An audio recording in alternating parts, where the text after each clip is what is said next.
Hello guys, how are you? 1 year has passed since I created my channel, and through those months you saw me adding my license plates here on my wall. The most special license plate that I have is this last one that I did over there. That license plate belongs to my Alfa 33.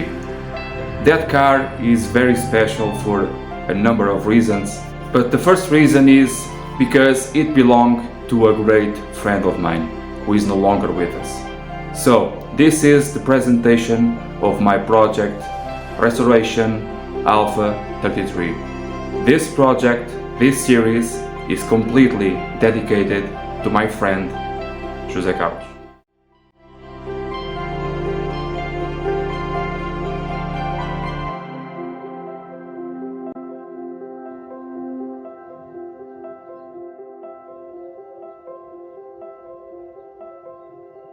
So, as you may know, this is my Alfa 33. This is the car that we are going to do the restoration and the repairs. Now, I will not do a continuous series, how about to restore an Alfa Romeo 33. I will just do a bunch of tutorials and quick tips while I am doing the restoration. I hope that method is way more simplified and not so heavy for you to assist, but still it will be a very serious and thorough series how to restore Alfa 33 nut and bolt. It will be really, I'm hoping that the restoration that I'm doing here will be somewhat equal or better than when the car leaves the factory. As you may already know, this is my parts car for my 33. I have interior parts, I have doors, I have the roof, the boot lid. There are so many things that I need for this car that I thought it will be better to actually buy a parts car to do this repair. I really am convinced that this car will be the salvation for this project, because this red one, it is really rusty, really rusted. I'm telling right now, I will not do the sheet metal work and painting on the channel, because I am not qualified to do so. I don't know how to do it, so that part of the job will be done in a professional shop. Okay, we'll just do the mechanicals of it, the electrical parts, the interior, the assembly, disassembly, everything but the sheet metal and the paint. Okay, of course we are checking out the car now every now and again when it is on the repair shop for the sheet metal and the paint, but I'm sorry if I am disappointing you with that part, but just a heads up for that. If you want to follow this restoration, follow this project, don't be expecting any metal or sheet metal work on this car. About this body shell here, don't feel bad for it. This car was not running, it did not have an engine or gearbox, it was essentially scrap. It was a scrap car that I get from a friend. It was just a body shell with interiors and that's it. No wheels, no suspension, no nothing. So don't feel bad for this one, because it was really meant to be scrapped. So now it will have a final purpose to help another Alfa Romeo 33 to continue on the road. Stay tuned for the repair and restoration of my Alfa 33. I hope you guys like this content. I hope you guys can consider subscribe to the channel, share with your friends, and please hit the like button. Also, on the description below there is a lot of information that can be useful for you. The Alfa Romeo 33 1.7 liter 140 horsepower from 1990. This car is very special for me, as you may know already, and it is time to begin the total restoration of this car. On this very long series, the episodes will be very long, and for that the detail will be the most that I can do. I will work on the engine, I will work on the gearbox, on the suspension, on the brakes, on the electrical parts, on the body panels, not in the sense of repair or paint, because that is not my area, okay?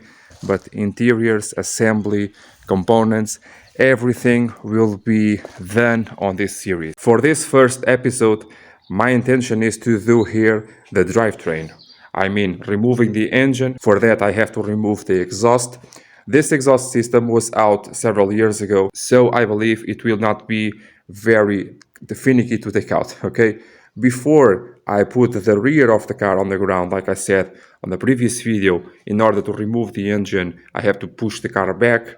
Before I put the car on the ground, I will remove here the exhaust system. My crane is a little bit short and it will hit here on the bumper. It happened on my 75, for example.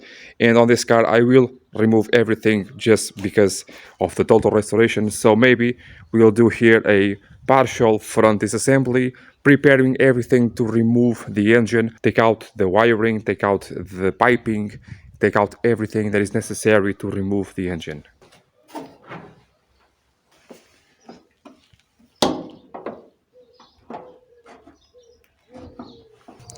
So you want to take out here the three 10mm bolts of the hood. For the assembly, I'm trying to think here of a way to preserve the paint of the bolts. Maybe I will paint the hood with this assembly over here like it is from factory. I actually did remove some from factory and try to, behind the grill over here, try to attach the hood with a hinge, attaching the hinge here on the lower side to preserve the aspect here of the hood. Yes, the hood has to be removed every time you do a timing belt, for example, but at least for the first few years, I will try to preserve here the aspect of a painted part. So, because also you have here some filling around here, and I too want to preserve that. So the main thing is the aspect of this car. I want it to be equal or better than it was when it left the factory. When it's time to do the assembly, my technique of taking out and putting stuff in, the more the putting stuff, my technique has to be a little bit different. I will have to be very careful with scratching the surfaces, protecting everything. It's a different method of working. That's why these videos will be so much longer than usual, and I hope you can understand that.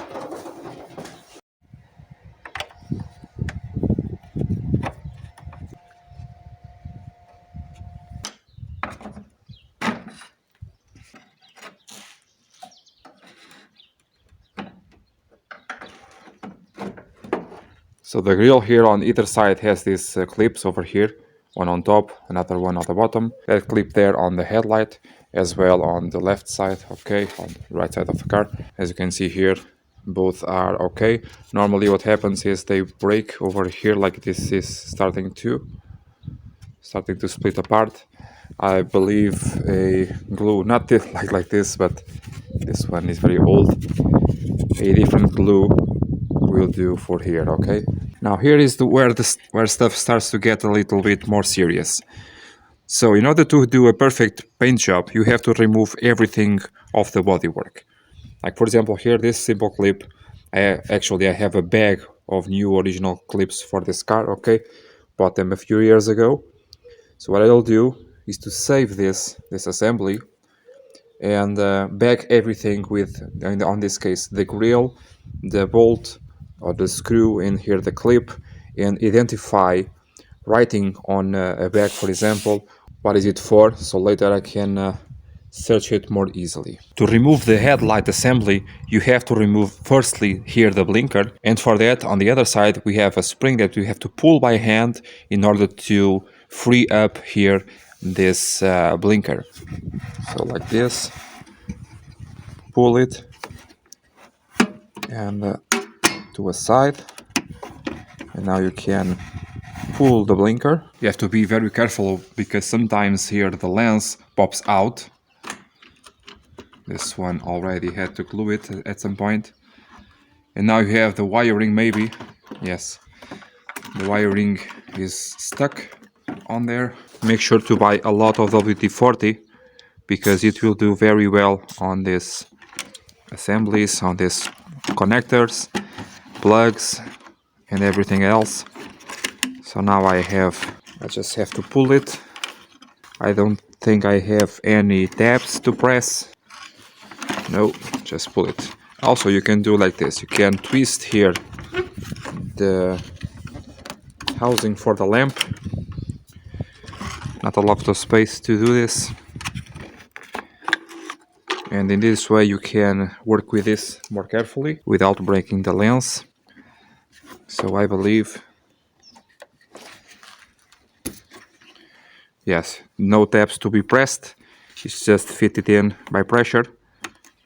You have there a little bit of a bump that goes on that hole over there that keeps it in place. Okay, now for save it, put a bit of WD-40 just to save it. Okay, because now corrosion will be a factor. Do not need to remove here this trim, not yet at least. Now just remove this bolt, 10mm head. I believe in some countries this may be a little bit difficult because the threading is here on the wing. So on my case, my car having so much rust, previously I already did some, as you can see, some white paste here on the threading because indeed it was difficult to remove. Now behind the headlight you have two nuts, 10mm nuts that you have to loosen. I was tightening. Okay, these two already have that white paste, that ceramic grease. In fact, on this car a lot of places already have that grease. As I told you, this car has a lot of rust. That's why I'm doing actually this work on this car. And also because the previous owner was my mentor, and he is already gone, and I think he deserves this tribute, I believe. In my case I have a nut and washer. I can take a peek on Air to see if it is really like this. I want to have it as original as possible. Taking out the washer, bag everything. Okay, now the headlight comes off very easily. Just have to be careful with the connectors again. Don't be afraid to use WD-40 on connectors. Take out here the connector for the low and high beam. It is a H4 lamp. Okay, now the presence light over there. I have to press it. It has a tab right over there. Press the tab and try to force it out. Not too much, okay? This is very old. I think I have to do it by hand at this point. If it is not working, twist here this lamp holder and do it like so, and take care of that later. And now making sure everything is loose, you can remove the headlight. Now here the presence light holder, take it out. Okay, a little bit crispy over here, but it still works. It has no corrosion, just a bit crispy. Okay, and save it. These are the hinges for the hood over here, and as you can see, this is the place where you can adjust not only the height of the hood, but also the spacing over here, over these shims that are behind here, this hinge. So the shims go out like this, and as you can see, okay, so during the assembly I will not have to keep this exact position, because during the assembly we will make this front a little bit more perfect than it was before, because this bumper here is also very bad, and I have another one that I hope to be able to fit on this car. Removing here the rest of the hinge. We also have here the bracket that holds the headlight, and the bracket itself has some adjustment, so you can adjust everything. Everything on this car has adjustments. The front bumper has adjustment, the headlights have adjustment, the hood also has the adjustment that I just told you about. And we just take this off. This will be plated, for example. This one it will be painted, and save all this, bag it and tag it, to be much easier on the future. Not because you don't know where it is from, but just for finding it on your pile of parts. The bolts are fairly long because of the adjustment. They have to be long. Like, imagine you have a lot of shims, you have to have a lot of threading, so they are a little bit longer. Okay, and here on this bracket they may be a more normal size. So like I told you, it's a bit shorter comparing here to the other ones. The washers of this car are not stuck to the bolts. You will lose them. Be very careful with that.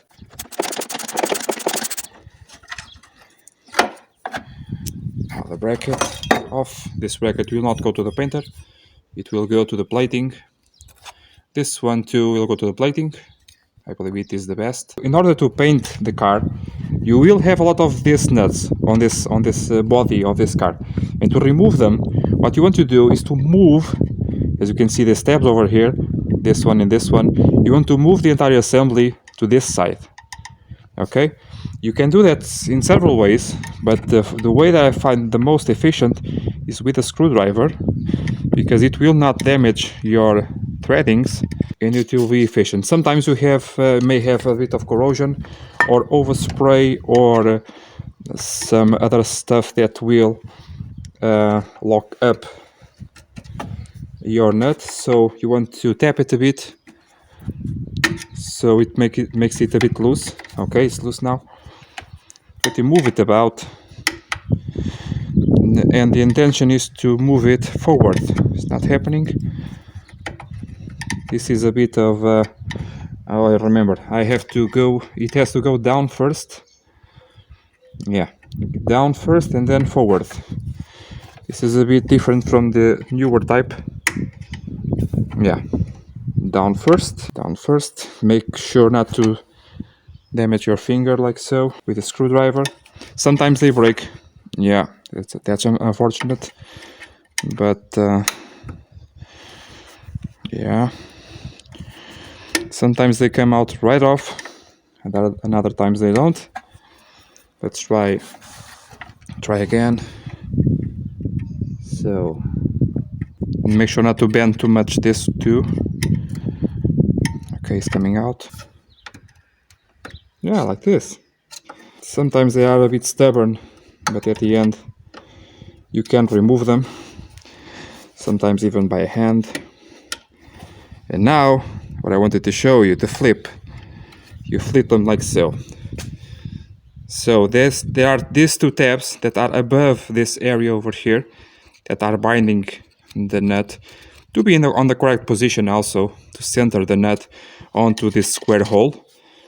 And this will make the painter's life a lot easier. So on the other side, the same thing, underneath here.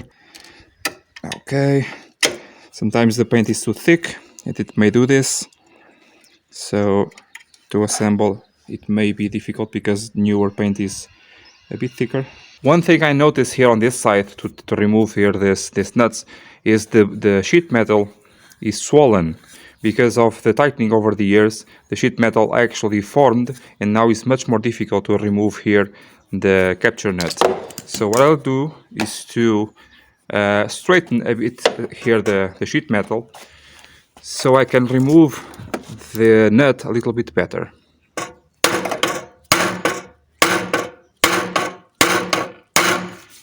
I just want to feel with my finger. It is a little bit more here on the downside.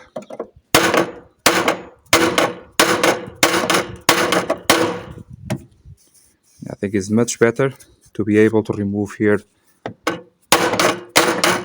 this nut.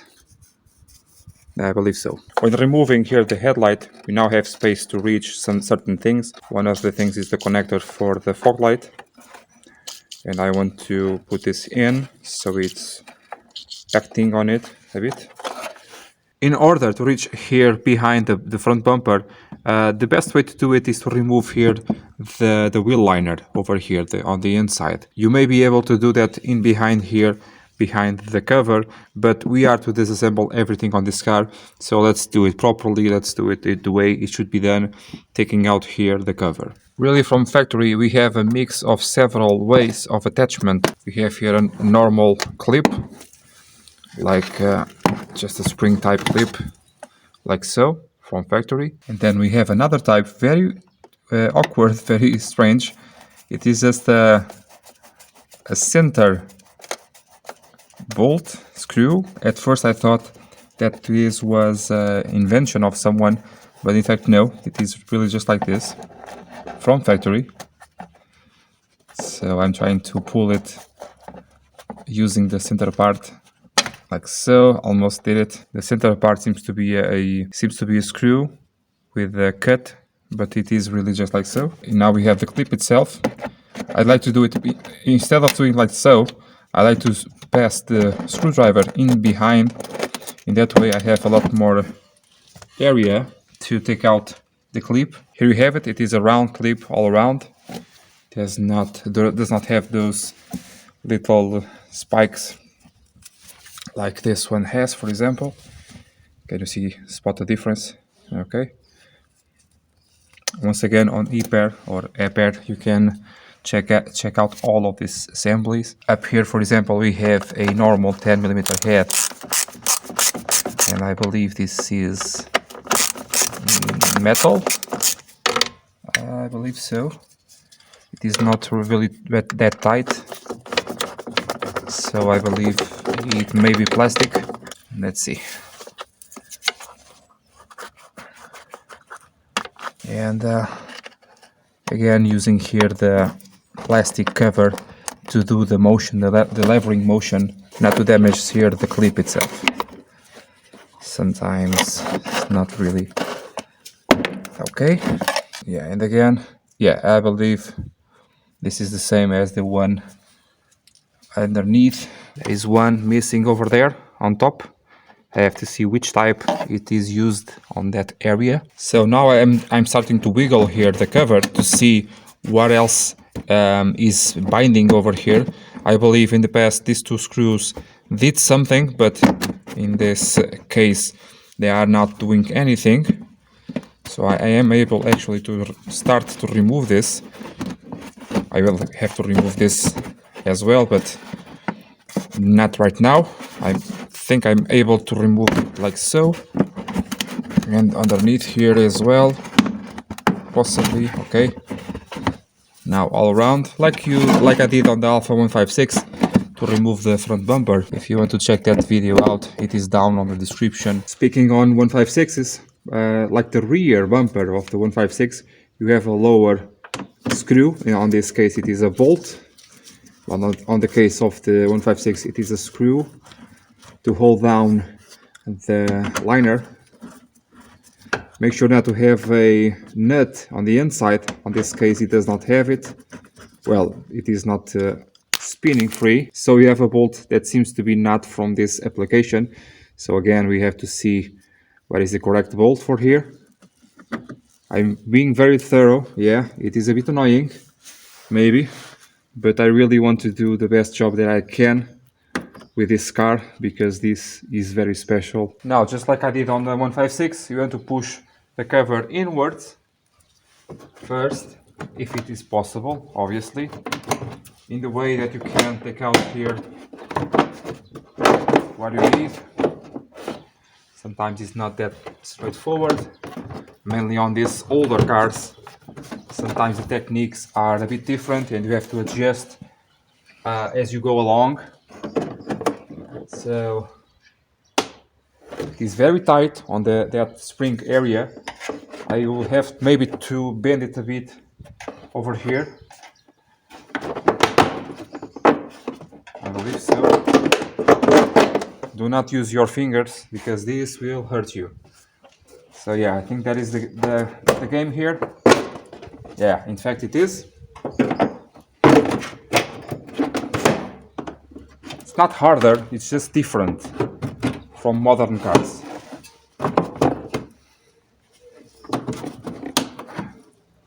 Try not to break it. I don't think I have another one. The donor car, I believe, did not have it, or does it? Did it? I don't remember. It was a long time ago. Yeah, the donor car is here for about 4 years now. Way in the early stage. The YouTube channel was not even being considered at the time. That donor engine did not have an engine actually, so it was just the body shell and interiors. I have the interiors for sale actually. Do not need them, and they are different from mine. So here it is. It seems to have a repair over here, but that is actually in very good shape, the repair.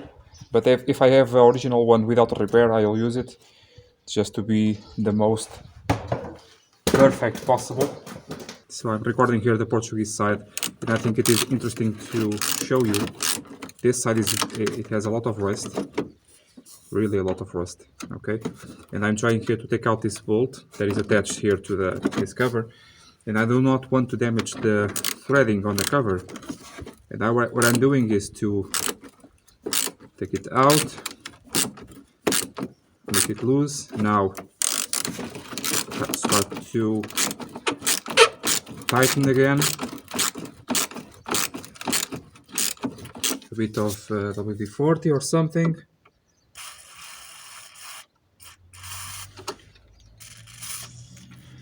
Indeed, this car will be a lot more similar to the cars on your country, on the countries that have a lot more corrosion issues. So yes, this will be the car for you. I think it's near, almost, a little bit more. The spray is also to clean the debris that is exiting here, the screw. I don't care about the screw. I do care about the threading that it is attached here to this plate. Another thing with this plate, I believe maybe this plate is not a repair. Maybe it is really just like this from factory. You guys can let me know down on the comments if it is like so.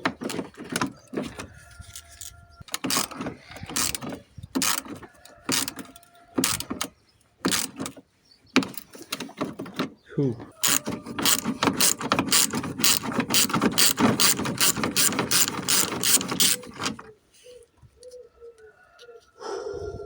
Now these bolts here are very difficult to remove because dust and debris and mud will accumulate here on the back side of the bumper.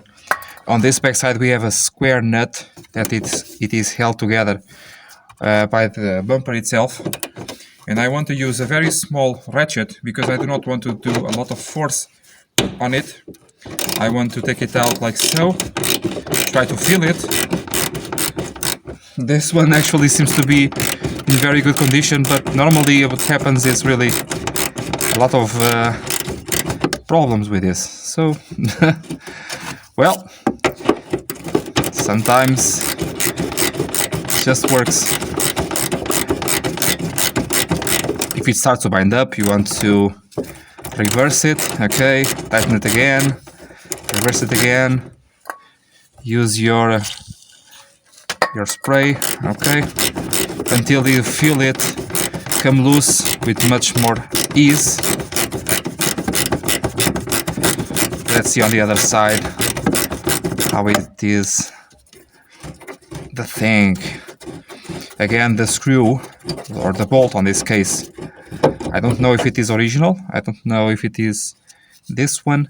I will save it obviously on this position, and I will confirm it on the program on Aper. Attention to detail being so crucial. Do not forget that once the bumper is on the top side, just now it's down, okay, you have a very small rubber that is here to meet the when the bumper meets here the wing, not to rub on itself, okay, not to be touching directly, causing here possibly corrosion if you do not have this little tab.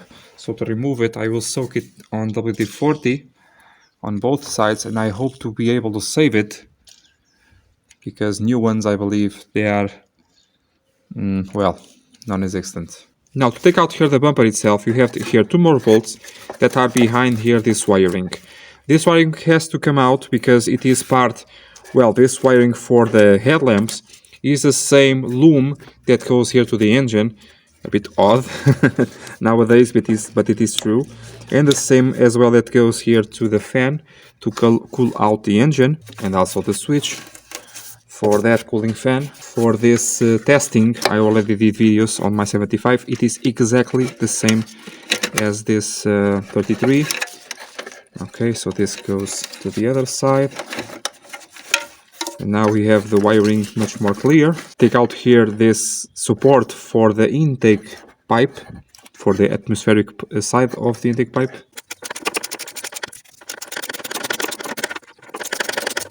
A lot of rust on this assembly. Very... okay, on the ground. Very rusty indeed. Let me see if I can take out like this. I cannot see anything because of the engine. Yeah, but it's out. So I have a nut over here. Just a simple nut. Very common, these nuts on this car. Very, very common. Even nowadays. On the Alfa models and Fiat models. Okay. So now this will be going to the plating. I believe it is possible. As you can imagine, normally I do the videos recording one side to one language and another side to another language. On this car, on this case, I want to do a mix of that. I want to do both sides for both languages, because they are not the same one side to another. For example, here with the wiring and the accessories and brackets and whatnot. Now, right now I'm taking out that plug, that connector for the fog lights, like you saw earlier. So no tabs, no nothing, just pull it. And now take out to the side here the wiring. Now I already put some oil on the other side to be able to take it out. I believe already I did this job a few years ago to adjust the front of the car. So I hope all the bolts are free and loose. So as you can see, it wobbles about. This is the adjustment that you can do on your 33. On my case, the adjustment is not just because of the of the space that I have on the bracket, but also because this part of the car is gone. No sheet metal over here.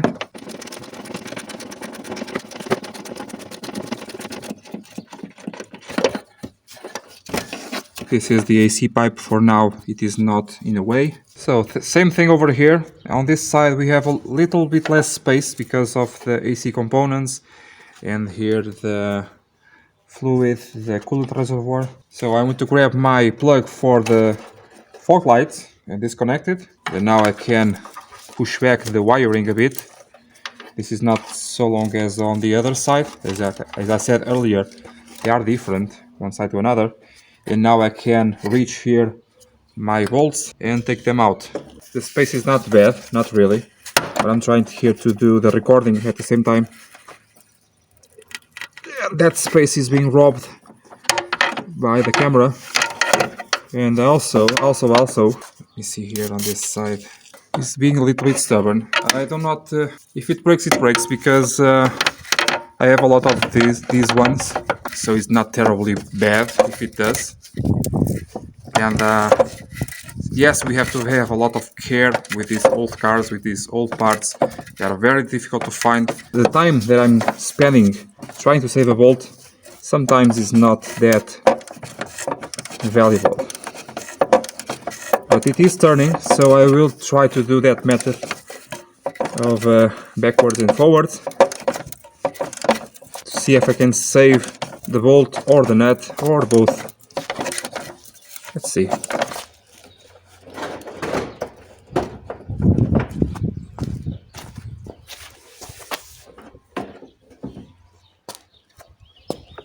Now the bumper is off. It was held together by some zip ties and whatnot that I was not expecting, but it is off.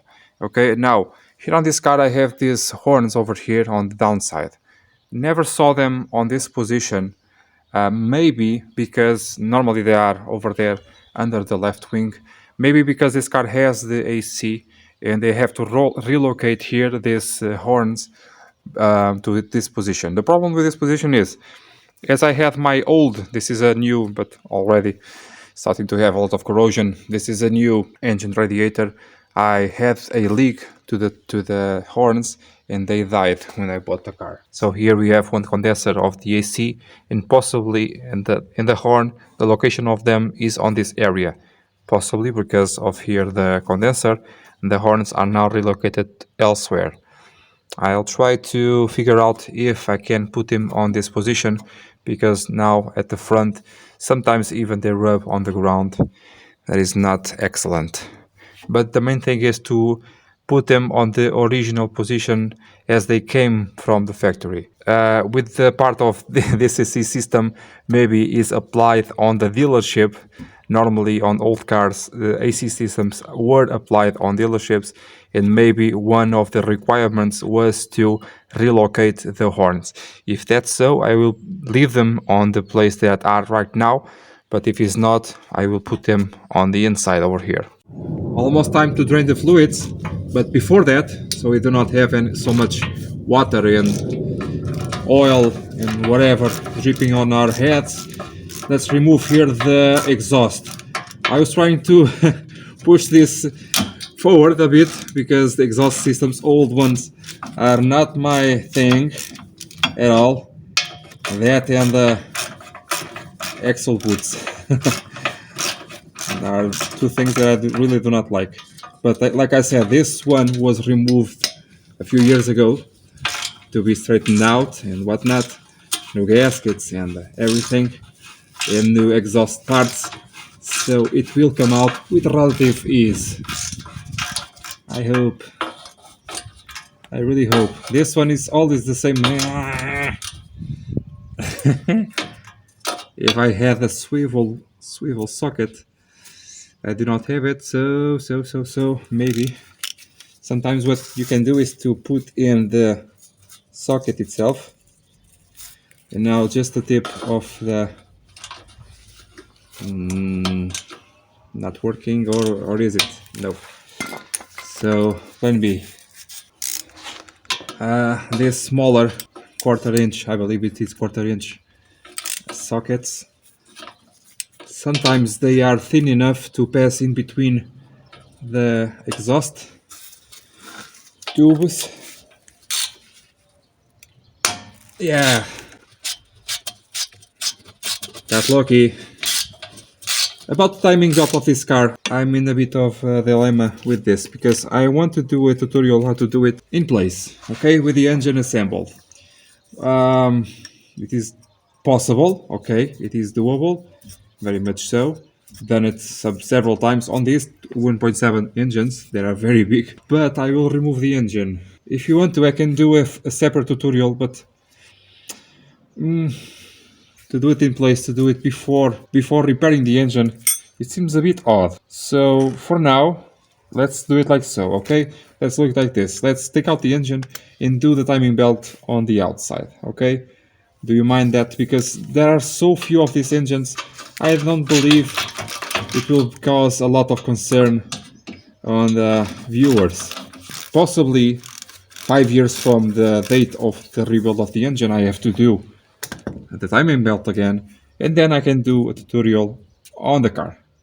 What do you say about that? On this side it is a bit more difficult. This car does not have any catalytic converter system from factory, so it's a bit different from the others. So I have to use here a wrench on top to be able to take out the nut. Thank God this is not too bad. It was when I bought the car. So just a heads up, you have to have a plan A, B, C, D to be able to do stuff. Okay, do not be afraid that sometimes things do not work at first or second or third, because it is just the way it is. If you take it slow, if you take it calmly, and if you face the fact that it will go wrong from time to time, keep your mind cool, keep your head straight, and you'll be able to find a solution. So it is done. I just leave here one so the exhaust does not fall onto the ground. On the other side, the same thing. This engine has been, this car has been stopped for some time now, unfortunately. And I was always concerned about the fluids. You have to conserve the fluids inside of the engine. It's not the best, yes, but it's better than being dry. So I have 10W60 on this car, on this engine. So I hope to have a nice engine on the inside. It was working well, does not overheat. Oil consumption was 0. But I had an issue a few years ago. Apparently these engines like to boil the oil, okay? And the 10W60 is good for that. But it's not perfect, it does not solve. So I would try to mend this once I do the internal overhaul of the engine. I hope it is just a normal overhaul, not like the engine of the 75. Jesus Christ, I'm completely screwed with that. So let it drain. Let's take out the gearbox oil. Now, gearbox oil. Listen up, gang. This gearbox oil is not even close like the lifetime gearbox oils that are a lie, as you can know by now. This gearbox oil, in order to preserve this gearbox, it has to be replaced, mandatory to be replaced every 2 years or 40,000 kilometers. I have here the 75W90 synthetic fluid for Portugal, for my climate, okay? And it works beautifully. Yes, the second gear sometimes grinds, and the third one, but that was present when I bought the car, and this oil was able to alleviate a bit that issue. I also will open this gearbox, not a lot of leaks, but I have a few. I want to take out here this rust, and I want to overhaul mainly second and third gear if I have the parts, if I have the availability of cash. Yeah, and again, I really hope to do this the best that I can. As you can see, the oil is in a very good condition. It seems to be new oil, and in fact, it is not old. At the time that I stopped the car, the oil was doing about two years, and I thought, well, maybe I change now the oil, or if I'm stopping the car, the oil will be for another time. And in fact, it is for another time. So now that it is dripping off, I will do the exhaust.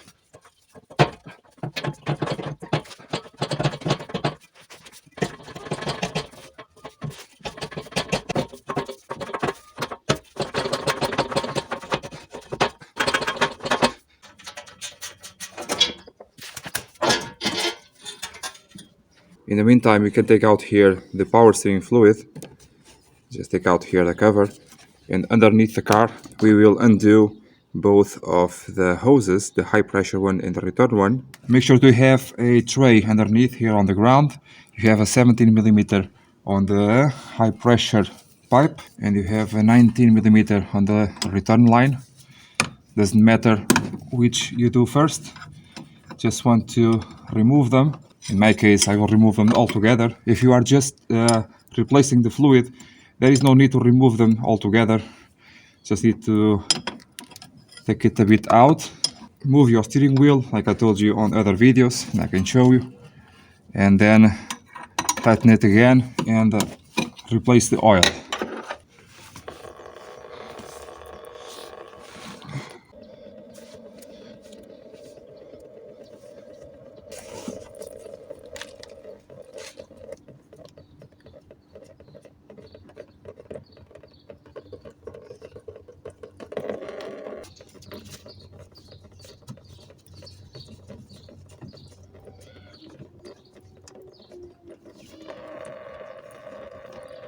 As you can see, the oil is very clear.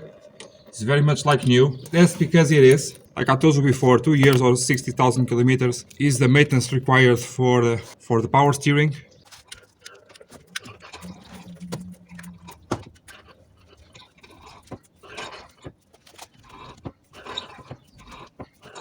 Now, to remove here the antifreeze of these engines, we have a drain plug on the block.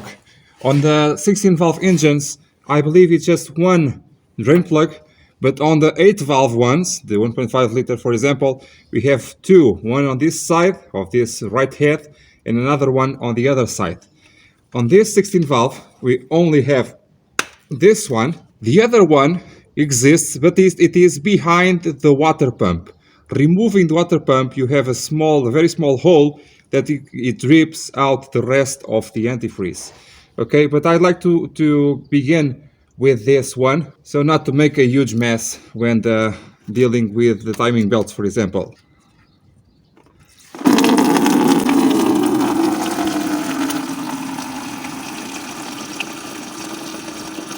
So as you can see, the antifreeze is really in good condition. Once again, because the previous owner and myself always use the Potugal up on these cars. This Potugal has about 4 years because the car has been stock for 2 years. But as you can see, it is in excellent condition. So here on the power steering fluid, while the coolant is draining out, we have here a low spot. This hose, this feeding hose for the power steering pump, it is lower than this reservoir, so it is filled with oil. Okay, so what I'd like to do is to remove the hose. You can blow on it, yes, you can. Okay, but what I'll do is to raise up the hose higher than this reservoir, and then this way the oil will go to the reservoir and then it will go to the power steering box area, which is now disassembled, and the rest of the oil will go to the tray. We have here 3 brackets, 1, 2, 3. This one is different because of the curve, and we want to remove the screws and later remove the clips from the body. Remember to always take out the clips from the body. It is a very tedious job, and I will teach you a way or two to do some. They are very difficult to do. All of this hardware will go to the plating shop. Okay, now these clips are easy, but there are some that are very difficult. So the center one and the last one, they are the same configuration, only the first one is different because of here the curve. So this is for left-hand drive. I don't know if for right-hand drive differs on a few things or not, but I'm working with what I have, so bear with me. Also here on the clips I have a square one, and here a round one. I have to identify on iPad if it is just like so. I believe this one is new. I believe this one, I myself put this one, if I remember correctly. This thing, I believe it is on the holder. I have to see. In this hose I hope to find a new one, a braided one just like this. These clips are not difficult to remove, just press on them like so and twist on them. This one is actually new, it was me that put him in. It fell off. Okay, no issues. So you want to press it like so, not like this. Okay, like this it does not work. You have to press it like so. So on this middle one, this is square, and this middle one, what is it? I can see through the hole. I can see this gap over here, so I know that my force must be in this position. It is also square, so maybe with another screwdriver on the other side. Okay, it's coming out. It's out. So 2 different types, maybe even the same thing, but I will see on the iPad which is which. Okay, but the holes are all the same. These hose clamps also will be restored. They are very special and they work very well actually. So I will try to restore them or buy new ones if possible. Let's do that trick with a pair of pliers. This hose will be replaced, so if it is damaged, no problems. I just don't want to damage the clamp itself. Okay, to this side is better. Oh, it's easy. and I'll just raise it up and watch it go to the tray. Thing is, you want to disconnect everything that is between the engine and the body, and this pipe was indeed on the body side. So is this one, this high pressure pipe has to be disconnected along with the wiring and the intake and whatever. So let's get to this part to disassemble everything around the engine, and then after that maybe the subframe. About the high pressure pipe over here, I was thinking here about the restoration of this. Maybe I'll take this out, take out the hose, plate here this part, this entire part, and the other parts along with this pipe, and then reattach a new hose with new fittings.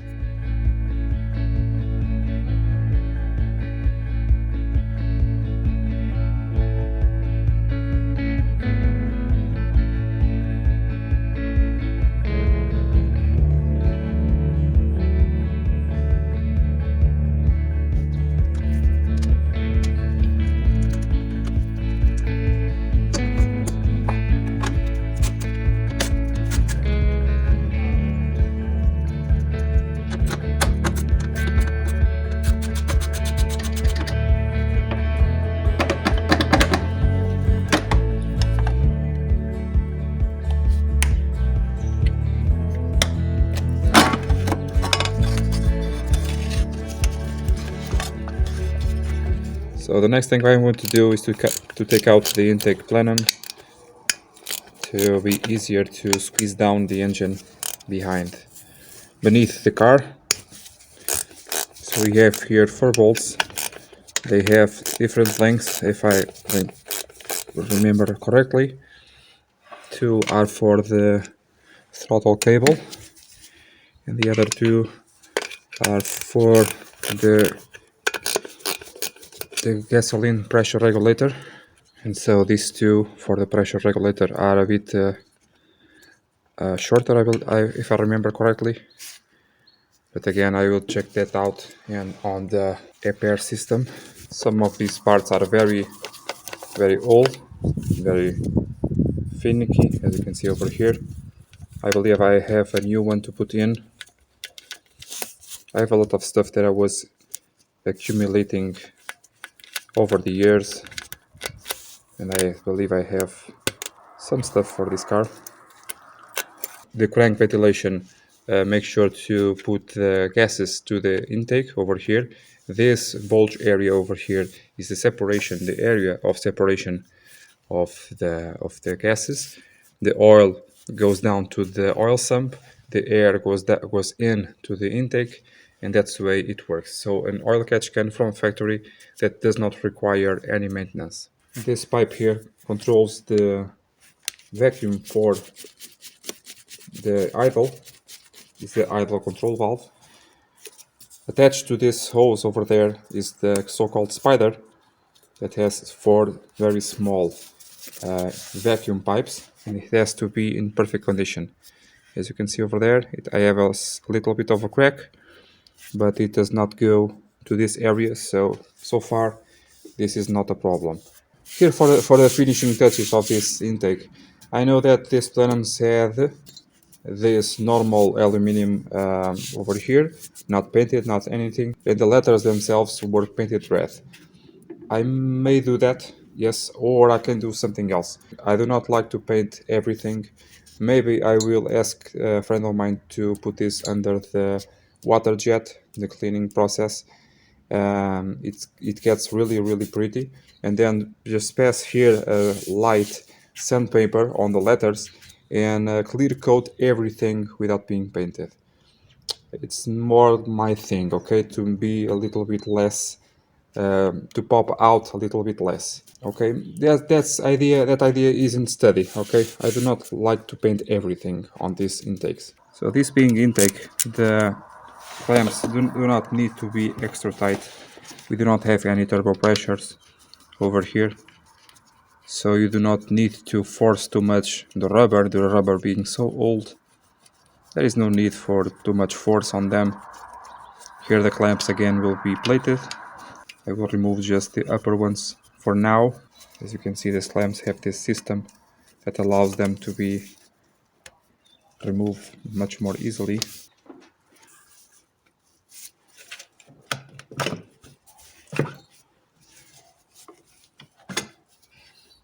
So as you can see, this car has ITBs, just like a motorcycle, for example, and the adjustment of the system is done just like on the motorcycles. I already did not a video, but the adjustment of the system, and it was before I had my channel. So I will do again this adjustment once I have the engine ready to go in, and then as I am starting the car, do the final adjustments. It has individual injectors for every intake. It has a valve, intake valve, individual for every cylinder, and it has 16 valves, 4 for each cylinder, 2 for each intake. So as I want to get on there, on that engine support, the main engine support, I want to free some space. I want to remove here the distributor cap, and at the same time I will remove actually the HC leads, and possibly even removing the distributor altogether. The timing right now is not important, so I will possibly remove this as is. I just rotated here the engine so you to see the top dead center. If you can see the spike on the lower side of the hull, and right after the gears you have a small T, very rusty T, which means stop. It means that the engine is at TDC. And also here this distributor points at the hole, as you can see over here, okay? But for the timing belt I will do a separate video, okay? Maybe for lack of space or not, but to do the timing belt on these engines, having air conditioning is not necessary to remove any component of the air conditioning system. So it's very easy to do the timing belt, even being an enormous 1.7 liter engine. You do not need to remove anything regarding AC systems. So very well done for Alfa Romeo here. Here the distributor is playing hard to get, so I will deal with that once the engine is out. I have a small screw, a small bolt underneath here, and I do not have a lot of space to work with it right now, and I'm afraid to break it. So let's get on with other stuff. So for example, here this ground plate that is attached here to the starter. This one is very rusty. I cleaned them at the time and put some ceramic paste grease. That is also excellent for electrical components, and it did solve a lot of stuff. So I have several washers, several connections over here, and obviously this plate will be plated again so I can have an excellent contact. Here on the oil switch I did initially it was this plug over here, okay? As I replace the switch for a new one, the new one is modified and requires you to modify also the wiring. So instead of cutting here the original part, I add this plug over here. Why is that? Because someday, if for some reason this fails and I'm able to find an original one from factory, I can use this original one too. The beauty of this modified one is no water or corrosion will be entering the plug. The sensor being on the top, the original one has a lot of water that can enter there, that cavity, and create problems on the contacts. In this way, the wire being sealed with that blue sealant and sealed also with this yellow one, there is absolutely no way that you can have corrosion on that pin on the inside over there. So it is an excellent modification that Alfa Romeo did on these engines too. Continuing here, removing the wiring. These connectors for the injectors are very difficult to remove. I know that some of you guys do the update for the other ones, the newer ones, to be easier to disconnect, and you should. But I am a stubborn guy, and I replaced all 4. These are new actually, because the other ones were completely rotten. And yes, every time that I have to remove the connectors, I struggle with this. It's part of the charm of the 80s and 90s. Part of the evolution of things. I'm sure there is a special tool for this, because you have some indents over here that appear to be placement for the tool, but I'm a tool, so yeah, that's it. So maybe here. The thing is, as soon as you start to modify stuff, you lose track of it. You start to modify so much stuff that you end up not knowing what the hell is original or not. So this is the way that I remove these connectors, just from one side, pull them up, and then remove them. To put in is just put in. Can you see? This is the dielectric grease that I had at the time, a few years ago. It is this yellow-brown thing that appears to be like this yellow color. Okay, it is throughout the car, so I'll show you in other places. So for this side, we seem to have all of the wiring loose from the engine bay. So this is the lights and fans. This is the injection. So the injection goes over there to the inside. The power ones and the lights go to there, into the inside. But first they go over here to the other side of the engine. You just have to follow the wiring and disconnect it as you go. It is not scary at all. The only thing that we have to have in mind is age. And you have to be careful and calm when doing this stuff. As you can notice on this video, I'm being very calm and time consuming as well. But the state of mind on these types of works has to be absolute calm. As soon as you start to get a little bit nervous, stop. Okay, stop, go for a walk, go for lunch, go for a snack, something, okay, to take your mind off troubles. This is not day-to-day work, this is not day-to-day routine. It's just something to appreciate as you go along, to appreciate the journey, and in that way appreciate your work as well. Like for example, right now, these wires for the alternator, this rocker over here for the accelerator, this transmits the movement of the cable to both ITBs, and they are in the way of taking out here the cables. Instead of fighting this and pushing out and try to maintain the calm, why not remove here this rocker? You have to remove it anyway, so just remove it now. So as I was saying here, I want to leave the car as factory or better, and for that, for example, I have here this wire. This wire goes to the alternator. It's the wire to turn off the light or to start the charging process of the alternator, and that system is not working correctly. I have to accelerate a bit in order to the alternator to start charging, and I just found out why. This wire, this connection is completely gone. And so for that I will do an upgrade over here on this connection using a system like this. A connector like this on the one side and on the other side female to accommodate here this part. And in this way it is similar or the same as so many other connections here on this car, more modern connections even from factory. So I will do the upgrade here on this wire. I'm not blind about doing stuff as it was before, as it was from factory. As soon as I found something like this, of course I will do the upgrade that is necessary. I will just use a plug connection that is the same as it is used on our group, okay?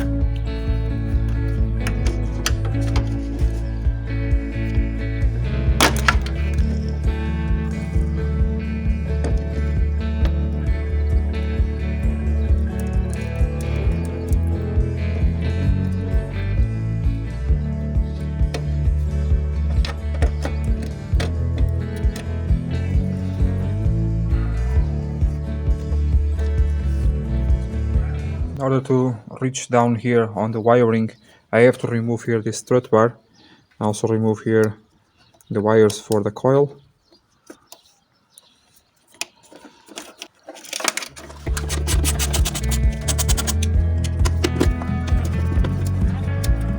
13mm head bolts on the strut bars on both sides. These bars are not the same one side to another. The bars are not the same, at least for left-hand drive cars.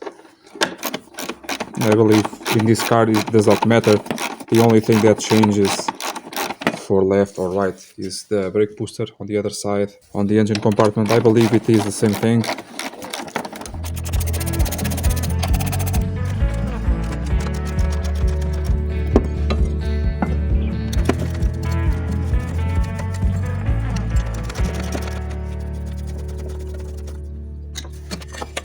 This part is very finicky. You have to insert the wiring, you have to pull it from this side. Don't forget to have a sensor, a high temperature sensor for the engine, the temperature of the engine. You have to disconnect it. Now it's just a matter of patience, and pull here the wiring through behind here, the hoses and whatnot. For the 8 valve versions, it is much simpler than this one. Okay, much simpler, but it is what it is, and we cannot let ourselves carry with that concern. So just keep going, keep pulling. Okay, once more, here is the plug that I told you about, and high temperature sensor that is located right near the vacuum line for the brake booster on this version. It is dedicated exactly just for high temperature.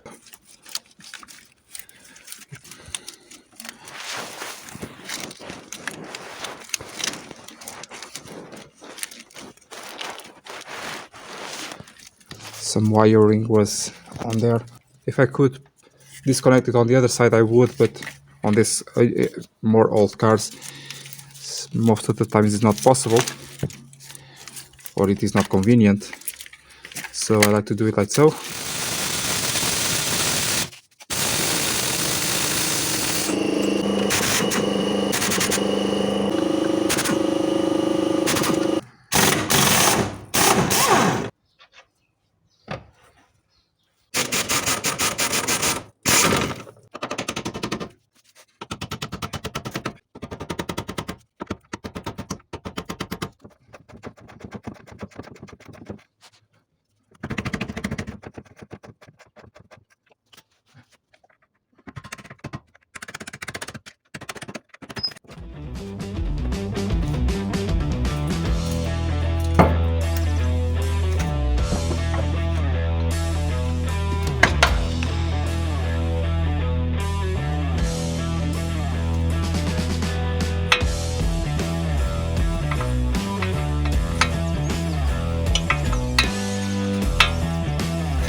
So here you have it, the engine is almost out. I just have to do that thing with the body, raise the body and take out the engine out, okay?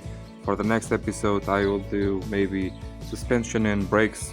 I believe that is the next step to be done. The rear suspension, for example, all of the brakes, starting to take out there on that battery tray area, and then move to the interior of the car. If you are liking the video, please leave a like. Down on the description there are a lot of things that can and will be useful for you, and also helps for the channel are down on the description, including Patreon. Today we are to disassemble the whole suspension, front and back, also here the steering box and the brakes. Everything is to come off of this body shell, so nothing but the interior to go, okay?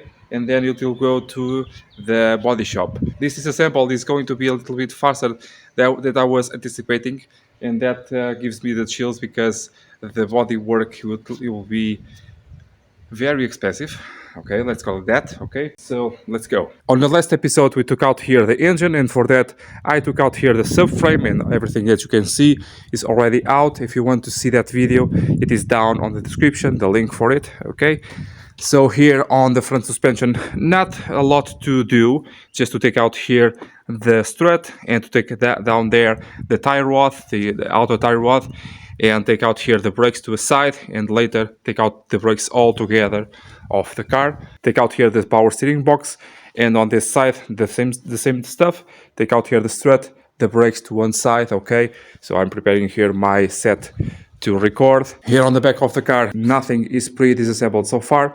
I just have to take out the wheels, and on the interior of the car you have to reach the top nuts for the shock absorbers, and in this way removing everything. It is not very difficult to remove this rear suspension, but it is everything from underneath the car.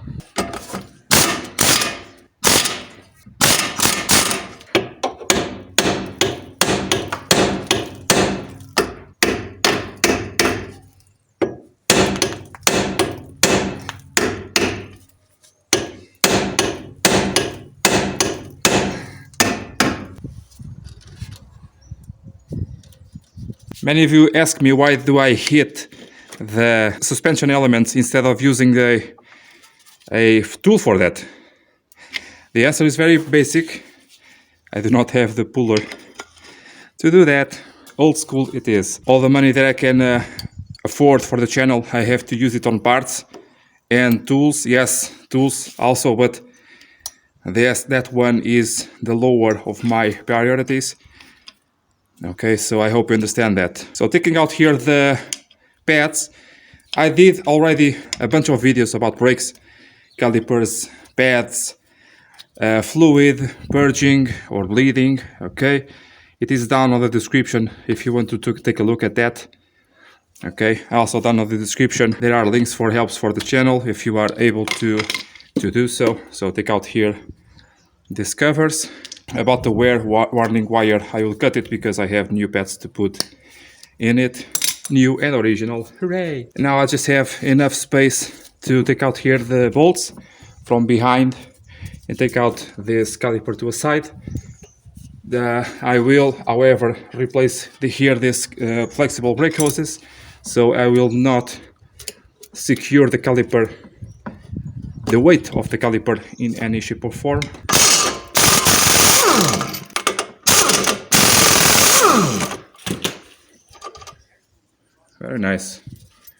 Very nice bolts, really very nice. So down you go. Now my my new enemy, this sensor for the ABS. It's working. My ABS of this car is working. It was not when I bought the car, but now it is, or it was when I stopped the car. Okay, so I will try to remove it. I really hope so.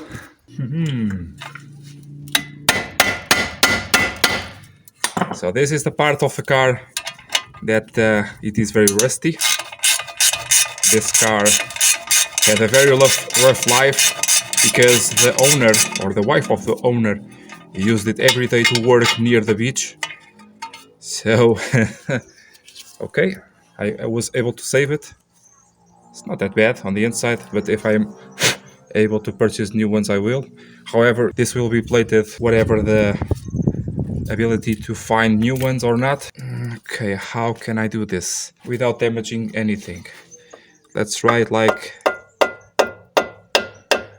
Yeah, it's moving. Lucky bastard. Very slightly, okay? I'm not damaging anything. Yay! Hooray! Really nice. I will just take out here the rotor to be able to have less weight to work with because of my back. Okay, so this pin here secures the rotor in place and also helps you to guide the wheel in place when you are assembling a wheel. Here it is, the pin. I have new rotors to put, so to take out this one's a very good tip that I saw online. It was from Kent from Mercedes Source. Thank you for that, Kent. It is to hit it. Now you can't hit it from behind over here, okay? But if you are not able to do so, you can hit it in between the holes and it will bend ever so slightly the rotors and it will come off or help to come off. I think it's coming off. Rotate it as you are hitting, not to bend the hub. Yeah, it's coming off.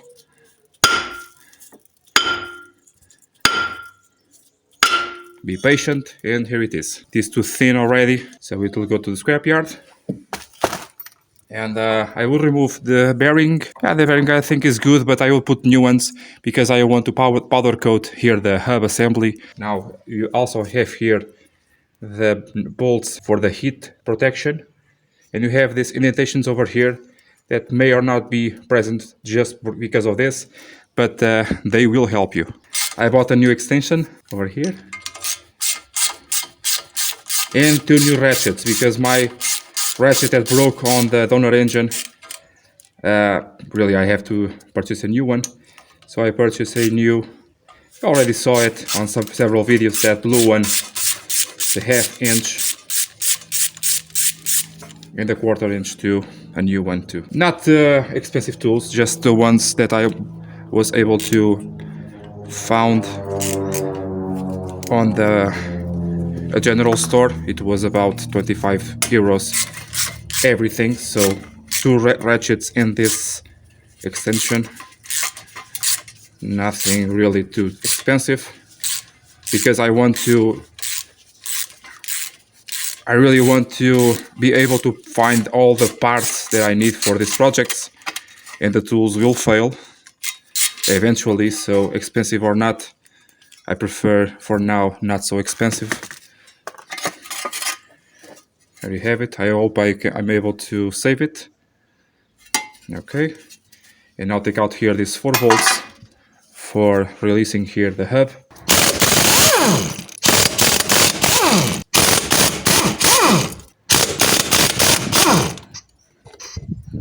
So this is the 4-bolt style of top mount of the shock absorber. I know that some are 3 bolts.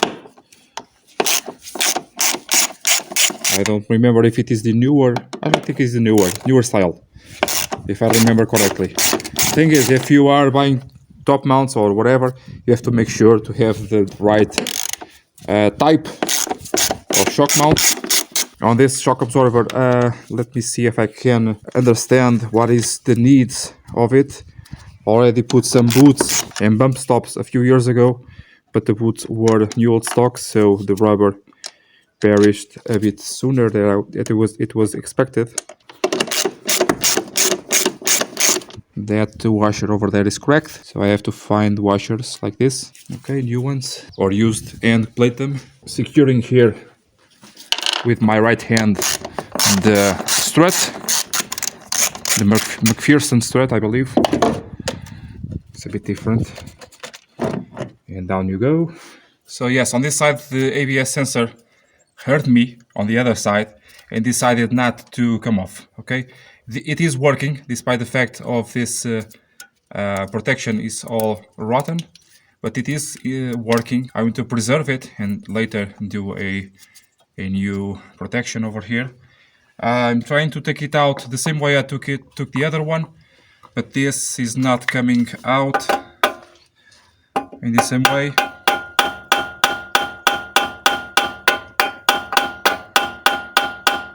So possibly I have to take out the sensor all the way with the hub and try on the bench. I think that is the best way to do it. But in the meantime, I want to put a piece of wood over here and try with that. See if I can do something or not.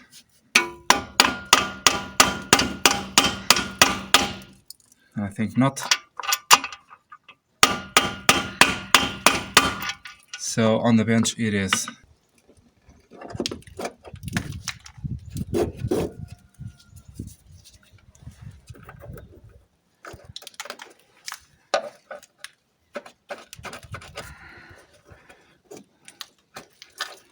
So using this large screwdriver may appear to be a very rude way to do this, but actually it is a bit better because we have a large surface area in which to do your force, and in that way it will not be so bad for the rubbers.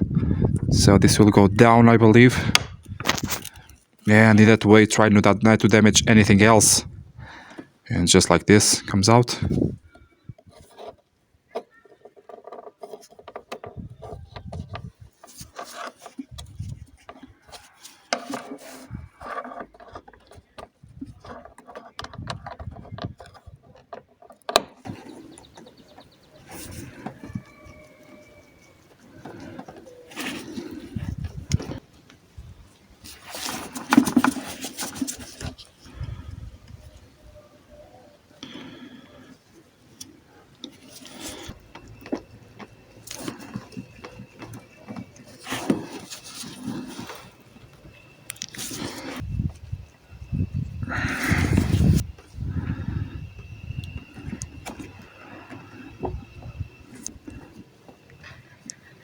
Yeah, nice.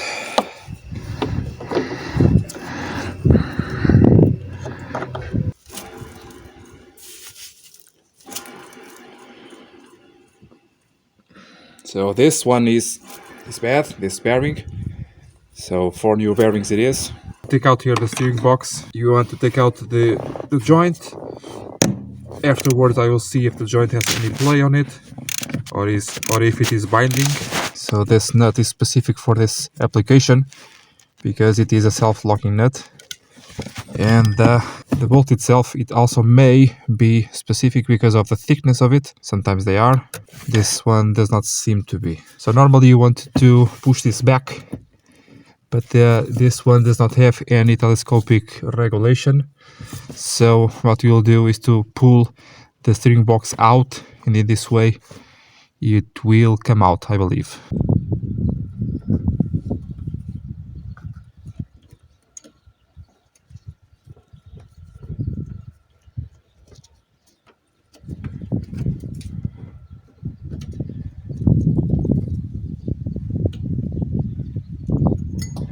Very ingenious this system to lock the bolts in place.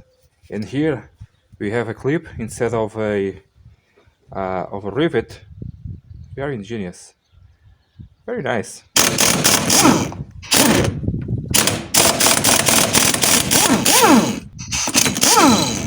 One, 2 bolts, and this sheet metal. Over here we have this tie rod. It is bad on that. Okay, the adjustment is over here. Let's get with it in another video. And over here I have to replace here this bushing. On the other side it is exactly the same story.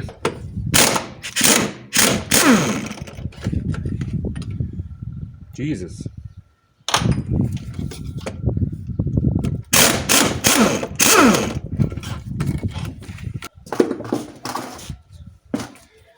That's a big bolt.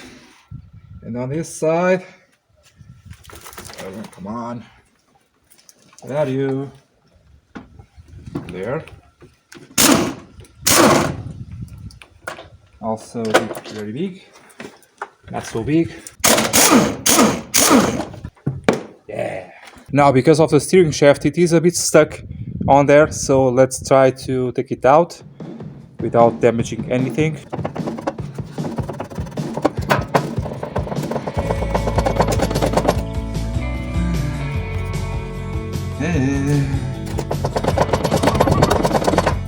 Come on. I got it.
Now, you may ask me, why are you so quiet? Normally, I'm a very quiet person, and the only reason why I talk too much sometimes on videos is because life has given me some lessons about that, about being more communicative, but also I have this very quiet side. More than that, I think this collection of videos for the 33 do not need a lot of talking.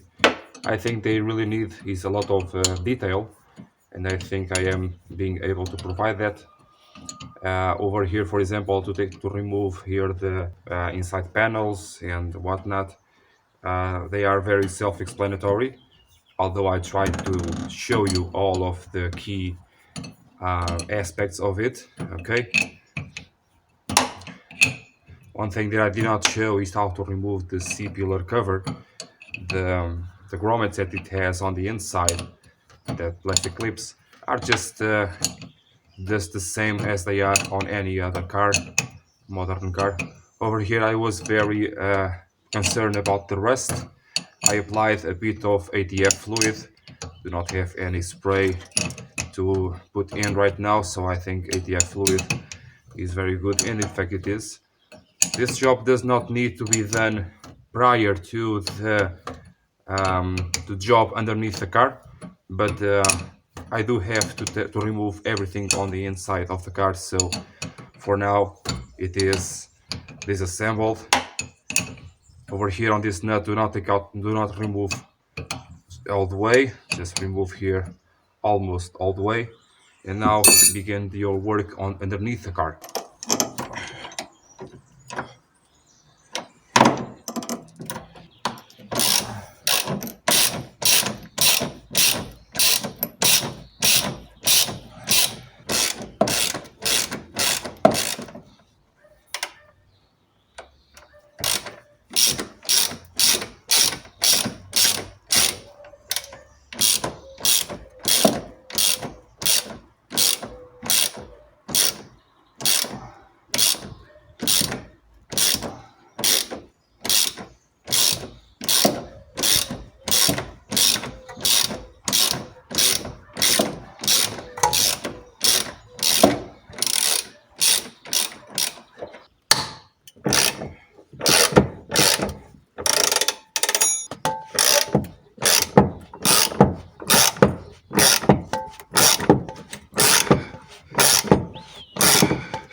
On the meantime, I want to remove all of the brake fluid from the car, and for that I'm using still my pump, my manual pump, to insert air, not fluid, just air, pressurized air throughout the system. In that way, by opening the bleed screw, for example there on the rear left of the car, that circuit for that wheel will be completely out of oil, out of fluid, and just with air. In that way I can open that one, or I can open two at a time, I can open the four at a time, and in that way removing all of the fluid of the system. There is a much more clean way to do it, and if you do not have this tool, of course you can let it drip to a tray, for example, but it will be a little bit messier.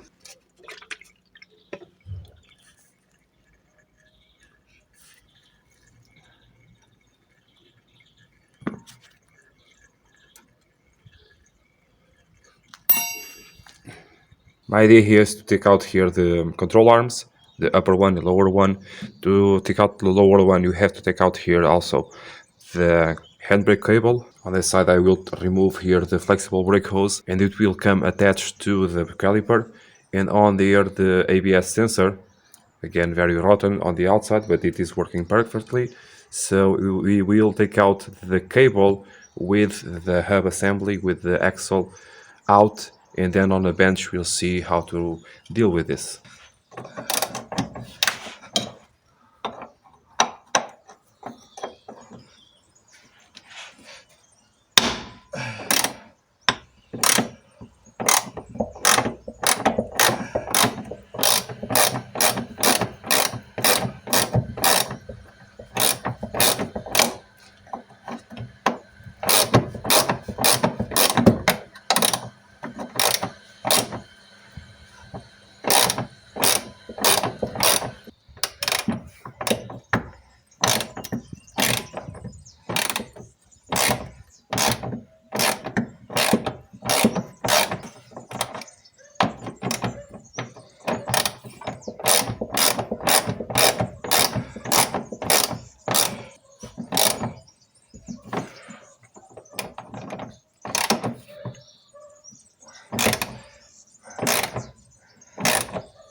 Okay, now removing here the handbrake cable for this replacement on the Alfa 147, and in fact for the GT and the 156.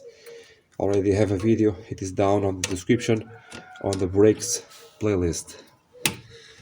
Okay.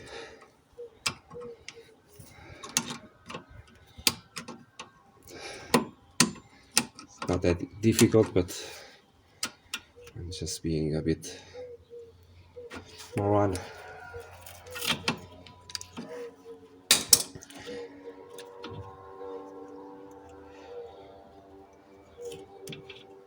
And here on the shock absorber, because I have low clearance between here the axle and the ground, I will have to remove this nut over here. This nut goes to the shock, okay?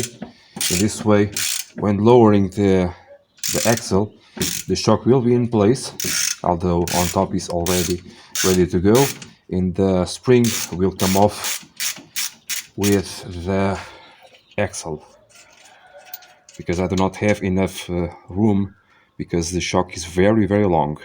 Now here the solid pipe for the brake hose. I hope I can remove it.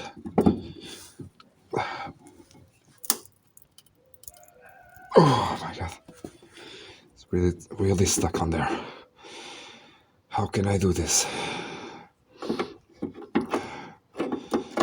Really stuck on there. I have to counteract this force with something.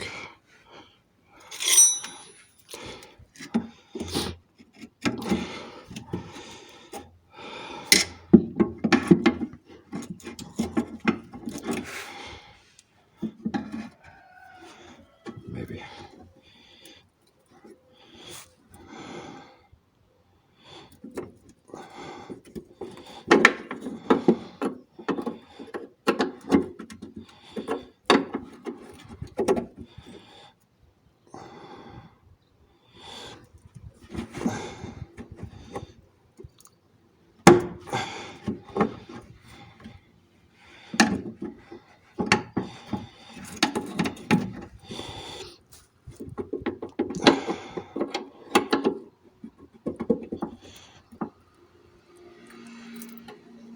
Oh, okay. Lucky, I guess. Very lucky.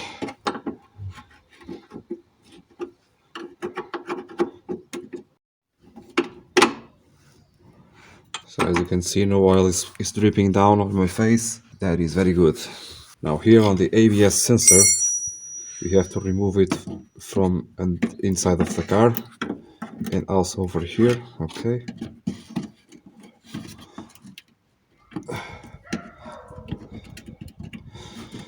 Again, a large screwdriver, because it will not pinch onto the sensor or the cable.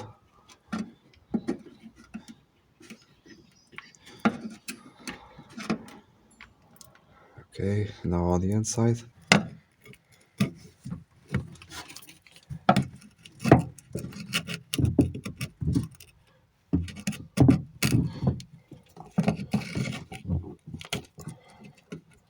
Just like on the front, we have here the connector. These ones, because they are on the inside of the car, normally they do not crack as much, but this one is already very bad. Let's see.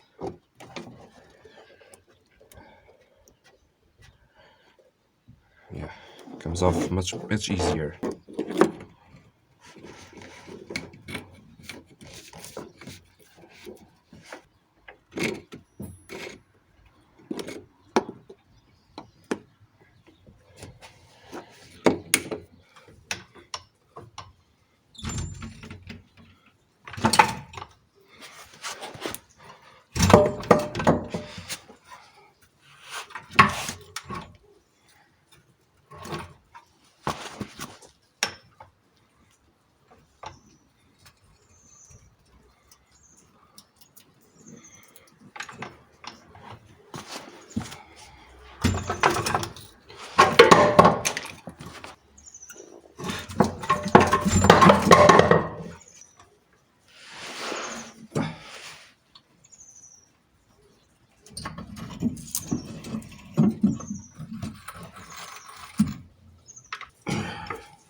So here you go, the axle is out along with the brakes and the ABS system.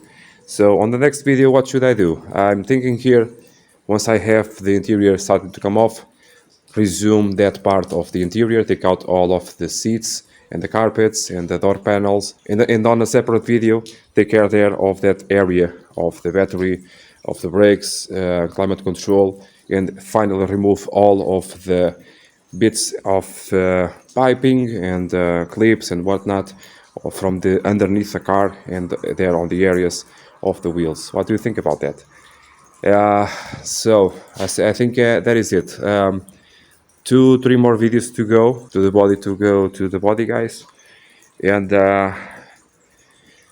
this part was easy because it did not cost me anything. The next part to the assembly, it will be unbelievably expensive, although I do have a lot of parts. The parts are for the gearbox, are for the engine to do overhauls of but the body itself, well, I just need the money for that. If you are able to do a help for the channel, down on the description, I have links for that, okay? I'm thinking about doing a tier specifically for 33 and another one for the 75, okay? I'm talking about Patreon, okay? So if you want to do a simple donation, I have PayPal. If you want to do a monthly donation for the 33, for example, I have PayPal for that, okay? Guys, I really hope you like this video. I really hope you can enjoy the content that is being created so far, okay? I'm a bit sick, my voice is not all that great, and I having the cold sweats today, but I really have to do this, I really have to finish the disassemble of this car because I have to move on with this project. This car has to be on the road immediately. I really need, not really need, but I really have to see this car running because it is driving me nuts. It really is. And I really do want to produce with that quality content. Again, down on the description, you have a lot of videos related to this kinds of stuff. I have videos for suspension, for brakes, for ABS, for lack of power, crank no start. Starting to have now this year different videos for Fiat models, for example. A lot of crank no starts on this year, okay? Welcome back to this Alfa 33 restoration. My kid just loves to play with his steering wheel like this, and I can hear, because he did this, and I can hear that the bearings here on the column are not good, okay? So he already helped me on something. Really, I'm always very nostalgic about this car. It is a very great feeling to be working on this, and I always try to have the most time as possible to work on it because I don't want to rush anything. On this episode, I will remove here the dashboard, the steering column, the climate control, and outside that area there of the climate control too, and the brake servo and whatnot. All of that wiring will come out, okay? Maybe then on the separate video I'll do the floor, the ceiling, and the doors to wrap up this first phase of this restoration. On the previous episode here about the cluster, I did remove the cluster to show you some things about the ref counter or the tachometer and the speedo, and for that I already removed it some few months ago. To do that, it is not very difficult. You just want to take out here these bottom 2 bolts of this plate, of this cover, okay? And the cover should have 2 pins over here, but these ones are broken. All of them are. And then on the bottom of the cluster, you have here this plate that goes here, okay, on the bottom of the cluster. And the best way to reach it is to remove here the covers for the column. It's not very difficult at all. You just want to remove 1, 2, 3, 4 bolts, 5 bolts that it has, and it just comes off, no problem at all, okay? Then on the assembly, I will do a very thorough video how to assemble all of this, of course, okay? If you have any questions about this assembly, please tell me on the comments below so I can try to be more specific about this, okay? So this is already done, and it was repaired because the ref counter was not working properly. Here on the speedo, it was also made a good maintenance on it, as it was there on the repair, guys. The company is Total Centralinas. They work here in Portugal, but they supply worldwide. Okay, so down on the description you have videos for them, and also if you want to, I have the contacts for them. Okay, so let's start here maybe with the steering column. Okay, I want to maintain the seats the longer that I can, so I can work on the dashboard seated, because I'm all sore because of that gearbox of the Alfa 159. I'm very sore, I'm very tired, and I hope to have here a good content for you. So let's go. By the way, great news. Yesterday I had here an engineer, a structural engineer, taking the measurements to do a cage around the car, like Jethro did on this channel. Thank you, Jethro, for that idea. And I will do for this car, but it will be a cage for most of the cars. So that cage after this car will be sold or rented to workshops, so they can use them as well. In my case, this cage will serve for the body shop and for the painter.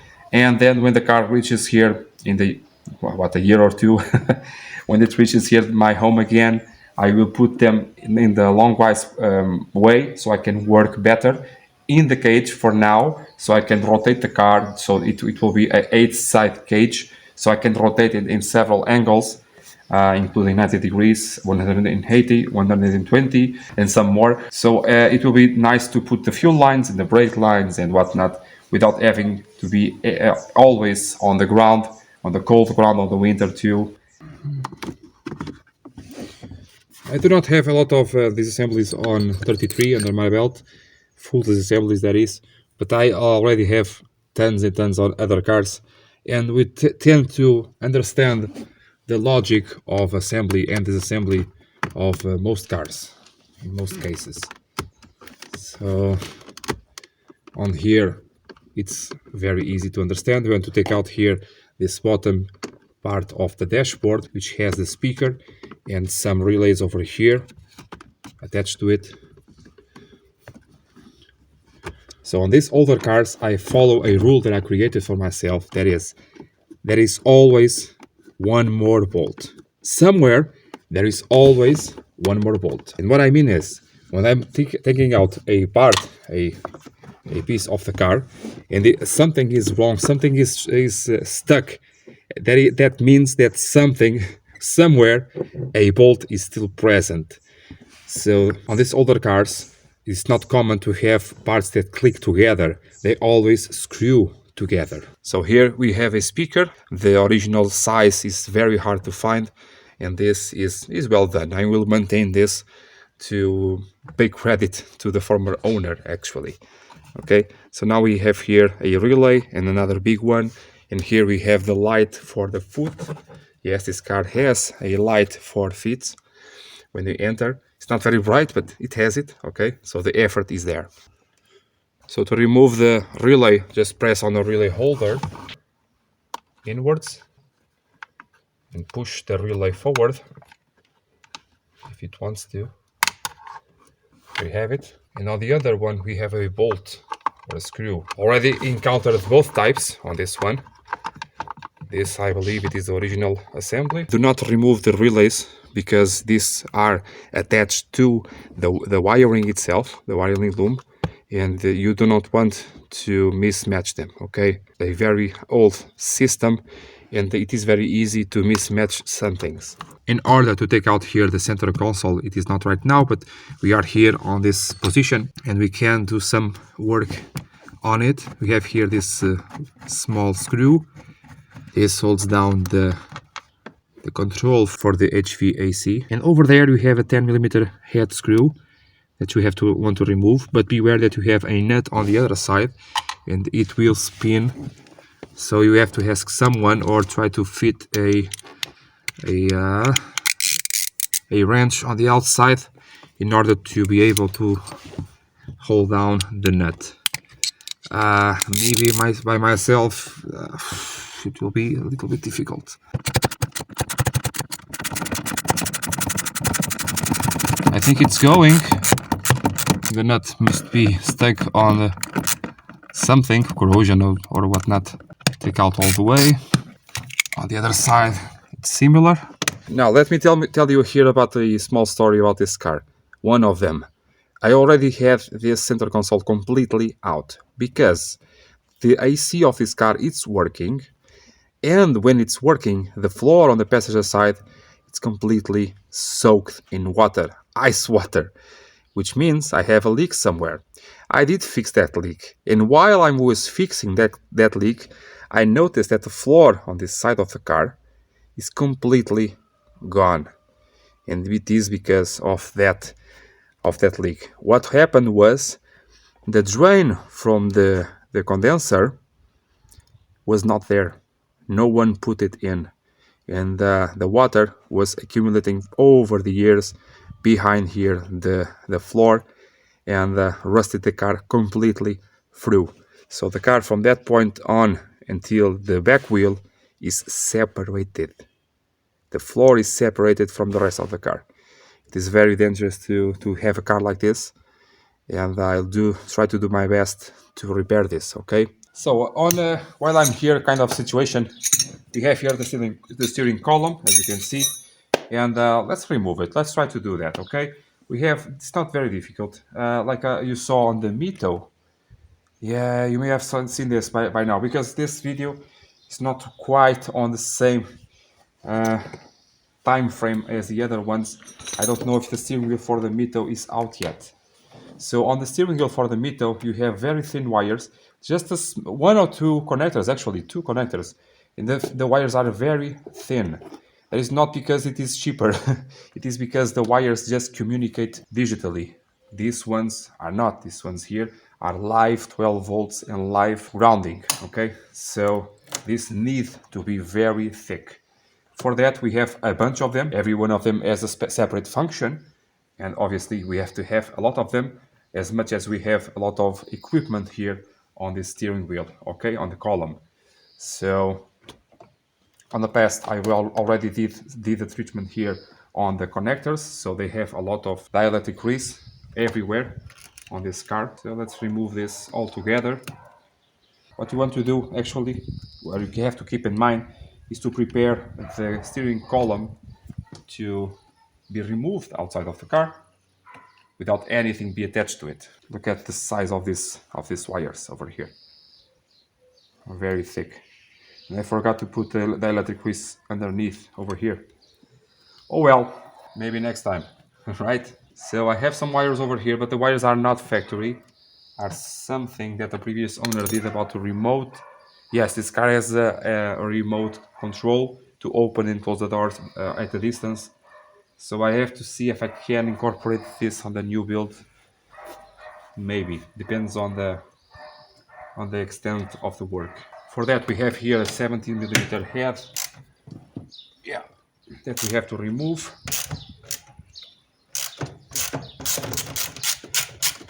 Just like this. And on the same direction, but down there, a 13 nut and bolt. Over here, this 17 is the same. Yeah, it's the same. It's the lever to adjust the steering height. Okay, so pay very close attention to that. I have to take out the wires here for the main ignition barrel. Like I said, I do not know everything by heart. What you want to do is to follow the wires that go here from the ignition barrel. By the way, these ignition barrels were used on many supercars of the era, like Lamborghinis and some Ferraris and another thing like that, okay? So they are very common on here on our 33s, but on some other cars, like the Lamborghini from Tavares, it uses this exact system. And just curious, okay? And also these levers over here are the same that are used on some Lamborghinis, some old ones, and some not so old ones too. So a zip tie out, another zip tie out, and we have here the connector for the ignition barrel. Now removing here the connector, take out there the nut and bolt, the last one.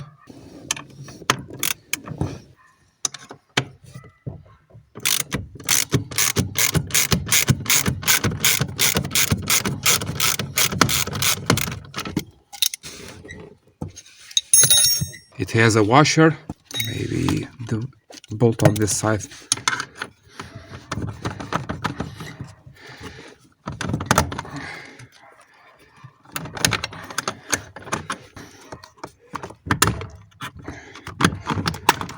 Okay, nut and bolt, two washers, a bolt. Try to save it with the steering column.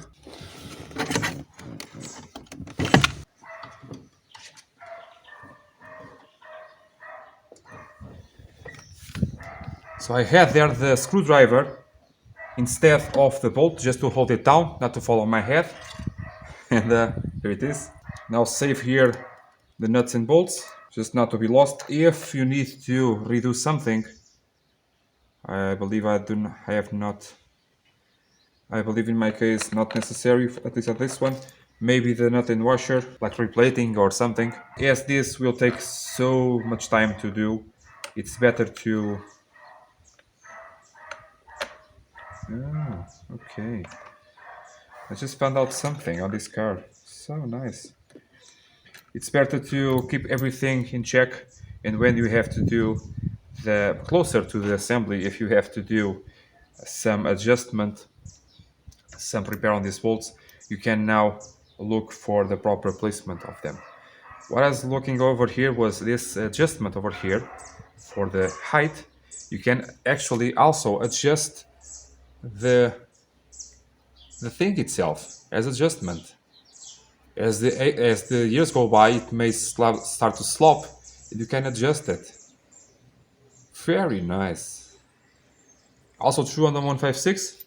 You just tighten down here more the back nut, the nut on this side. These dashboards are very known for cracking. This one is cracked over here, crack over there almost. Not so much, okay, but it has a little bit of a crack, just one or two. And for this car, that means that this dashboard is mint because they crack a lot, really. This one is not that bad, and this crack over here, I think it was me actually, but whatever. So in this way, without the steering wheel, it's much more pleasant to work. You start to be more close to things, and you start to be a little bit more connected with the job, okay? If you want to think like that, I think like that, okay? So now in this way, you can start to pull out these switches over here. Normally, what we have to do to take them out, what we have to do in the past, was to do like this. On these cars, you cannot do this. You will crack the dashboard. You have to pull them out from the behind. Try to do that, or remove the connectors and leave them in here. Just leave them alone. And if you want with the dashboard out, you can press on the tabs and remove them. They are very, very, very finicky, okay, these dashboards. As you are here, we want to remove some things over here. Just try to take advantage of your space, of your workspace. Take out this lower screw, take out this side screw. There are no major bolts on this dashboard. It's just small bolts like this that go into a frame, and the frame is then removed after you remove the cover that is this dashboard. It's very, very simple, just like any other old car. As you can see, we have here the pipe that I used to drain the AC. It is just more than one pipe because it has two drains, this car. And it has to go to a Y-shaped part. It has to be plastic, cannot be metal, because it will freeze up if it is metal, and then water cannot escape. And then we have this pipe to go to the outside of the car, okay? This was not present, and water just rained down over here, and everything was soaking wet and rusty, so rusty. So on this side is the same thing, okay? Just take out the bolts that you see. Nothing very difficult. Try to maintain the original position of the bolts if they are original. This being the 1.7 16 valve, the ECU is on the inside of the car for this age, for this year of construction. For later years, I believe it was on the outside. Again, here the speaker with the wires. Just take out the wires and put this to a side, save it. Now, over the years, I saw on a lot of forums talking about these connectors over here. These connectors, this car is very old, okay? In order to communicate with the diagnosis machine with the scan tool, you have this connector over here, okay? But before a scan tool existed, you can also connect over here, I think it was a light bulb or something, or a relay with a light bulb, a different type of assembly to tell you by blinking the fault code and whatnot, okay? Okay, I'm not totally sure how it works. I never worked with it. I never saw that kind of machine. I know it was called, not alpha code, it was something else. But yes, it is a very old machine, like the 1980s machine, and it did not use this connector over here. It just used the combination of these ones. I also know something about a shunt that is made between, I think these two, maybe, for something. I'm not completely sure. It was a long time ago, and I did not do the research to talk about this because, well, I didn't. Okay, lack of time, I believe. Okay, but if you know something about this, please tell me down on the comments. Again, here on this side we have this small bolt. This bolt holds down the bracket for the climate control facing fascia. Yeah, and this one here holds down this body. Okay, same thing here. We have a nut on the outside, and it is surprisingly coming out. Hooray! Underneath the door for the glove box over here, we have 3 bolts. These 3 bolts only remove the door itself, do not remove the glove compartment itself. This one, it was already repaired by me. It is kind of good. More bolts around the glove box compartment to remove it, and be careful here with the light and the switch.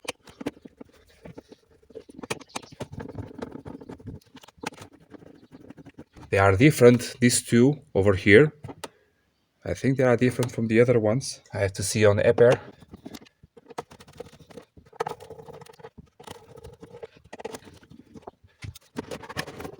Okay, as you can see over here, we have the connectors for the glove box light.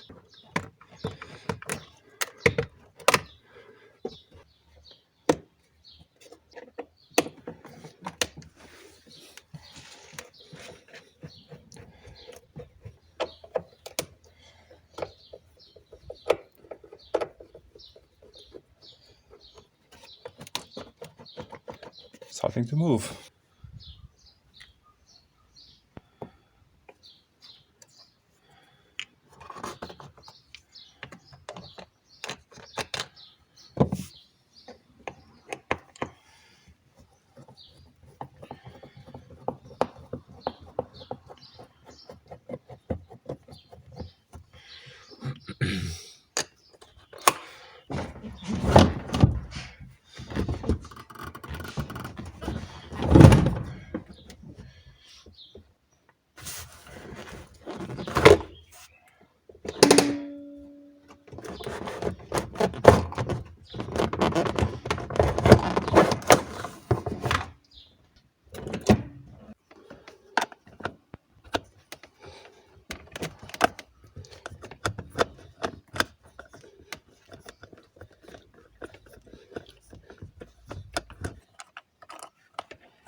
Now we have here these vents. Mine are not complete. Mine are missing here. I have them, okay? I have the pipes that go here to the inner part, but they do not fit well, and this keeps falling off, so I just remove them. Okay, we have here 4 bolts. I'm sorry about the camera angle because of the sun. I want to... Unless... What do you think now? Much better. So remove here the 4 bolts or screws. Very important to remove those 2 screws on the sides because they hold on to the fascia, and they will not come off with this front center console.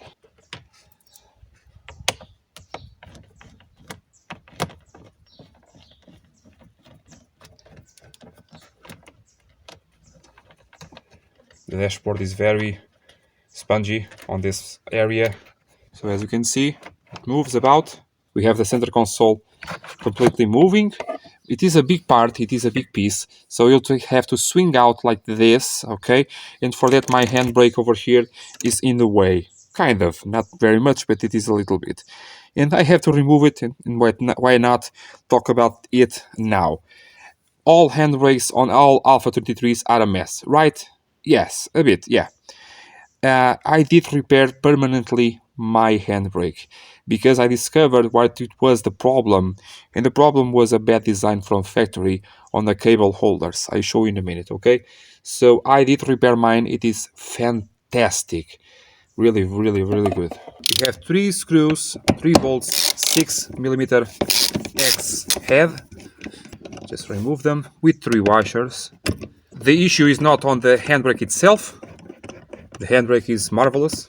The lever is very good. Now, this handbrake assembly has some spacers underneath.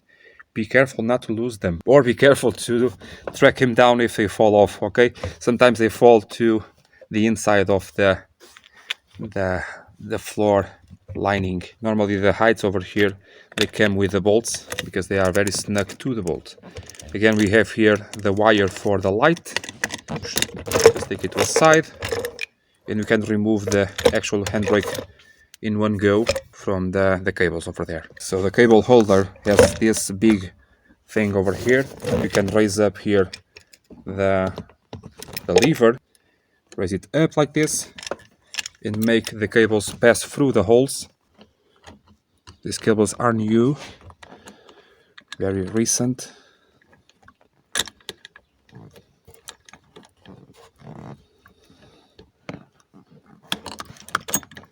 Okay, so it's out. This over here is the cable, the handbrake cable holder.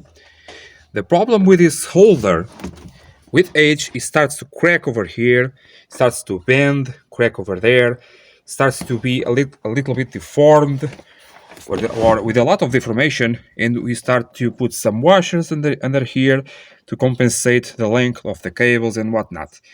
And that got me thinking, well, what exactly is the problem? And I think the problem was this part over here was constructed to do a force that is not this one. So the force that is infringed on this part is, as you pull the cable over here, this or this one, okay, this outer shell of the cable will try to go that way, over there, okay, to the driver's side, to the front of the car. That will create here enormous forces on this part and try to crack them. But before cracking them, it makes a spring-like effect, which makes the feeling of the handbrake very springy. You do not know exactly what force are you applying to it. So what I did is to modify it. Okay, you know I hate modifications. You know that, okay? But when they are due to do, I made them. Oh yeah, and I really made this one. Okay, what I did over here, it is a part that counteracts on that force. So if I have here a force forcing this area to that side, I have here a support for it. So this support transmits all of that force to the floor of the car. This area over here will not move ever again. Never more. Okay? Great band, by the way. And on this side, the same thing. I'll remove this in a bit so you can see. The challenge was to put these two parts in the way that they are permanently leaning on the body of the car without making any stress on the bolts or whatever, because if so, they can loosen up or start to crack somewhere else. Because this area of the car over here is not straight, it is like a semicircular shape, and I had to be very careful to try to match the curvature of the sheet metal underneath. And then I just add here just about of a millimeter up to be able to put this material underneath, not to create any more corrosion. This system was working for about, I don't know, 2-3 years thereabouts, and it was magnificent. Every time I go into the MOT, which is once a year, it always passed with flying colors. And I already had this experience with other 33s, and it's always a very challenging thing to pass them on MOT.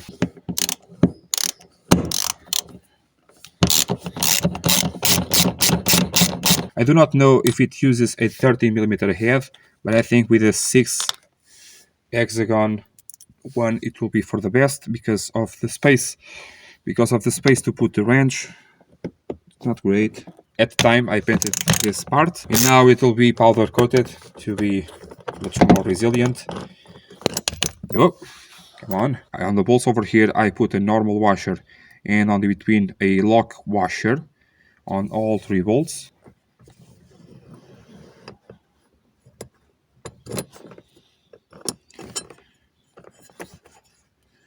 And as you can see, here it is, the part modified to meet the exact curvature of the body of the car. As you can see over here, this part is like bent over here. It has to meet the curvature of the body of the car. That is why it was so challenging, but at the same time it was very satisfying. And those welds over there, they were made by me in very specific positions, not to be too much. And when I have a good machine, yes, I can kind of weld, okay? I do understand about the temperatures and penetration on the welds. As you can see over there, a very, very meticulous weld over there. And over there too. And it had to be over there, okay? And also on the bottom. Okay, I'm very proud about this modification. I really am. Really very, very proud.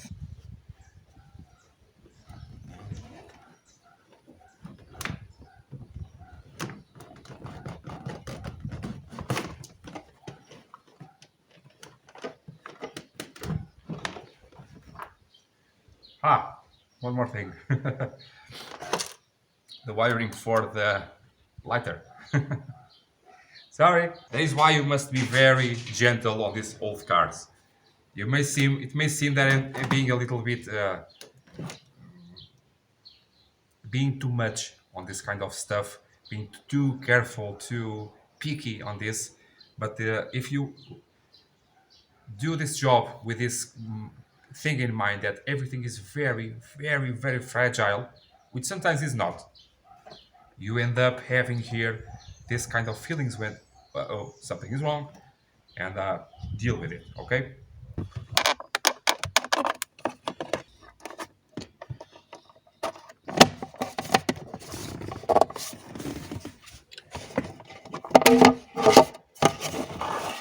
Yes, I cannot remember exactly how it is done. I will just remove the wires. On old cars, do not be a hero, okay? This is for the light bulb. This is for the light bulb of the cigarette lighter. And this bottom one is for the lighter itself. Everything is loose. Yeah. We can continue.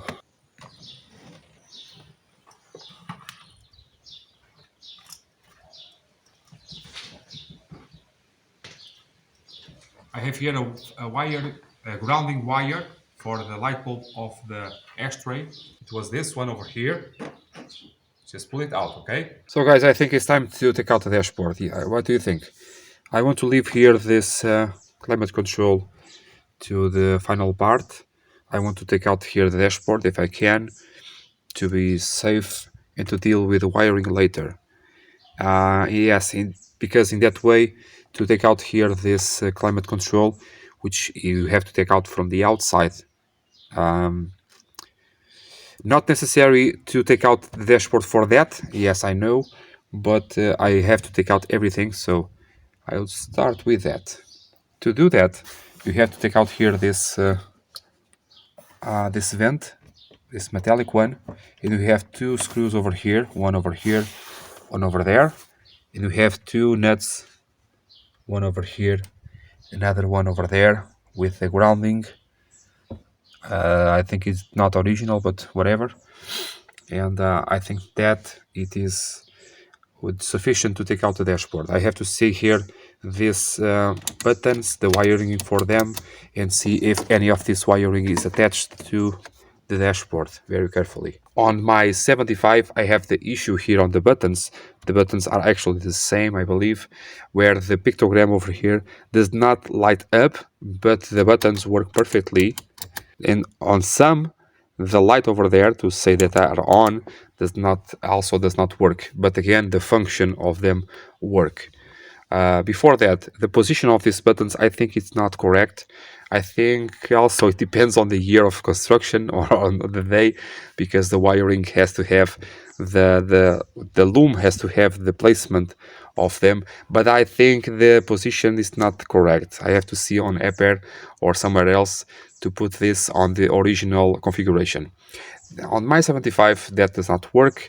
Well, the pictograms do not work, and I already could saw that I have a grounding for that, a common ground for lighting the pictograms. As far as I could see, I have a burnt wire. The wire then goes to the common ground, and do not know if that is the problem yet, because that dashboard seems to be a little bit more difficult to take out regarding this one. But I have to remove it because I will take care of the rust and all of that stuff on the outside of the car, on that wiper area, and I want to have this inner area available for the body shop to take care of it. Okay, so if you know any common issue on the 75 about that problem, tell me on the comments below so we can exchange some ideas about that. Okay.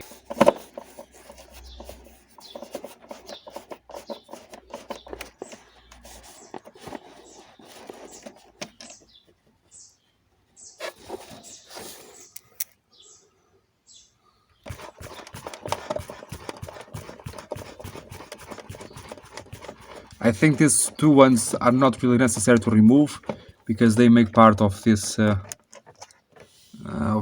chassis thing on the back side over here. But better safe than sorry.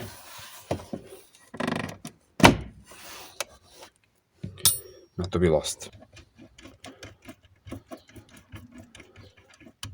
That side I have a grounding.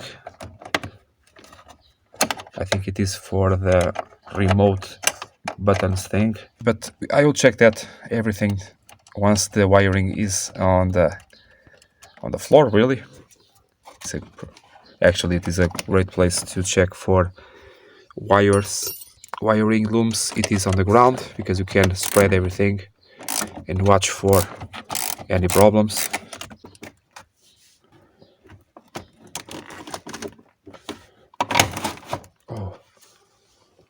Oh, do not break, please do not break. So on this side is completely loose. On that one I have to be very careful about these connectors. Yeah, one is out, the other one, two. So those two next.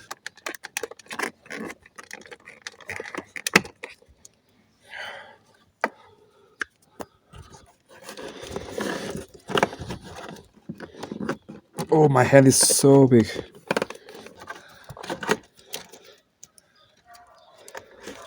Now I can try to remove it.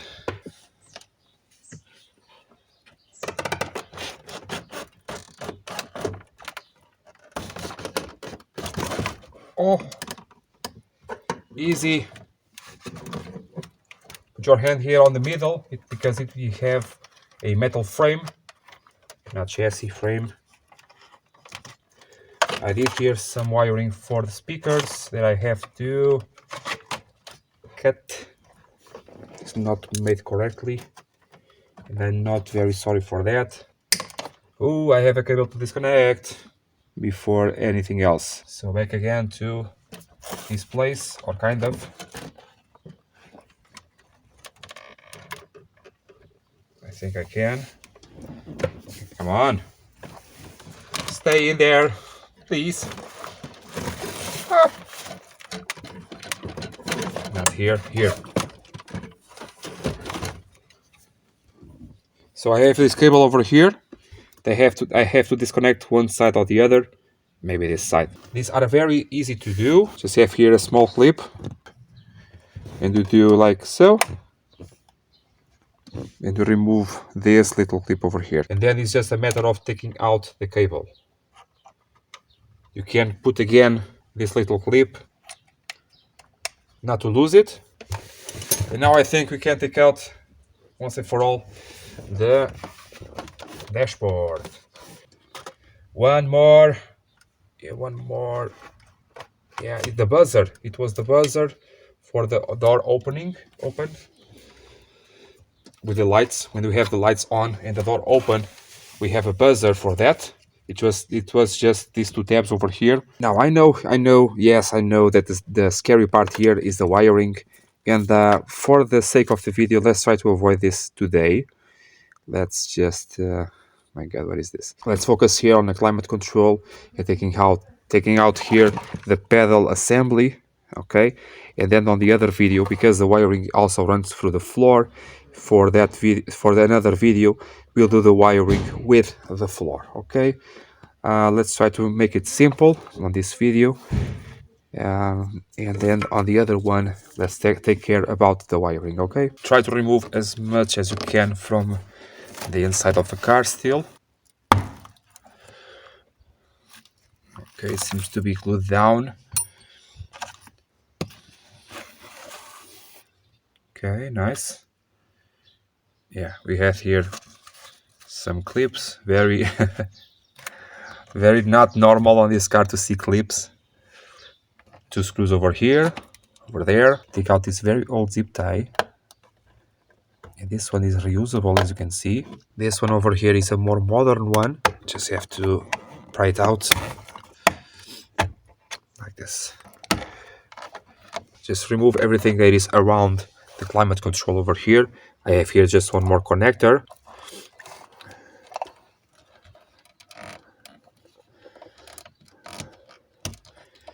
Like this. I have there a cable that goes here to the selector. I have to see from where I will remove it, because on this side it seems to be a lot of work.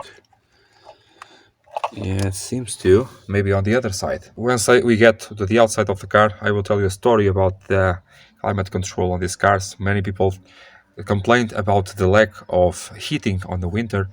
I have a very cool story for that.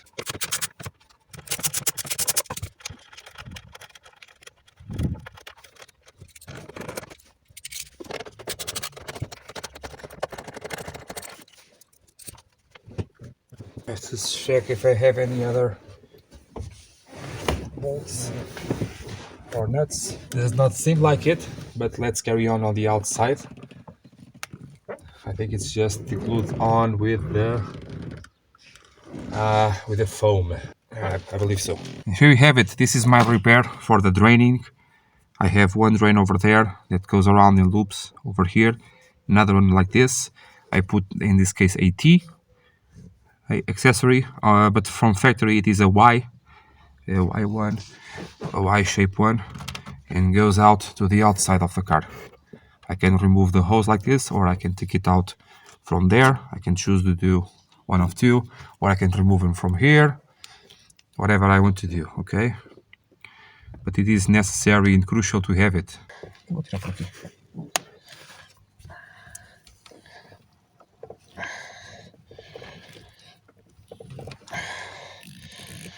It's tight. Don't want to break. Ah! My God. Do not want to break the accessory, but being so new, I don't think it will. Okay. On the other side of the hose, I have a zip tie with a accessory to bite onto the gearbox, so my hose is pointing down out to the ground. It's not pointing forward, because if it was pointing forward on the outside, air can push the water back again to the inside of this, not let the draining system to work with gravity. As you can see over here, this draining pipe has to be pointing down, so I put there that little clip to clip onto the gearbox actually, and the pipe in that way will be pointing down or back, a little bit back.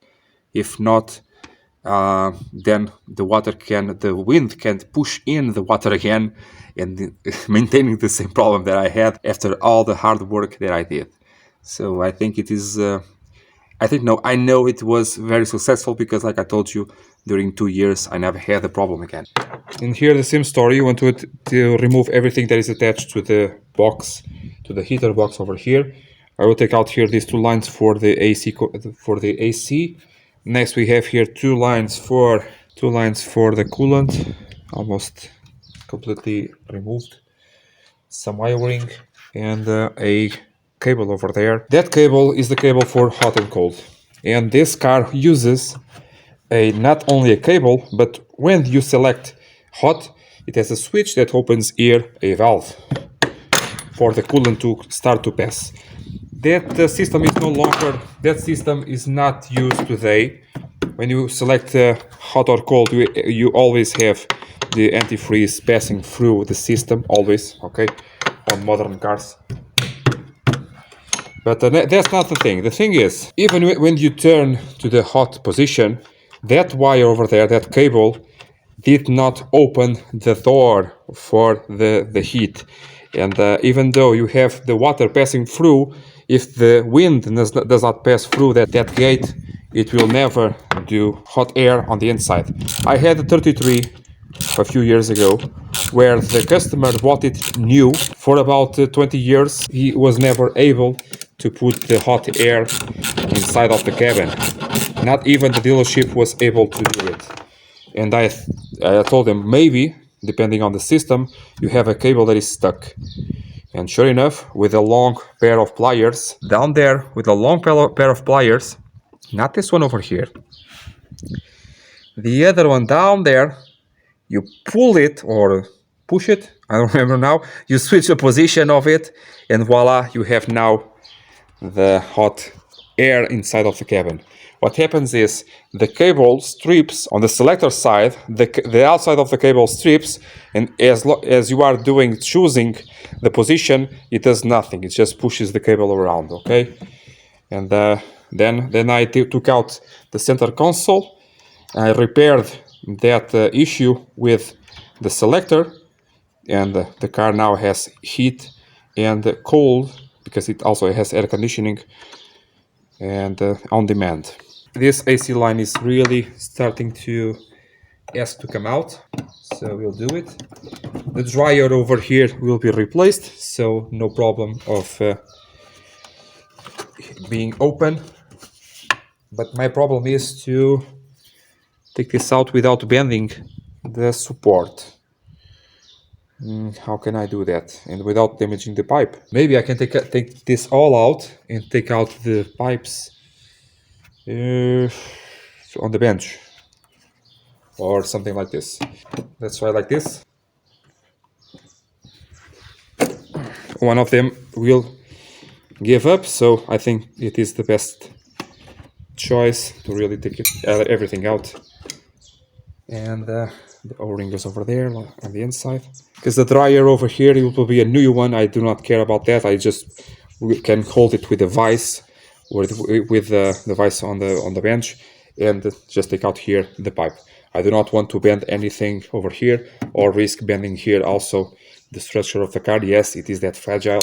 So play it safe, guys. Play it safe. Just take out here the connectors. This is the old pressostat for the position of the, well, it has two positions. The first one engages the clutch on the compressor. The second one engages the fans to kick in, okay? So if you saw on my videos about AC, you need a minimal pressure to engage the compressor. Basically, this is two switches in one, okay?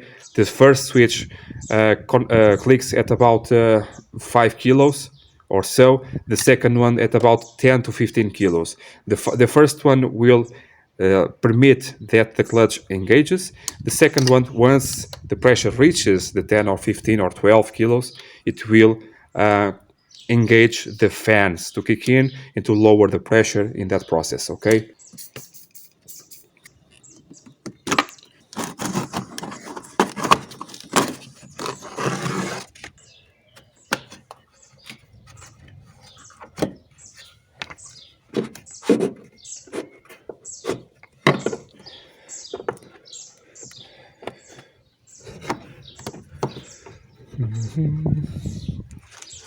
This AC line, if I can pull it. Just take out here the screws. We have 4. One is missing over there. Okay, so one over here, another one over here, third one, and fourth one over there.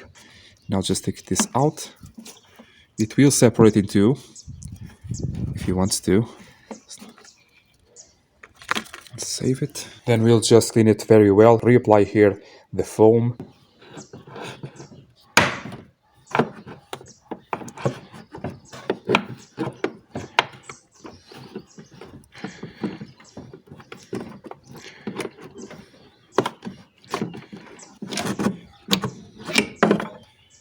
You want to know that it is normal to have some wires passing across over here, and you do not need to remove it in order to remove the box over here, the climate box. But if you want to, you can. For me, I think not right now. Now over here we have again a actuator. Take out here the plug for the resistance of the speed. There's another connector over here.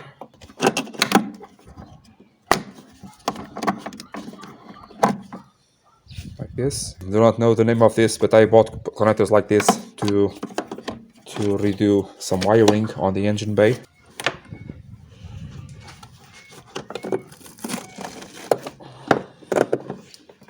Just like I thought, we have some foam gluing this down. These hoses are bothering me.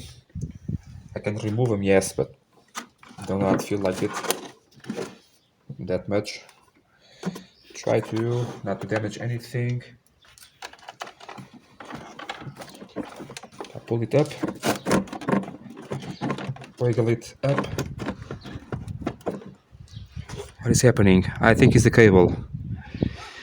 I know I have a cable missing to remove, but I did not want to do it right now. I was hoping for it to come up first a bit. Not happening. Not happening.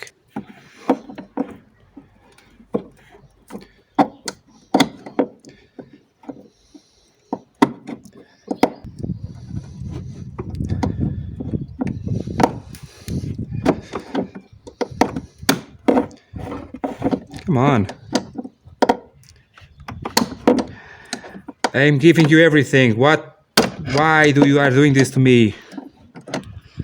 Story of my life. Okay, it's gone. I have to take out the cable from the other side. No way. I have a bolt on there holding down the cable. Oh well. So this is the cable. And as you can see, I already have to put here some zip ties and whatnot to hold it in place. So this car had the same problem. And there on the tip of the cable, I also had to come up with something to keep it in place. So I'm not very fond of taking everything apart again. What I'll try to do, what I can do actually, is to take out the pedal box and then try to reach the screw that is holding the cable together, and try not to mess with this again. Because in order to do this, I have to take out this plate over here, the climate control plate. Cars that have AC have this extra plate over here. Cars that do not have it don't. I'm very stubborn. I was able to take it out like this with a, so I put it a little bit up, and then here with this tool I was able to take out here this clip, and in this way the cable is now free. It should come out. I really want to take this out, okay?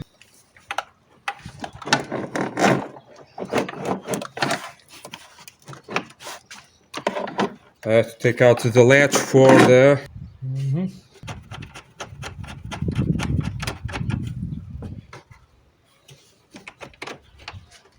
No way.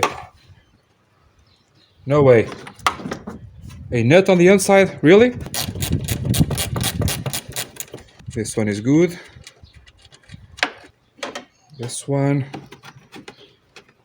I think it's also... Let me check.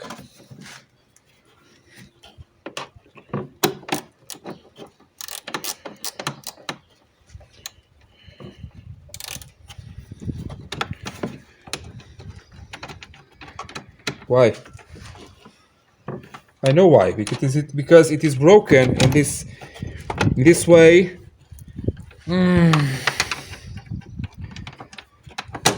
Calm down, okay? Just I have this objective until the end of the day, and a rainstorm is coming.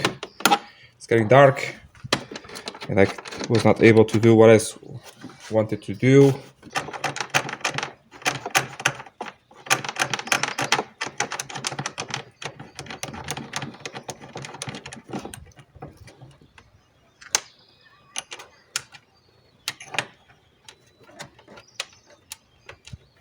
Instead of putting the damn nut, the trap nut on the inside, they put this nut.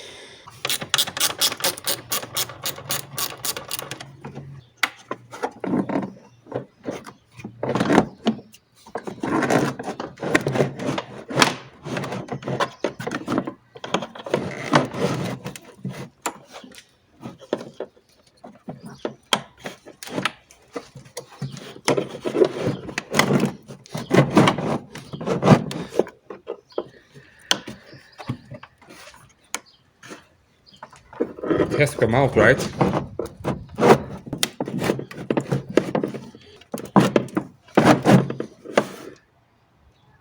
How in the world? How in the world? Just force it a bit, yeah.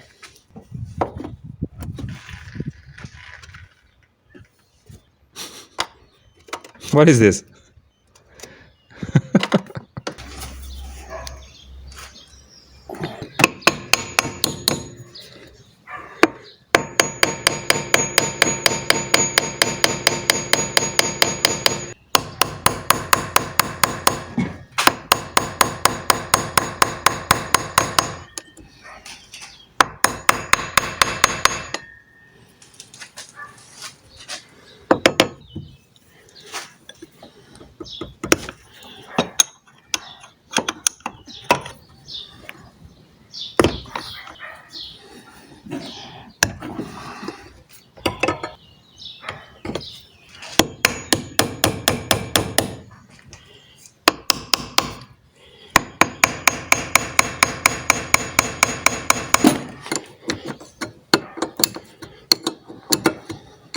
Now to remove this ABS unit, normally what we have to do is to take out here this nut, that one over there, and another one back there.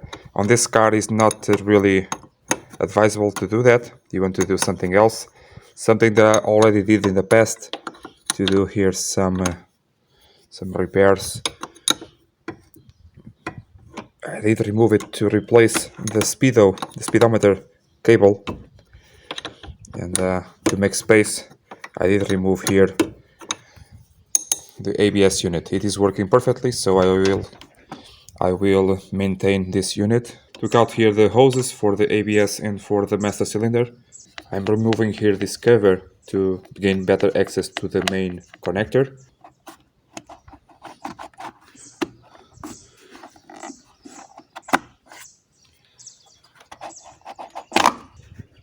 And on this case you have here this main cable that comes from the signal from the brake switch and from the sensors, and this one over here is the power cable. This goes like this, and on this one you have to pull the tab. What I do have here on the wheel arch is the bolts and nuts for the bracket over here, and taking out the entire bracket at the same time, it will be much easier to remove the ABS module with the bracket attached.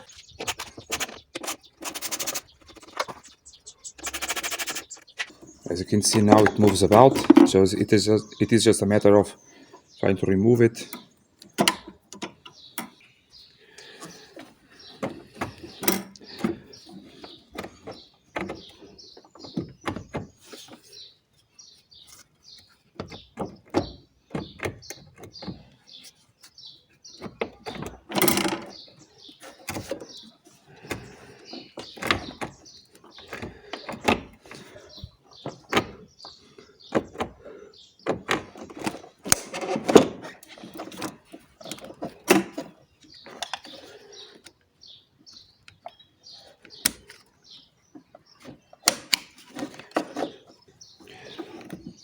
And I still have down there a nut with a grounding. It is an 8mm nut. Be careful now where I'm saving this control unit, because it has the brake fluid inside, and with moisture it will rotten.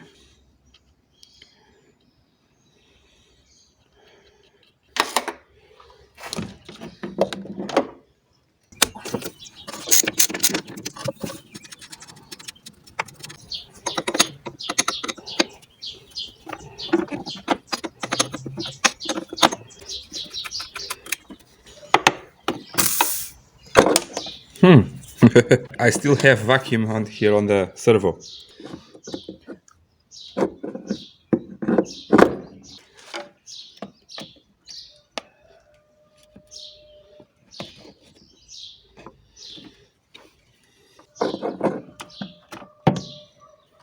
Again, here with this master cylinder, I have to save it somewhere safe, so it not to rotten. It is actually a recent part, so I want to maintain it. Many of you guys ask me why the servo fails. It is because the lack of maintenance here on this pump, on this cylinder, and then you have the brake fluid coming out through here, through the seals, goes into the servo, and it rottens the servo inside out. So a good maintenance here on the brake system will prevent you to damage here the servo, for example, and the ABS, and so much more. Just removing here the hose for the brake booster.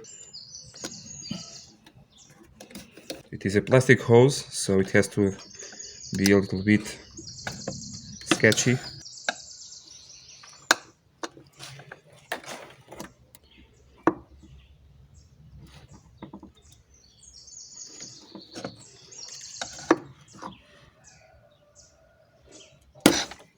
Now to remove this, I believe, if I remember correctly, it is all from the inside.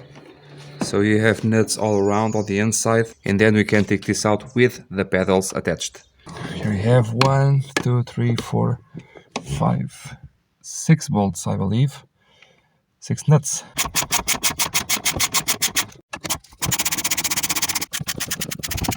I think I have to take out the throttle cable, because this is a separate part from the pedal box itself. So I have here a ring around the pedal box. I think that's it. And I have to take out these 2 things. So take this out, and here you go. Now here, remove here the wires. This is for the brake switch. Very nice. Now you can start to be a little more aggressive with this. But before that we have up here 3 more bolts to remove. And you can take this out actually. Take out these 3 bolts.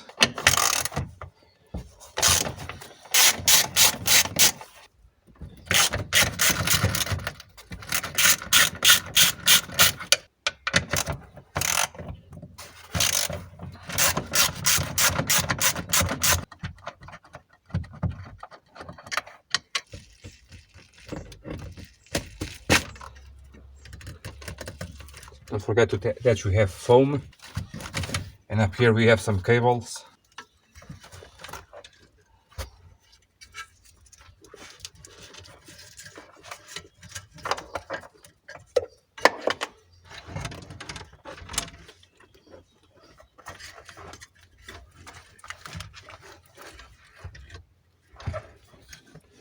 We have the spring for the brake pedal that we have to remove.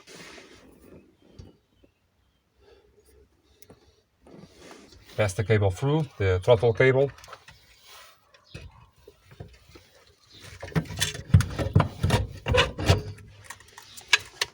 I have here something that is not stock. I have a switch over here. Not know what it does. Maybe a kill switch, but if it is broken. I knew about this switch before, and I tested it a bunch of times, and it does nothing, so I will remove it.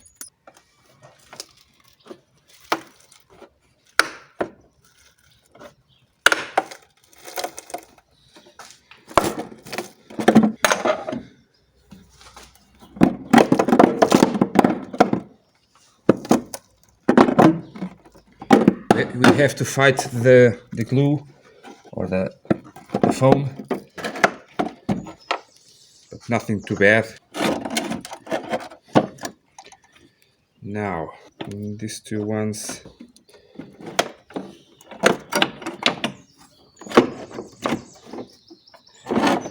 So I have the pedals attached, so I have to wiggle this thing a bit.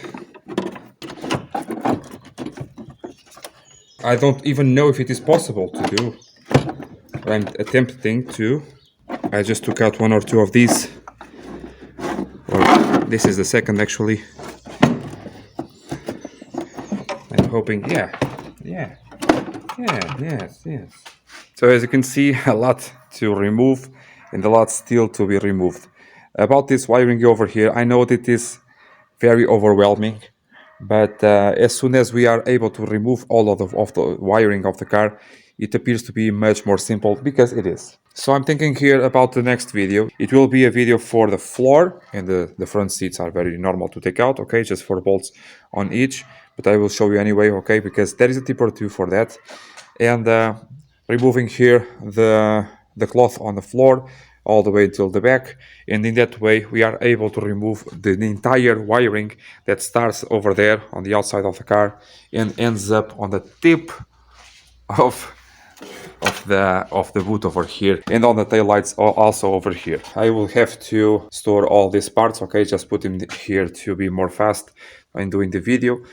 Then on another video I'll do one for the doors, so I'll do a front door and a rear door because they are different. The rear doors have this part over here that actually ends up down there, okay, and I have 2 new original ones, oh yeah, to put in this car. So I'll do one language to one side, another language to the other side. I think you can understand that. And with that, there are 2 videos. Then I will do a video. Well, the interior trimming and the roof and whatnot, I think I can do it on the video with the wiring and the floor in the seats. What do you think? Regardless of that, I still have to do a final video, how to remove this part over here, how to remove this part over here, and how to remove all of these small things that the car has, all of these small clips, all of this stuff, all of the small things that the car has on the body, like for example here, the reservoir for the rear washer, all of these small things. I think they are very important. Sometimes they go a little bit unnoticed, and I think it will be important to show you all of these small things. Okay, for example, here the adjustment for the hood, all of this stuff on the hooks and crannies.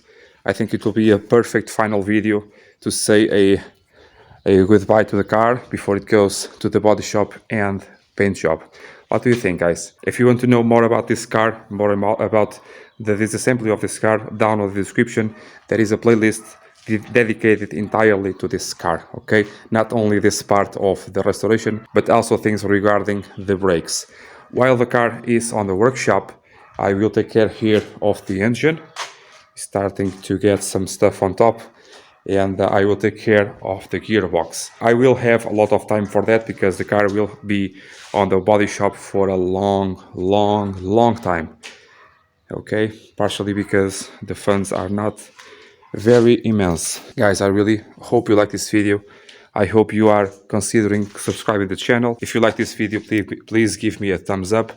And if you really like this video, give me a super thanks if you are able to do so, okay? Don't forget that down in the description I have a lot of stuff that can and will be useful for you. Today here on my Alfa 33 we are disassembling the doors, the door panels, all of the interior of the doors. We are doing that on this channel. I am doing here a front door and a rear door because they are a little bit different and I want to show you everything.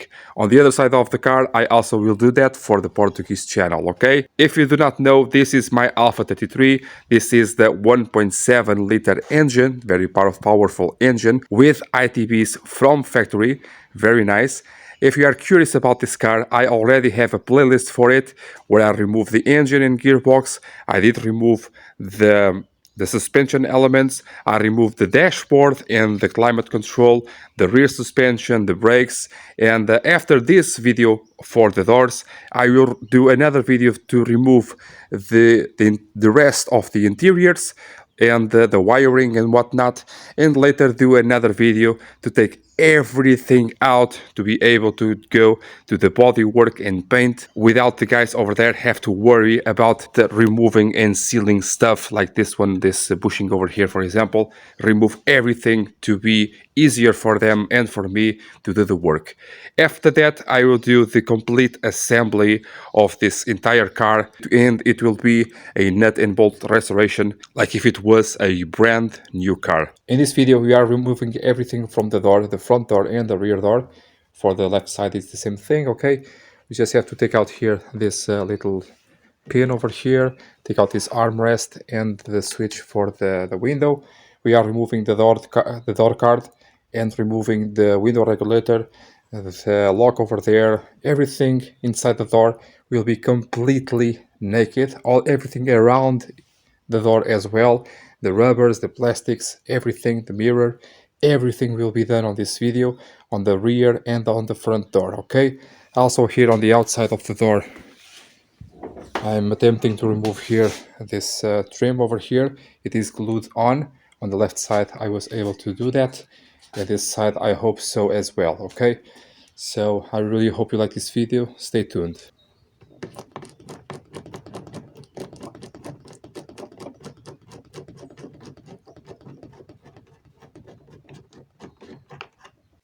Make sure to bag everything there is for the door that you are working with. I just written here the door that I am working with, okay? Now to remove here the armrest, you have here this cover, and by removing it, it is just clipped on. By removing the cover, you'll discover that you have here a bolt over here that holds down the armrest, another one over here, another one over there behind the cover. Show you in a minute. Also, we have here to hold on to this cover a very small screw that is over there, and sometimes that goes unnoticed and we can break it. So I will remove the bolt immediately. I had to put a washer because it is already broken, and now with that we can pull on it very gently. By the way, I was able to find a new and original armrest for the left side of the car on the dealership. I just look for it on aperfiatforum.com, and I was able to find the part number, and with that I asked my dealership if it was available. They said yes, and I ordered it. Also, this part over here was also not this one, the rear door one, but it is the same as this one. It was also available, so I did order a new one, and it came. It was like 5 years ago or so, so by now it may not be available anymore. So a large bolt over here, a long one, another long one over here. All of them are Phillips screw heads. The little one is over there, but I have to take out the cover. And up here we have two more, but we have to take out here the switch. About this switch, let me tell you about it. Clearly here this bolt is wrong. Do not remember why, but we'll see, okay? Now to get to the under one, we have to take out here this switch. Now this armrest that comes here with the holder, when it is new, it does not come with this hole over here, the hole for the switch. It comes all covered, and we have to do the hole to insert the switch. I have to do that on my left side, okay? So that is that. About the switch over here, sometimes we see the switches like this, and they work, okay, just upside down, because on some Fiat models like the Uno and other more, we have these switches, but the configuration is just upside down, okay?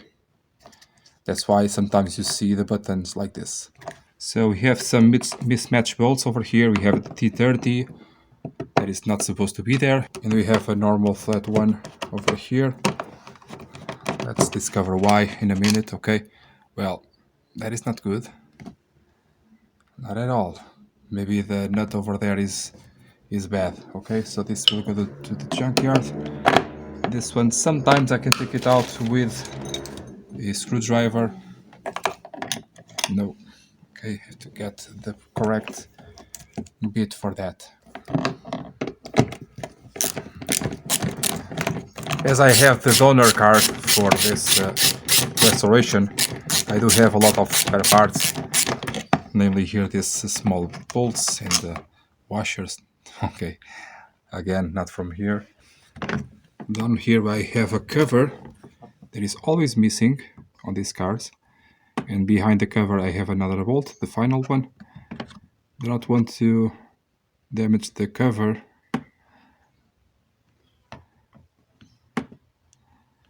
If this was the customer car, I'll maybe do it in a different way, more carefully. But being my car and I'm always in a rush, I know that is not an excuse, but what can I do? What can I do?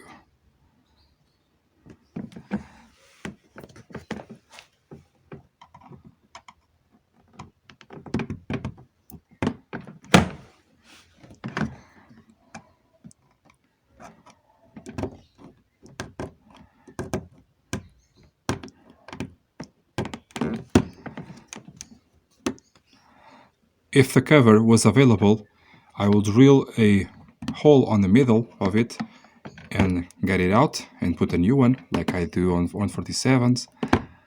But on this case, nothing is available, so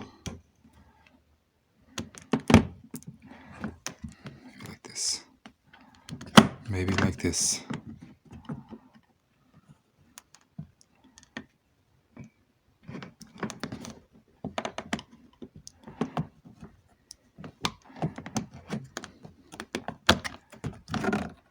Yes. To the back.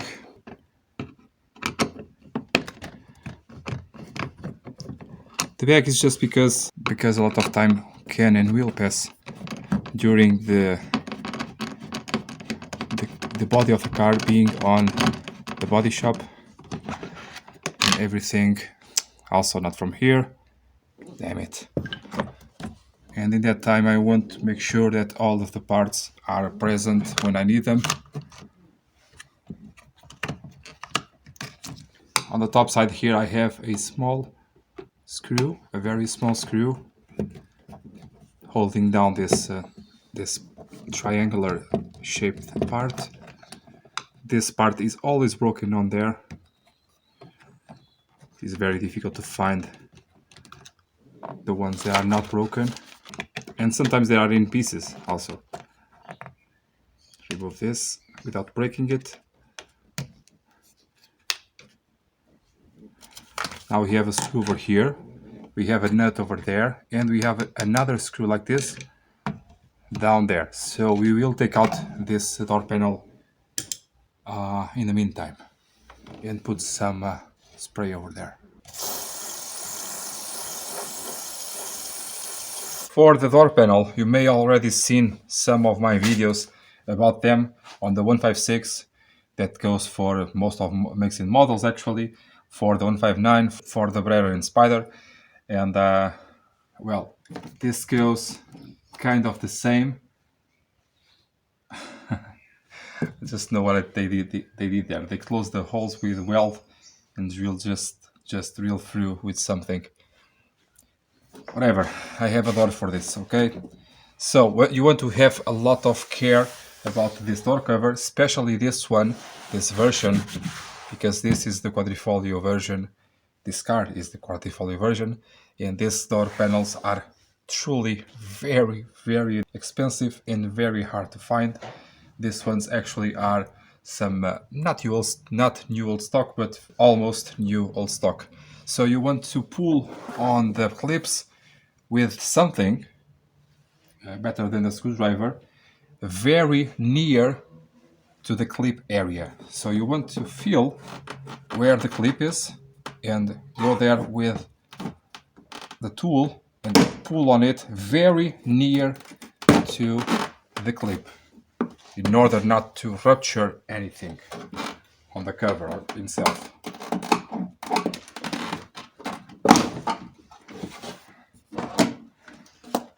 Just the wiring to go.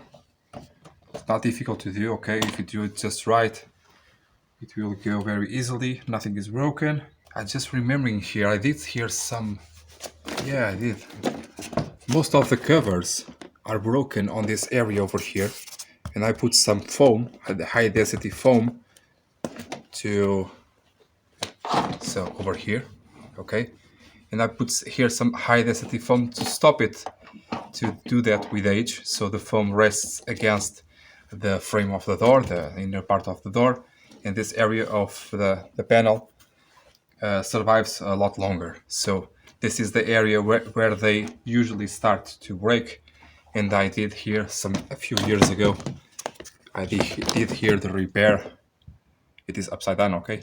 I did here the repair to hopefully make it last longer. Make sure to save these door covers on a flat area, flat space, because with age they will sag. Now we have here this very important component. It may seem like junk, but believe me, it is not, like I told you on so many other videos about water leaks. Okay, this door. Okay, that's some previous repairs done to it. We will get there in a moment. So this weather strip with this weather membrane normally has another one on the inside. This one is missing, okay? And it stops the door panel from collapsing, from rotting. Because normally it is normal for the water to be inside of the door, and what stops the water coming into the car and into the door cover is this weather strip. This one and another one that is missing here on this door. I can show you a clip on the left side of the car for the Portuguese side of the video. Okay. This is wrong, not from here. This extra wiring is not here, it's down below over here. Well, it really seems that this door has seen some better days. Let's see if it is savable or not, because I have another one from the donor, and possibly for the work that involves on the body shop, probably we'll go with the other door, probably, okay. So on this door I want to show you something very cool, but I think I will not be able to do that because well, this is an original lifter, okay, the regulator, and in order to take out here this regulator and the glass and everything like that, we have to take out here these two nuts. I show you in a minute, lower the thing, and then separate the two. And to lower it without power, on the original one I have here a small ball like a cylinder. I have a cylinder over here where I can rotate this and lift the lifter up and down, okay? This one is not original, it's an aftermarket one, and I think I'm not able to do that. Cannot find a place to put rotation on it. More than that, I can see here holes that are not meant to be on this regulator. So it may be a little bit messy. I really was hoping to give you a clear view of this, of all of this, but seems not like it. I did pick the side at random, so the Portuguese side was the left one, it was at random. So this is quite normal, so taking out here the two nuts that go to the regulator into the glass. Then we have, okay, the nuts are not correct. Then we have a nut on the regulator itself. but before that I wanted to lower the thing down. I can do something. I can reach the connector, and with 12 volts of a battery I can lower it down, and probably that's what we will do. About the nuts and washers and everything like that, on the repairfiatforum.com we can see what are the supposed parts for it, and we can in that way insert the correct ones once we are assembling it. Here on the bottom side of the lifter we have a nut on the outside of the door, a 10mm one that we have to remove.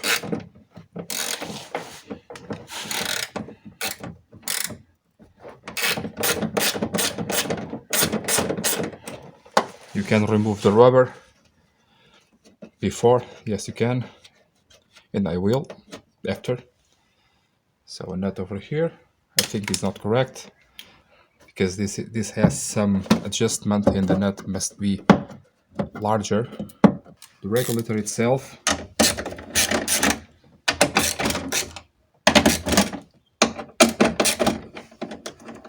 I think I have another one, the original one from the donor car. This one, if it is for a 33, well, I'll keep it, but it's very strange, very strange. Take out here the zip ties to access the wiring. First of all, this door is very, very ugly indeed. Hope the wiring is okay, but again I have the donor one to go to use. Over here I have these clips that are the connectors that are on the back side of the door, like this. And this thing over here, it seems not to be original. Never saw it. Okay. On the donor car, what I did saw was these clips over here were glued on the back side with a drop of glue over here, and when you clip it on, it keeps the noise low and also stops it from falling off. That is very important.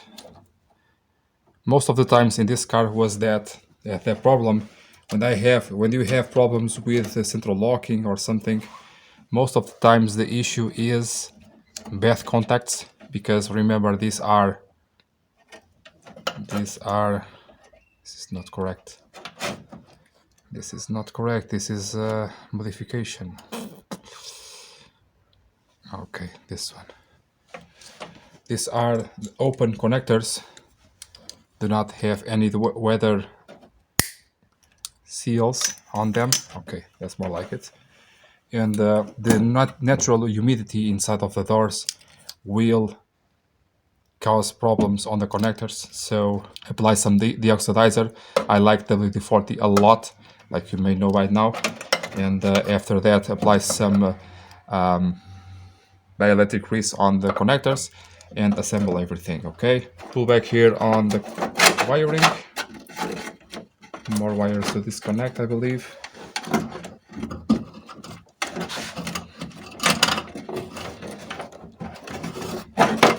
On these doors you do not have any master connector like you have on modern cars, because, well, it's just older and different, and you have to do it step by step, wire by wire, like I'm doing over here. I have here another zip tie.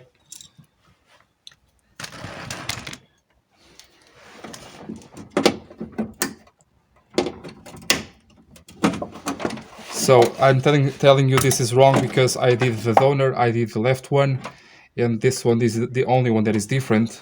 It is very sketchy, so I believe this really is the wrong one, the wrong assembly. I know that this wiring can separate from the rest, so possibly like so. Yes, okay. So the wiring for the central locking or most of it. And then this wiring goes into this this passageway over here to the interior of the car. But let's get to that in a minute. About this regulator, let's see what we can do. If I need to, I will inject over here 12 volts to lower the glass with a spare battery that I have over there. In fact, I have no way to spin it by hand like I have that possibility on the other original lifter. By lifter I mean the regulator of the window. Let's try it anyway. Okay, so what I need to do is to separate these two parts. This is plastic, the other okay, no, very flimsy, and I don't want to deal with that. So battery it will. So using here a battery, I will be able to lower down the regulator, I hope, and in that way separate the regulator to the glass. Maybe a little bit more. Now, as you can see over here, pushing the window back and the regulator forward to me, and now taking out here the glass. To remove the glass, it's better to take out here the trim on the upper side, but normally it comes out without that. But again, this door is very sketchy.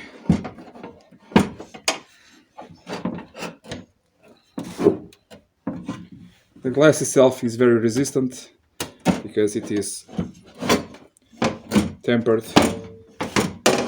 Now we can remove here the battery and the wires.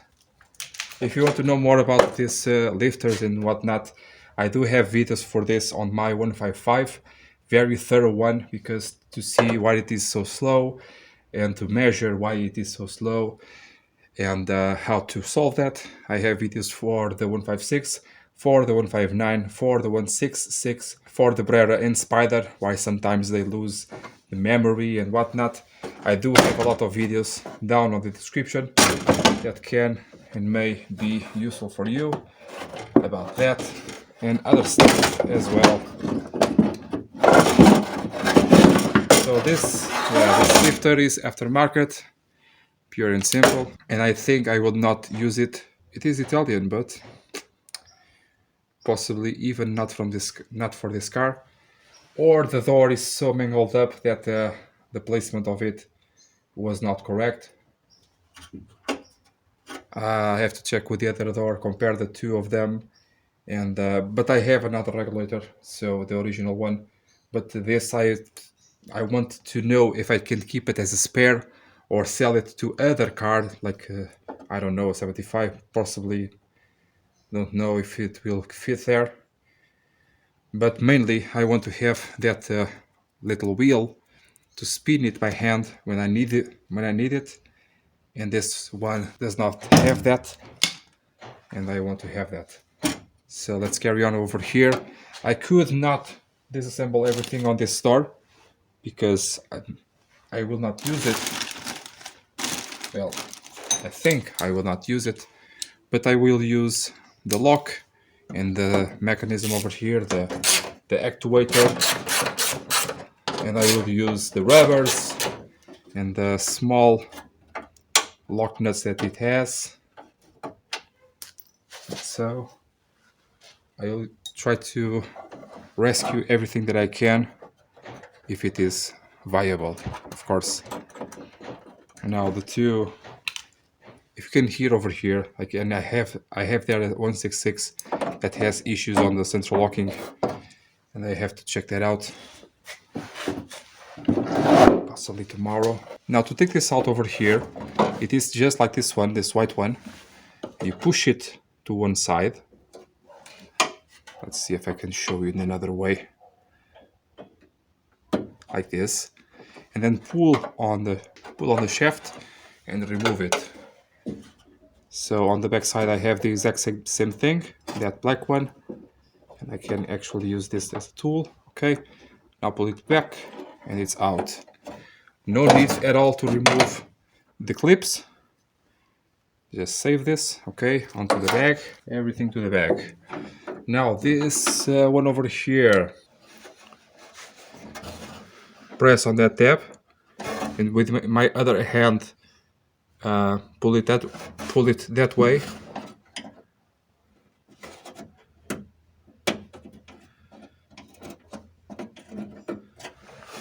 It's free. Or here on the inside it has a clip just like this white one and the other black one. Just remove it, save it. Now we have another clip over here, another tab that goes to the key cylinder, and you want to remove it with something like a screwdriver, like a big one will be for the best.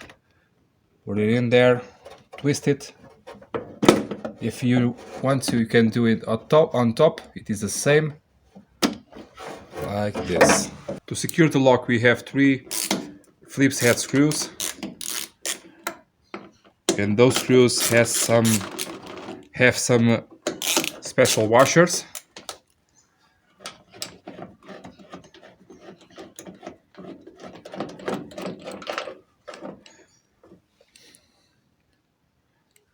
Like so.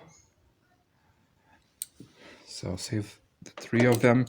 Next, to remove the lock, it is easier to do it like this because it matches the shape of the hole on the door.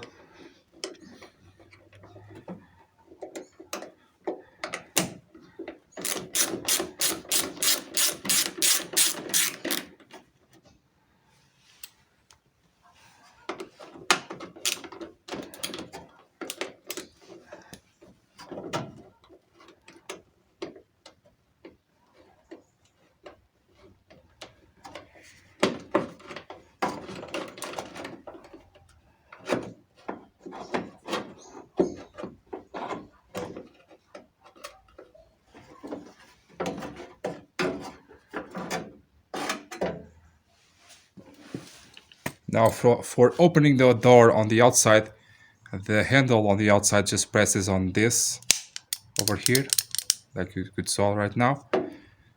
And this lock is very, I can say it, primitive, very simple. And all of the mechanism, you can see it. So you also can try to mend some things, try to take out some plates, try to do some maintenance over here. I will do some new springs over here, for example. I can have them made and try to save the most that I can. This is a total restoration, so I will try to restore most of the parts, and where I cannot restore them, I will put new ones. But the idea is to have a pretty much a new car, okay? That is the idea. To remove the exterior handle, take out here this nut, 10mm nut. This one you want to remove it altogether.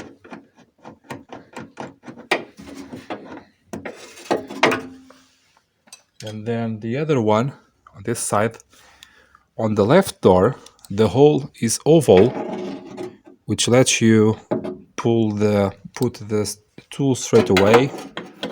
This one is not possible, but maybe almost. Yeah. This one is not necessary to remove all the way, the nut. And now you want to go on the outside of the car, of the door, and pull all the lever, the handle, a little bit out and to a side. So this side out, and now like this. As you can see, here it is, the nut, and on this side does not have it because I removed it. As you do this movement over here, this pushes onto the lever of the lock and opens the car. To take out here the barrel, we have a clip, a U-shaped clip that you want to remove from the inside. And for that clip has a hole over there that you want to put a hook or something to take it out. In my case, I will display here is normal, but I should have a spring to center it better. As I was saying, I want to use my needle nose pliers, the big ones, and just try to lever it out. It may be a little bit violent. Okay, it's out. The bag. And I'll just push out the barrel.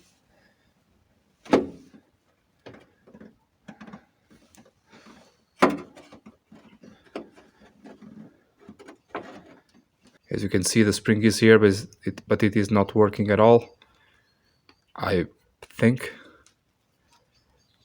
I have to check with a locksmith if it is like this or if it has something wrong with it. If it is just the spring, I can have one made, or two in this case, for the other side as well. Well, I have a left one and a right one, because this we pull over here must go down. So I have to remember that. I do have to remember that. That we pull over there has to go down. Very nice.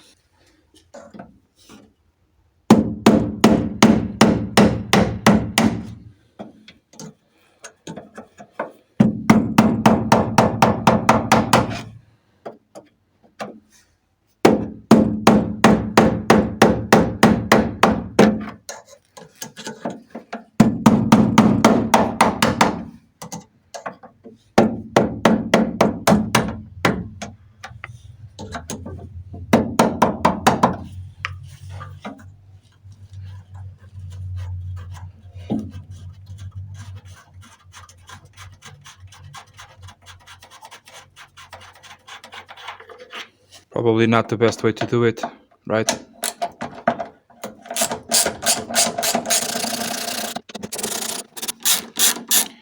Don't forget that this top bolt has this tab over here, this bracket for the cover, and the lower one has nothing unless, of course, the washer.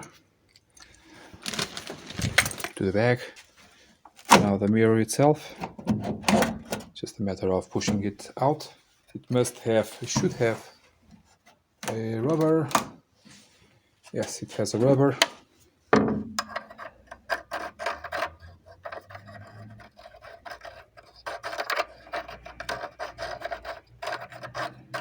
For painting purposes, I have to disassemble everything on the mirror, I hope. If it is not original, I won't. I hope to find an original one. I think this one, what is, say, Comer. The left one has over here written Alfa Romeo. This one has not, but I think it was just like that, or just on one side from factory. Well, let me know, okay? Now I will remove here the wiring out just to show you, but on the next video when we do the interior, I'll show you the rest of the wiring, okay? To the inside of the car. In the meantime, I have to remove here the door strap and remove there this not original door switch. I have no idea how to remove it. Just pull on it, maybe. Yay. Yay. Okay. In you go. One of the holes has to be filled up, and an original thing has to go in.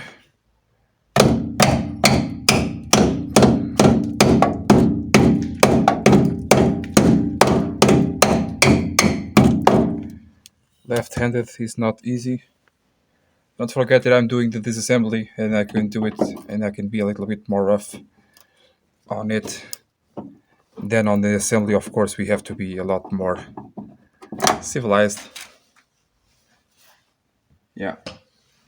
This way I can open the door a little bit more, just enough to do the work here on top. What you can do is to take out here the clip Not broke it, not break it. Ah, not break it, man. Broke it. Well, I have another one. Because of the donor car. Okay.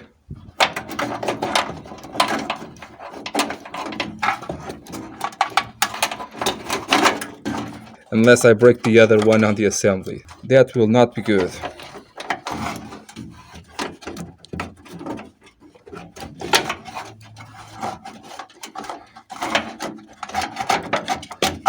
Come on.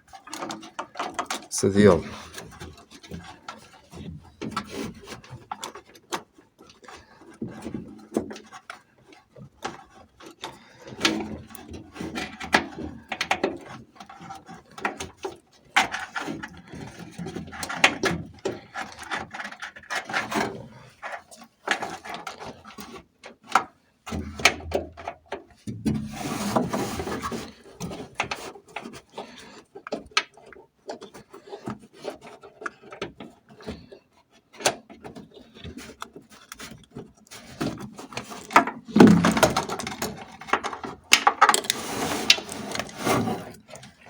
Now I do have to take this out because not because it is broken, right, Bruno? But because in order to pass the wires through that hole over there, it has to be without this part. Sorry guys, I'm getting a little bit tired. I'm recording this morning and it is night right now. I'm a little bit tired.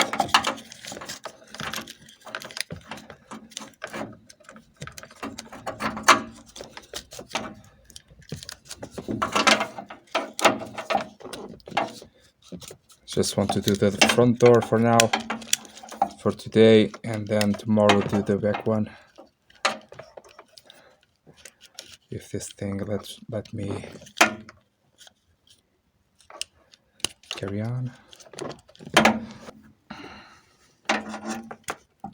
Oh, problems. Getting frustrated. I'm getting frustrated. Problems. Or the imminent problem to be. Okay. Just a little bit more. Okay. Now this is off. The wiring is off. The wiring has to go through that hole, but this part over here is not disassembled yet, so that will be for another video. We will remove here the door strap. This side, I believe this small part is painted with the body, but I cannot remember. Even if it is, I want to see if everything is okay with the bolts and whatnot. I can see over here a washer is missing. On the other side of the car, one of the bolts was completely damaged, for example. I want to see if I have cracks, for example. And if it is painted, I want to paint it outside of the car and then assemble it in place once everything is painted, including the bolts, even though the bolts can be a little bit scarred by that procedure, like these ones are when removing them. But what is that? I don't know. Take out here the foam.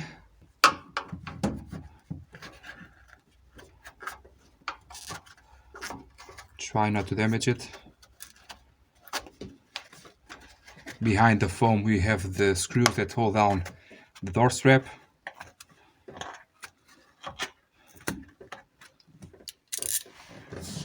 Two more 8mm. Cannot reach them.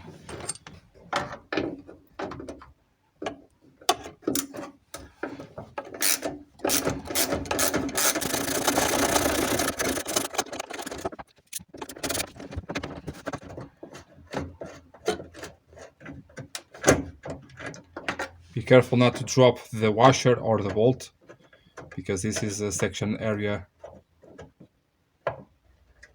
and you may never see it again, and it will make a noise every time you shut the door, for example.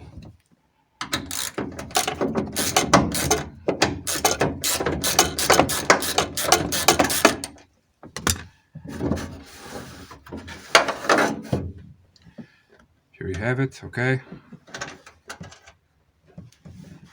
Bolt and washer.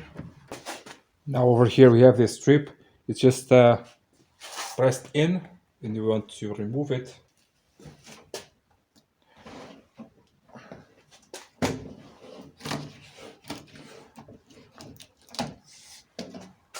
Next we have here the rubber all around the door, but beware of something.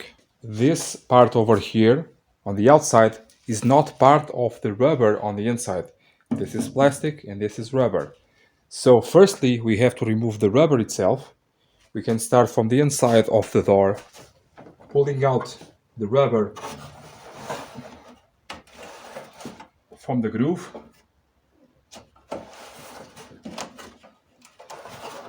And this continues up here, okay? And you can remove it all the way, but don't expect the outer side of the plastic side to come with it.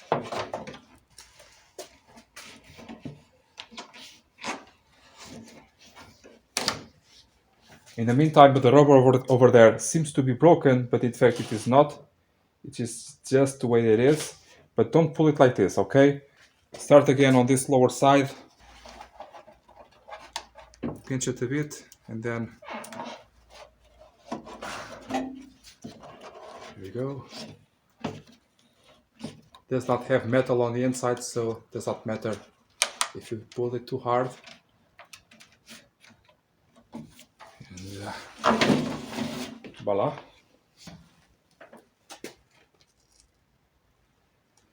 And next we have here a trim. Mine is almost completely broken. Yay. Sometimes it has some small rivets on the inside. This one has none. And you want to pull it as it was a rubber. Or this trim over here. It is just pressed on. It should be connected to this side over here, but most of the time it's broken and separated, like this one is. Now the same thing.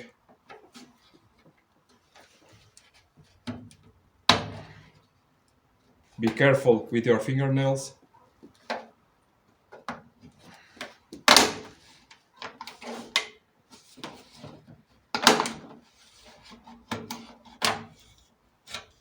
Here we go. And on the front door, we are done.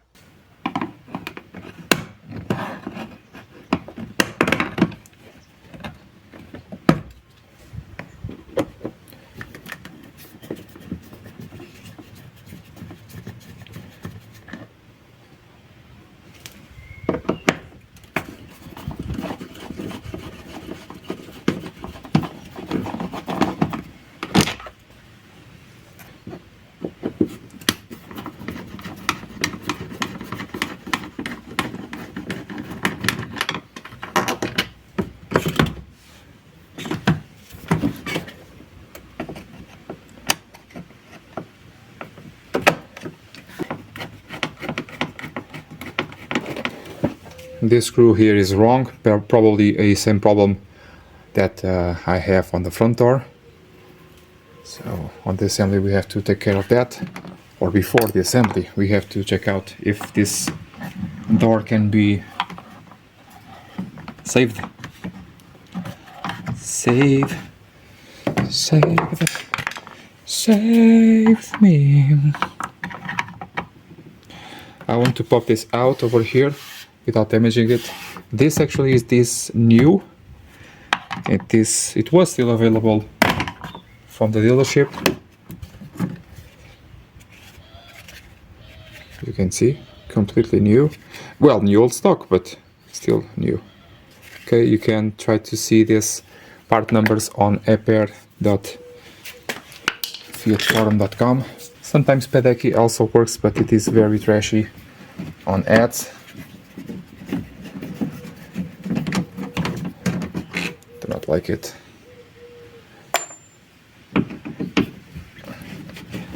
So basically here just trying to do the same procedure that on the front door, except you have here, I'll check this out over.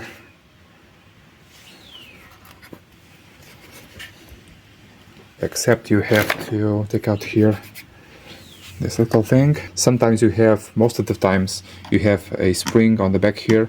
On this case it is not like that, it is way easier than that. You just have to take out here this cover. Whoops, without damaging it. Ah!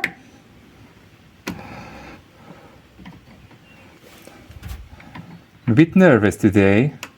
This is a different day than the other. This is a different day that they did the front door. Well, actually it is a different month because life just got in the way, and that's what it is. That's why you have a different image actually on the phone, because this is another phone too. The other one was dying.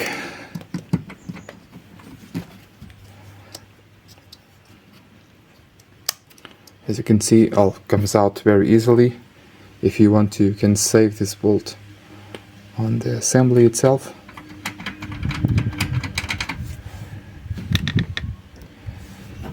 Take this out over here.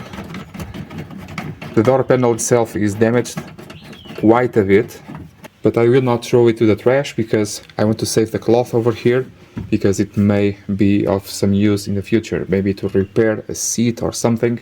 I want to save that. Of course, the rest of the panel is garbage except for the clips. Talking about the clips, if you want to do it properly, I have a new wrench for this.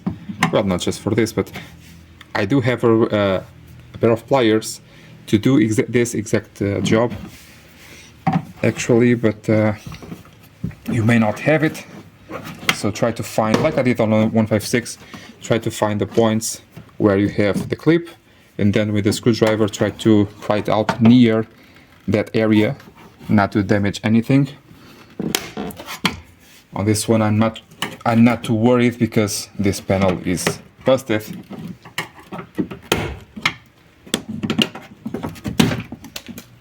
Truly busted.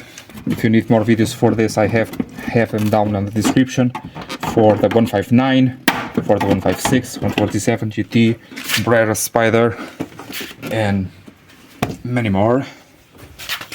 Okay, like I told you, this panel is really just for total disassembly and parts. As you can see, it is missing over here the top layer of the plastic, and the inner layer is ruptured. I have to see on the other door if I can have a better solution. If not, I have to reproduce one.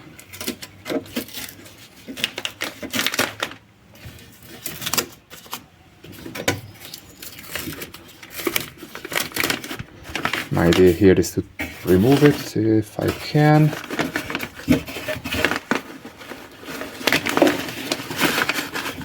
Maybe from below. I have to get my cutter, or probably not. Oh, I remember now. So this bolt over here, if I remember, is squishing onto my layer, my plastic layer. I must remove it. Well, we are to remove absolutely everything from the door. Even if I end up not using the door entirely, I want the parts of the door, right? So, can you see?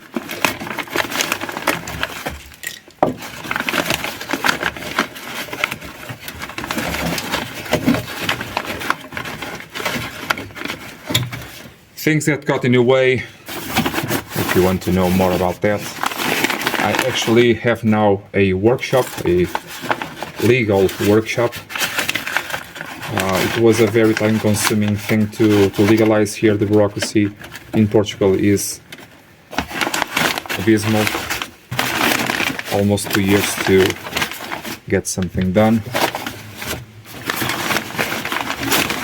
I believe about 6 months have passed since the last clip. Well, the front door one, if you can believe so. And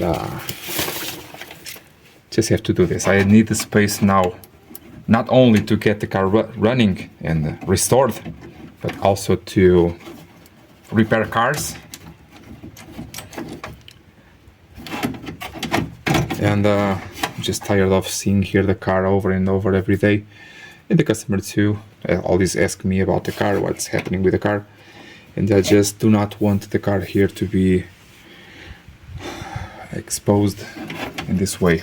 So I think we are going to take out now the glass, or in the meantime.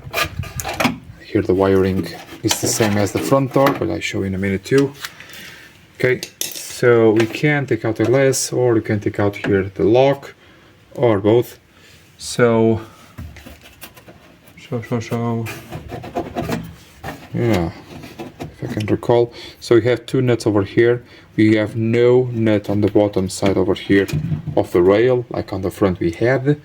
On the back doors we do not. Some back doors are easier than others. Others are more difficult, but at the end it is always possible to do what you need. Giggity.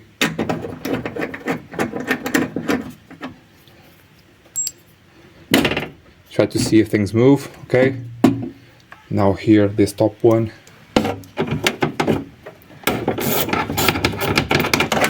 Now you want to lower your glass, or before this you want to lower your glass so you can have access to the two nuts that hold down to the glass itself.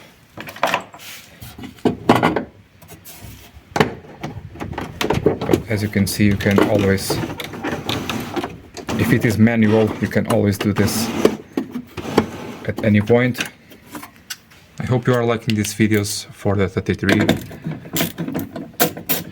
I already know that you mainly prefer the longer videos. That is very odd. Everybody told me in the beginning, including YouTube, that short videos are for the best, and short videos are even better. On my channel, that seems to be a negative response, and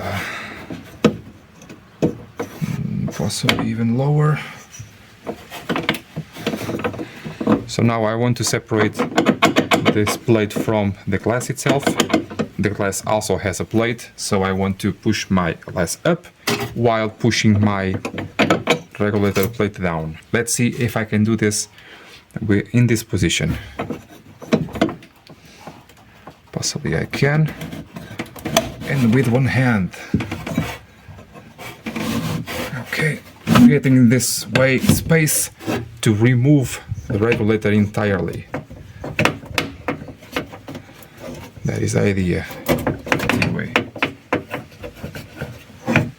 That is the idea, anyway.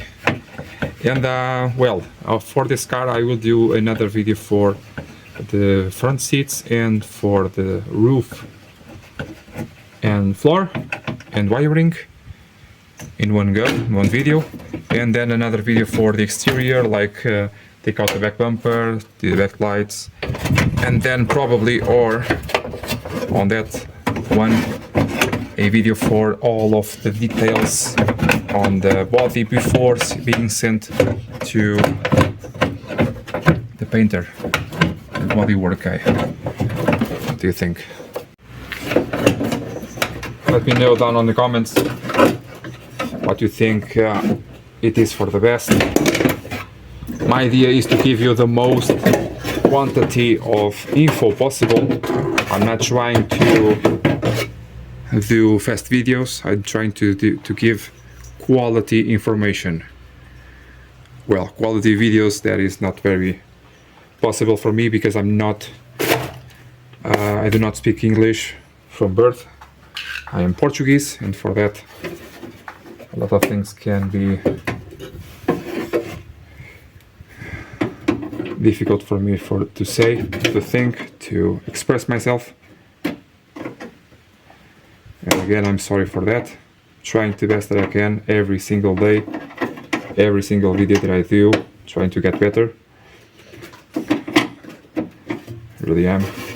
I really am.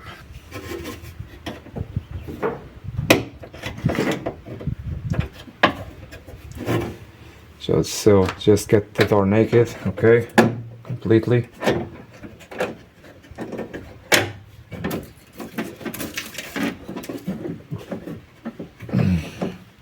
Now, as we are here, we can try to take out the lock assembly.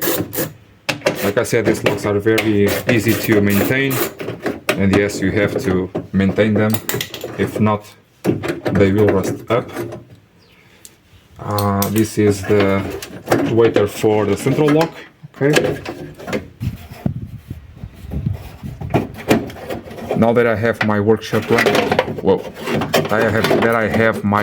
running, I am having here a lot more problems to solve, and for that doing quite more videos for correct no start, for no power, things like that. And for that I'm doing more videos. In this way I think I can do, schmezzles broken. In this way I think I can do more content for you guys and getting the channel a little bit further. Over here you can see the repair that is being done. Instead of a square like this or a rectangle that should be over here, it just possibly filled it up and did this where this screw was. Okay, it was over here instead of something like this on that trap nut that I removed. Now over here this thing goes up like so. Then to insert you should bend the steps. Okay, over there a bolt, it seems.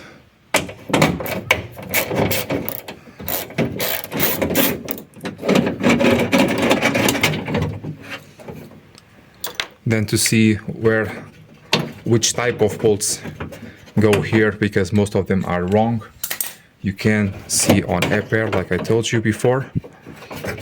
I'm considering doing a video to explain how that works. That website is not to buy parts, it's just to search for the part numbers, and then with that perfect part number is king, okay, you can search wherever you like.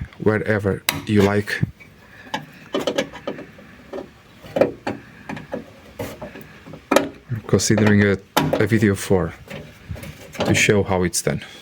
So many people ask me for that.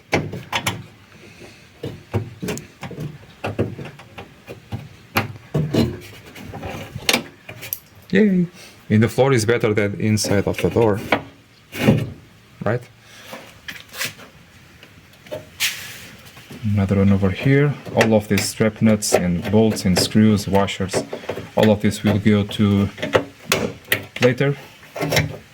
Like I said, I want a near perfect or beyond perfect restoration, and the reason why I cannot decide myself, it's because it is not up to me.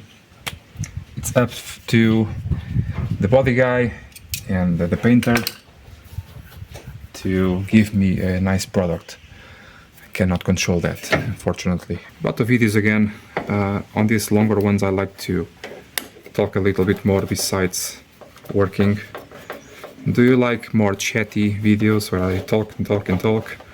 Or do you want more hands-on, no speak, no nothing, with or without music videos? I know that depends. Okay, yes, it depends on the type of video, but generally, what do you think? Okay, do not forget that these bolts are not painted and they have a special cone-shaped washer that it is serrated. I believe that is the term. Cannot see anything, and you cannot see anything. Can you? Yeah, I hope so. If they are too difficult to remove, you should use a bit, for example, with a hammer to try to hammer out at the beginning the bolt. Now lock the lock and push it in, and in it goes. Hooray! Now to take it out of the door, probably it will be for the best to take out these rods.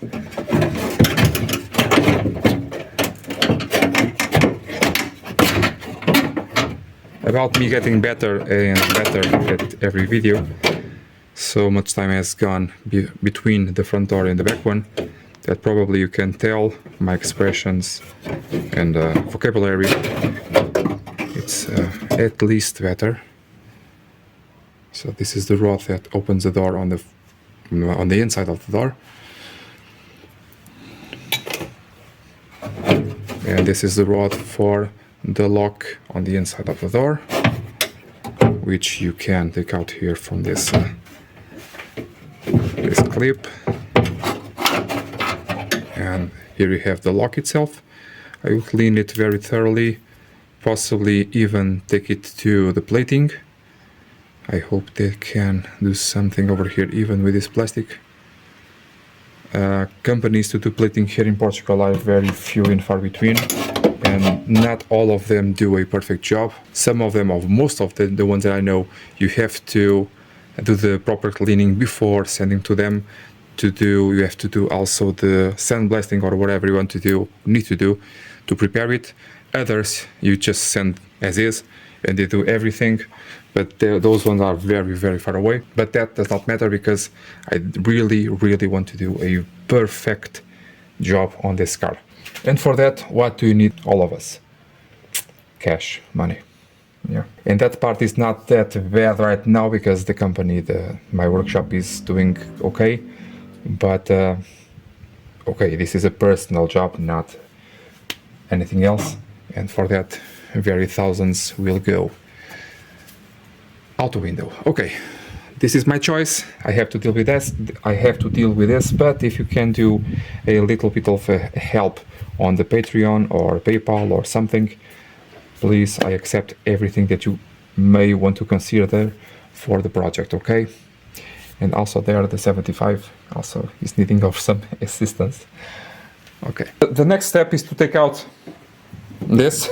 Well, we have a top bolt over here. On the other side, I have to drill it out because it was completely rotten. This one is also rotten. And I have a, what do you call it?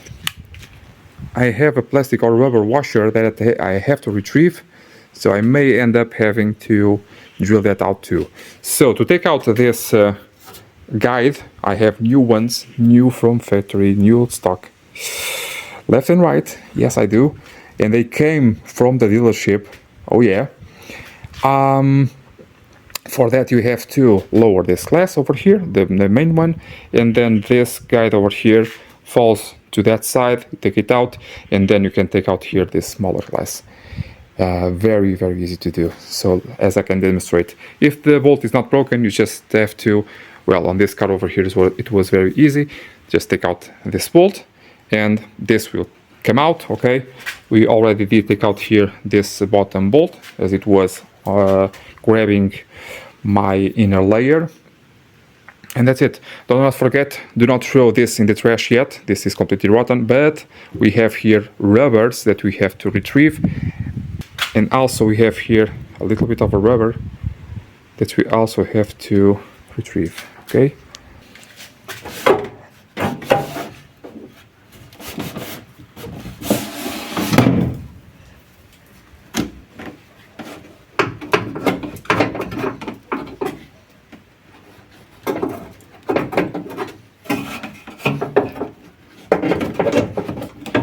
Okay, now it will come off, but at a certain stage it has a hook over here, not a hook, but it has a bracket that comes that makes part here of the thing, and it will heat up here several places. So this outer rubber has to come out first. So okay, the less is inside here, over here. This glass over here, you can try to take it out too, if you want to. Just slide it forward. We have here this thing, but you can try to slide it over, but we have here this thing. So probably yes, we really have to take this out. Or drill it through or something. It has to come off, because part of the guide is still there and stops me from taking out here this glass. To take out here this part, it's just like on the front doors. Try not to bend it too much.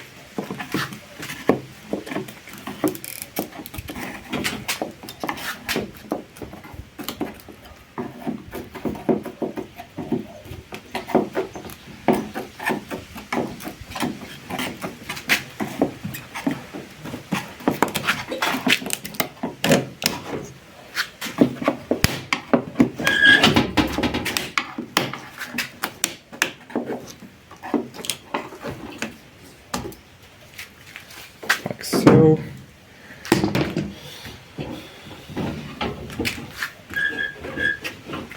now to remove here the guide, you will end up having to separate here the two halves of the door, because the guide is very thick on the lower side because of the bracket. We have to study this very well, because the new guide on the new door, well, we are assembling everything at that time, so I do not want to scratch anything, and for that I want to study this very well. And the best thing that I see so far is separating the two halves of the door. Probably there is a better way, of course, more professional way too, but it seems to be really the best way.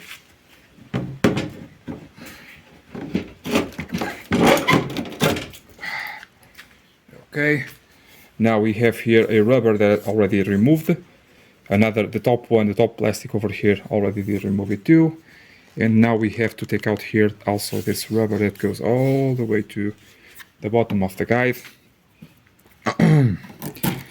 So let's just try to get it out. We have to reuse it. I do not have newer ones, or probably I have newer ones but not new ones. I know there are products to restore plastics and rubber, and I will have to buy them.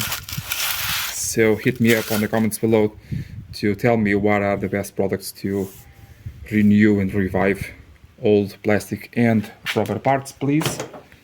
So now this guide is completely good for the trash bin.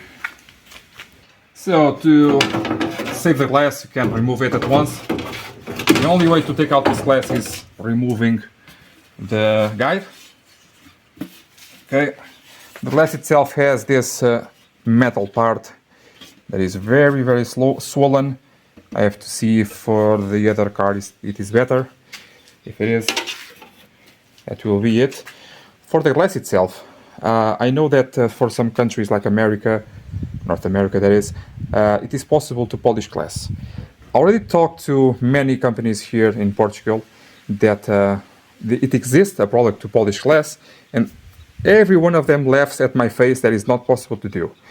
Well, it is, right? But and already I know that 3M has a product for that, already shown them that, and they say it is not available, not possible. That is a lie. Okay, if you can hit me up with the correct product to do that, procedure too. In fact, I've seen the procedure several times, but I'm afraid that is a more professional thing, because I want to have the original glass on my car, and for that, no scratches, no nothing, like it was new, like it was to be new, and for that I need some polish for the glass. Okay, let's see over here. Well, let's start with the basic. Let's try to see if the bolt breaks. If it breaks, it breaks. Or if it turns, it turns. Hooray! That is very odd, because on the other side I had no rust over here on top, and the bolt was rusted. And on this side I have a complete failure of the guide, and the bolt is perfect, as is the plastic rubber, the plastic washer, I say. I already have here my new drill ready to go. So take out here the rest of the guide.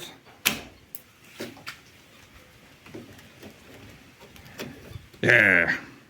Okay. Actually, you have here a bit of foam. I want to save, not to reuse, probably not to reuse, but to remind me to put a piece of a new one. And this will go to the bin. Yay. And now we can remove here the glass, I believe, if I recall. Yay. The side glass, there is. So I want to, for example, this one, I want to take out the scratches and the marks and everything else. So I want a product to polish glass. It is even strange to say it, because no one does it. No one does it. And so what else do we have here on the door? We have here two hooks that hold down to, not to the glass, but to center the glass. So the glass hits on this area and it falls on that, not, well, this is a channel, but a channel made of foam. That channel is glued on, that foam is glued on. So probably, I will not remove it. Try to mask it, probably. I do not want or like to mask anything, but also I do not want to damage the foam, because this is a very high density foam, and I do not know if I can get my hands on new one. Well, let's call it like this. If I will reuse this door entirely, I will take this out. If it goes to the if it goes away, if it goes straight to the bin, I will not. Okay, now let's remove here this rubber all around, and be careful, because the rubber is not the same as this outer trim on the outside. Let's see on the other side. So you have this trim over here, right? This is plastic, and this plastic is not attached to the rubber inside. So you peel the rubber or pull the rubber, and you can see that the rubber comes out quite easily. And sometimes it's separated, from this other one. It should not be separated, because if it is, it will do some wind noise. In fact, these cars all do a lot of wind noise, but a little bit more is not desired, right? Try to peel this out without rupturing the connection between these two areas of the rubber. Like so. Can you see? It is just the way it is. It's just a straight piece, and they on the factory cut it like this and did a 90-degree. I believe it was like that. And then just peel out all of the rest until you can pull it up all the way. Save it. Now we have here this trim, this plastic trim, that is still attached to the body of the door. Make sure to have, or not, rivets on the inside, because sometimes you have. This one has the holes for it, but they are not here, thankfully. For that, I do not know if I will do rivets on the assembly.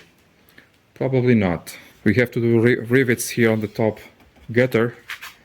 On the gutters, this car still uses gutters. Very well disguised gutters. And so this trim here, I will remove it the same way or a similar way as I remove here this scraper over here. Normally this trim breaks a lot. So how can I do this without, because I have this this area over here. How can I do this? Try to take it out a bit, all the way. Try to see where it wants to go. Possibly I have to do the other side first, or something. It is a bit flexible, but not much. Flexible enough to do some force. Normally they break on the inside and on the corners. Well, on the corner is not connected even, so this is the separated part from that one. But they break off a bit.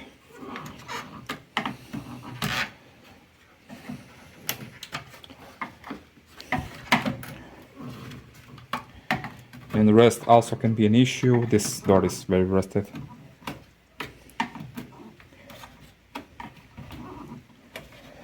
This body I think is 89 year. The license plate is 90, but the manufacturer was 89. So rust is an issue. 90 forward, they have some rust proofing treatment. I am not liking this. I really am not liking this.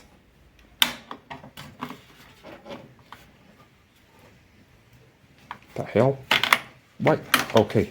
Okay. Okay. Okay.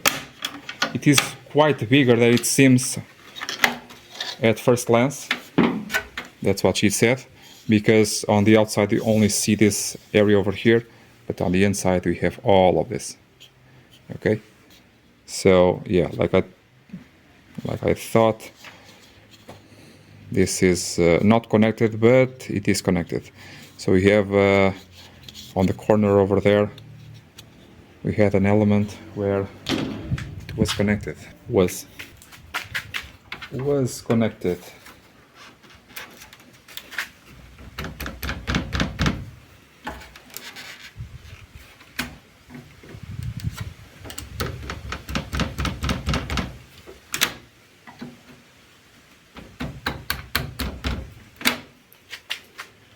Very tricky to do. Very tricky. This, yeah. It was connected and I broke it. Oh, my log. My log.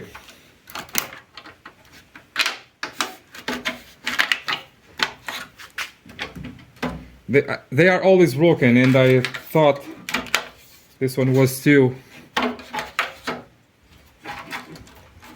I then have to do something about that.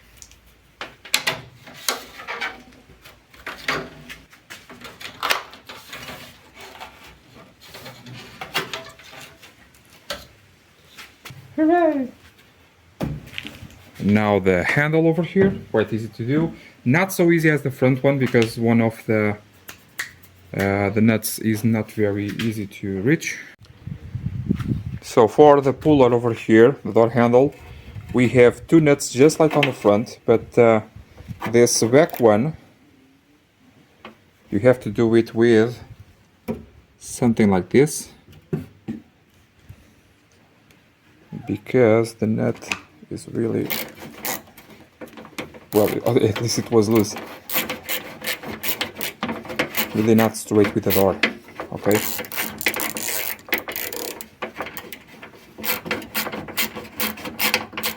One of those, I believe, well, one of the nuts you do not need to remove it, but I cannot recall if it is the front one or the back one, so I remove it both completely. But knowing Alfa like I do, probably it was this one because it was the most difficult one, and they do like to think about the guy that will disassemble things. These are the tires for this car, already cracking all the way. I have to put new ones once the car is ready to go. Yeah, like I thought it was this one. So this back nut over here, just have to back it out a bit and then take out the other one, and here we go. Okay, now we are very close to go. For the removal of the door, let me see if I can show you. You have 3 screws, more 3 screws, and you remove the door. So probably I will not show that on this video. I think it's quite self-explanatory. But I will remove here the stream, also a new cat. Also this trim over here. This one I do not know. And the wiring, still we have to do the wiring. And over here this rubber on the lower side.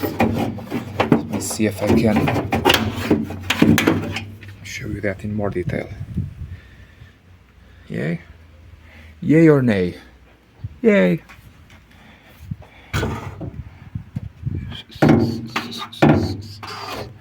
Lot of dust, debris, broken parts on the inside of the door. This may create some inundations on the inside of the car because we have drain holes on the bottom of the doors. As you may know by now, I have several videos for that, namely on the 159, and they can clog up. The water level rises because naturally you have water on the inside of the door. It is just where it is. That's why you have the covers, the plastic ones, and not the door panel, the covers right after the door panel. And it's also the reason why this door panel was rotten. It was because of the lack of those protections. So moisture comes into the door panel, like you can see there, over there. Also the elbow does that to open the door. Also the elbow does that because as you open the door, normally people put the elbow or the hand over here to do that. On the front ones that also happens. That's why on the front ones I put a piece of foam, high density foam, on the back area, so we have something to push against. Yay! So we are near. Are you tired yet of hearing me? I hope not. So just like on the front ones, we have here a door strap, and the bolts for that are hidden behind the foam. We have to take out the foam to reach the bolts. We also have to take out here this shaft. Probably it has other name.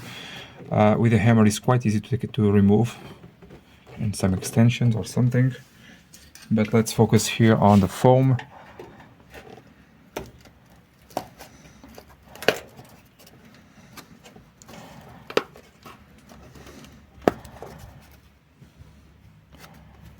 Okay, then on the assembly I have other ones for the other car that are better in terms of looks, but again, if I can find new ones, even if it is for doing from scratch, I will. We have 2 bolts, 8mm head, very odd on this. Very odd to find 8mm on Alfas, but remember this is a pre-Fiat car. Even though the 33s went through several years alongside Fiat, that's why we have upgrades. That's not really why, but the upgrades that we had on fuel injection on the boxer engines were provided by Fiat Group. Some say it's worse. Carburetors were the way to go, probably yes, but for reliability it was really the savior of everything. I really do love boxer engines, mainly the injection ones. They are truly very reliable. Very I really love them. Very good.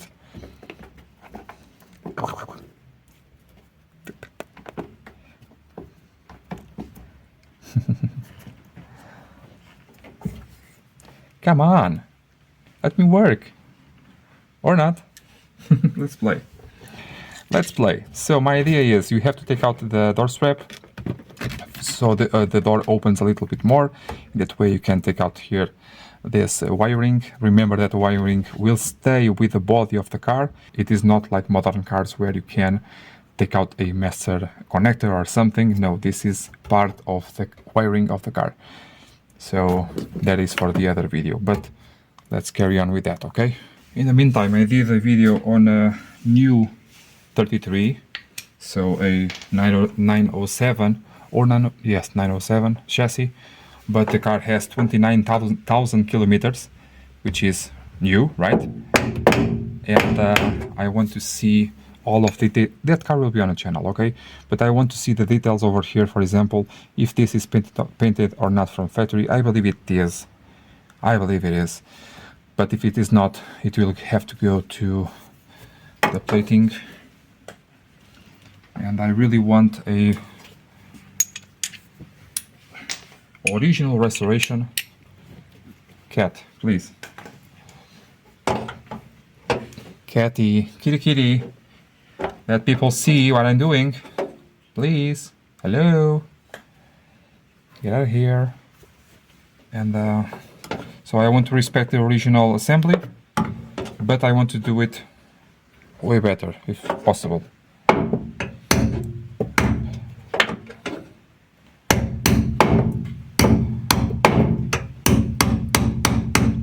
And with better, I mean better paint, better products, better protections, better plating.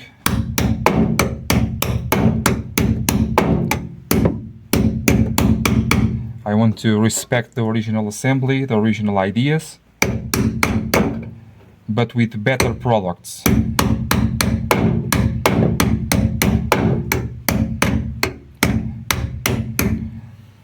No modifications whatsoever, okay? I want everything original, but better quality.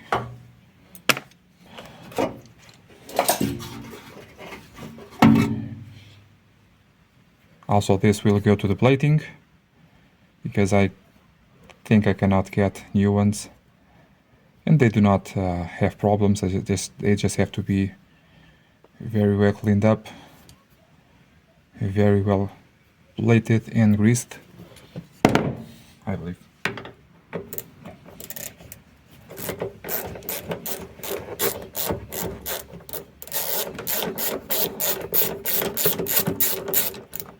I think my cat wants to go to sleep. She's sleeping on my hand, resting on my hand, playing all day, right? And then at the end of the day, she just wants a lap to sleep in.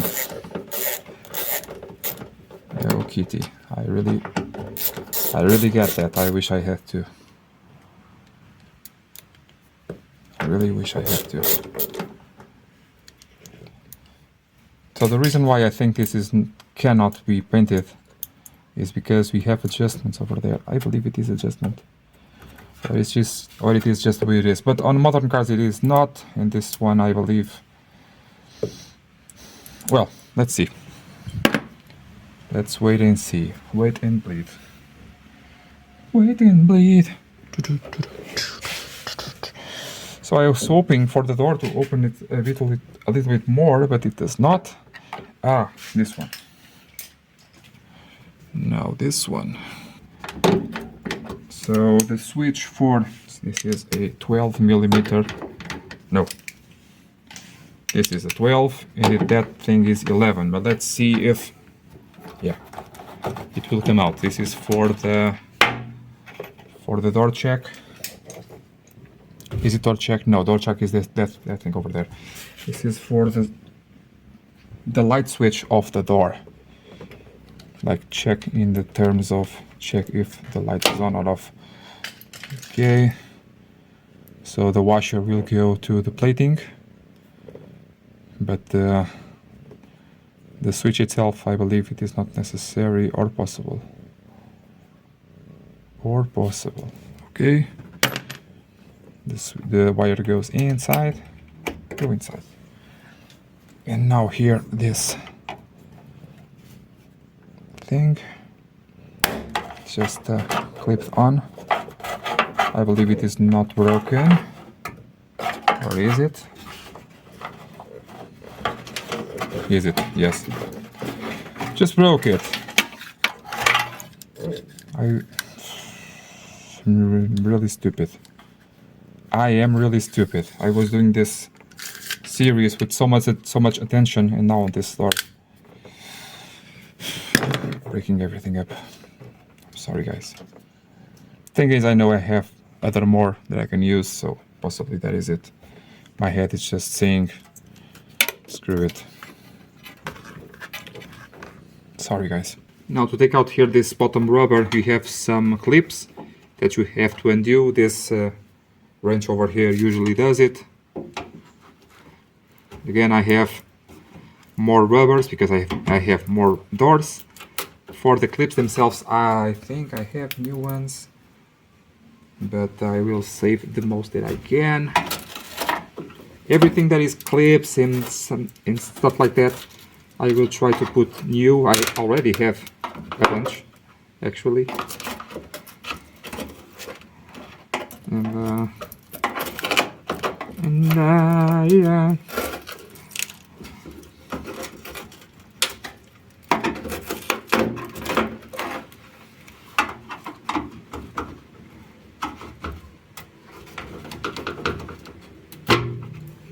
Yay!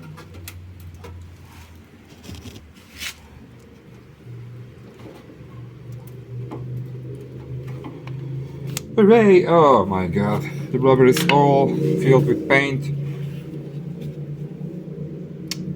Damn it. Again, I think I have better rubber for this.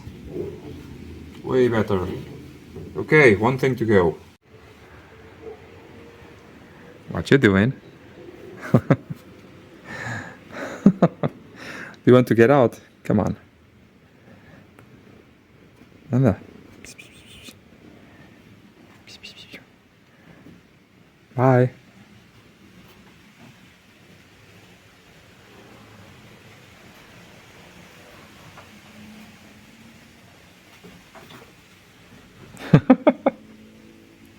Come on. Come here. Come here. So to finalize here, the scariest part of them all, to take out here this trim. This trim on my car is so-so. And if I have to reuse it, the other car does not have it. Yeah, because the other car is not a QV. And this already has some rust spots underneath. I hope they are from the door, not the trim itself, because the trim, I believe it has metal on the inside. Now to remove it, it does not have clips, does not have nothing too special. From factory, it's just double-sided tape on the top area and bottom area. And on the other doors it had polyurethane, so that can be difficult to remove. So you want to slide something that is as straight as possible, a blade that is straight as possible, not to bend or kink the trims over here.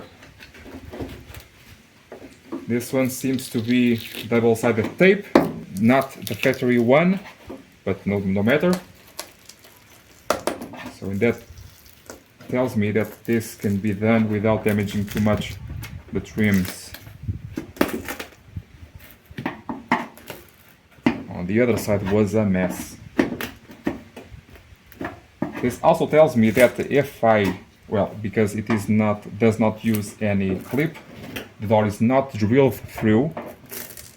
So to reuse any other door, like I will do on the front one, it will not be that one. I do not have to drill the metal, and for that, mistaking the drill spots or creating a point of rust or something, I just have to be very, very, very careful about the re-gluing of this, because if I miss any spot, water will come in and it will not come out that easily, and that is the beginning of the issues. So I have to purchase a very high quality double-sided tape, a very thin one too. I think 3M is the way to go, and do this myself, not the painter. The painters are usually not that good at this kind of very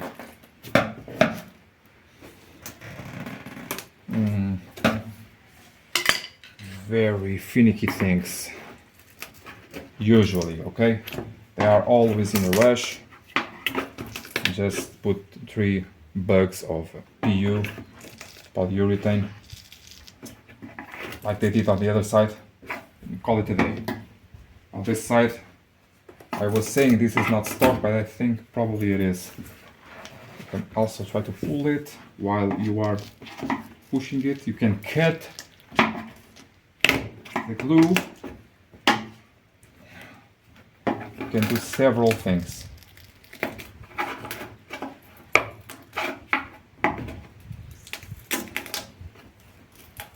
Okay. You can see over here some PU, and over there, and over there. But I think we are golden. Okay, we are golden. Now do the same thing on the front door, do the same thing here on this small area. Let's see what's what. These smaller ones are the ones that I really am afraid to damage.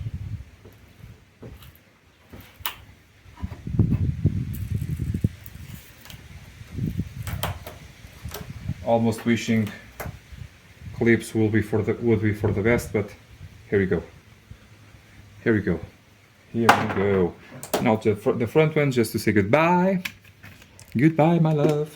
The only thing that I will keep, these running boards over here, the front ones are like this. I think they are from a special version. Some people told me they were from the TI, but TI didn't exist. Other people told me that they were from the previous generation of body. Whatever it may be, I want to keep it because it was a personal wish from the previous owner. Like you know by now, I have a great respect from the previous owner, and I will leave. I actually have the original ones from here, but I will not put them in. I want to leave them as they are to do a salute on the guy, okay? That is the only thing, the only modification, if you can call it so, on this car. It will be here the front running boards. The rear ones, I think they are the same as the originals. If you know about that, tell me in the comments below, okay?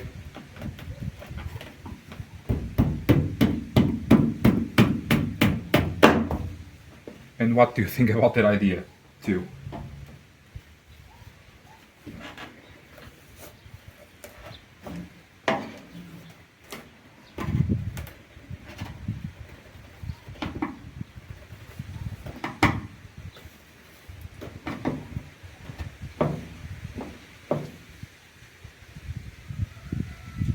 I am kicking the doors too much. This one is garbage, but the other one, doing this, I'm kicking the door. Oh my dog!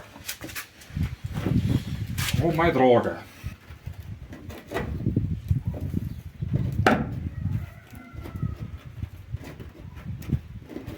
This is better.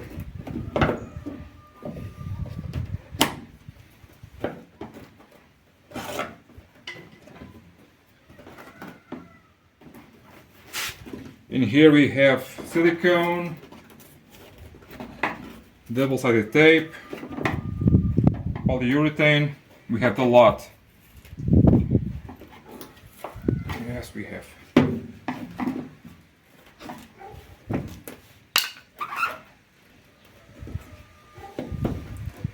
Just kind of want to peel it out like this. Can I? Can I? Yeah!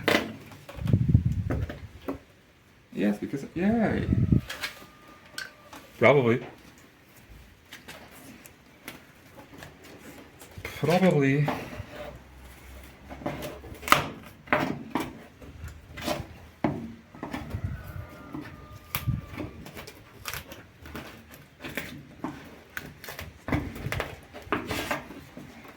Yay! Not broken!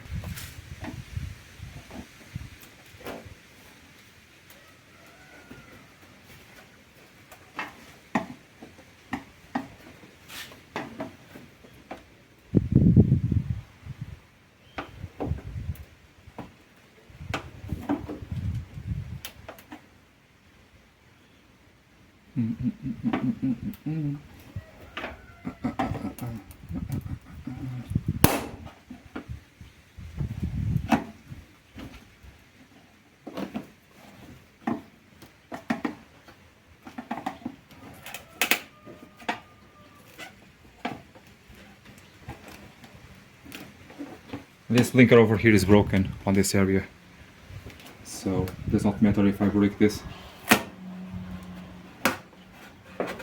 because I did break it over there, but no matter because the blinker itself is broken. And except does not make part of the blinker.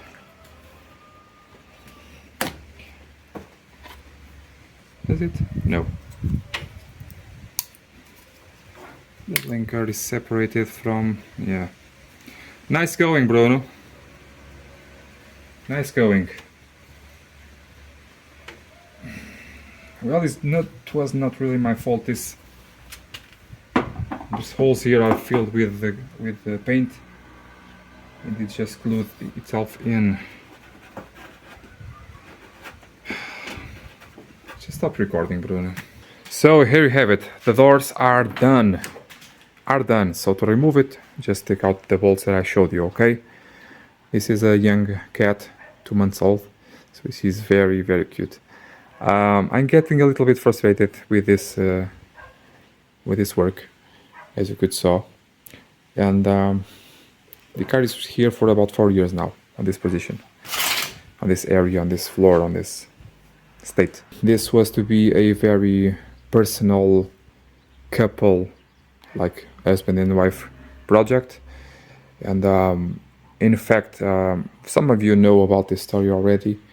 The mother of my child, my ex-wife at this moment, left us when my baby was 1 year old, and I lost a little bit of will to do this car.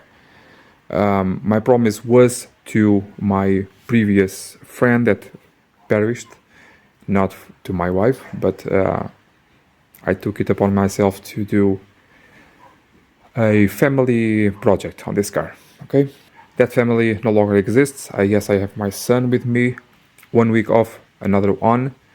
He is very little. He's just almost 4 years old. Well, at the moment of the release of this video, already has 4 years old, and he's too little to help me out with anything. Okay, but the car took a toll for that, and also because now I have my workshop up and running, and time for this has been very, very little. Okay, not making excuses. I chose to do this. I chose to record. I chose to do this restoration, and a lot of stuff has been happening in the meantime.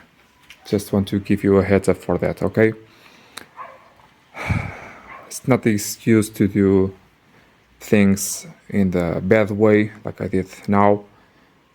I'm just a little bit tired. Okay, well, over here on the rest of the car, I will do the next video. We'll do for taking out the front seats, the floor area, the roof, the pillars, and I think for one video will do. I think is enough, because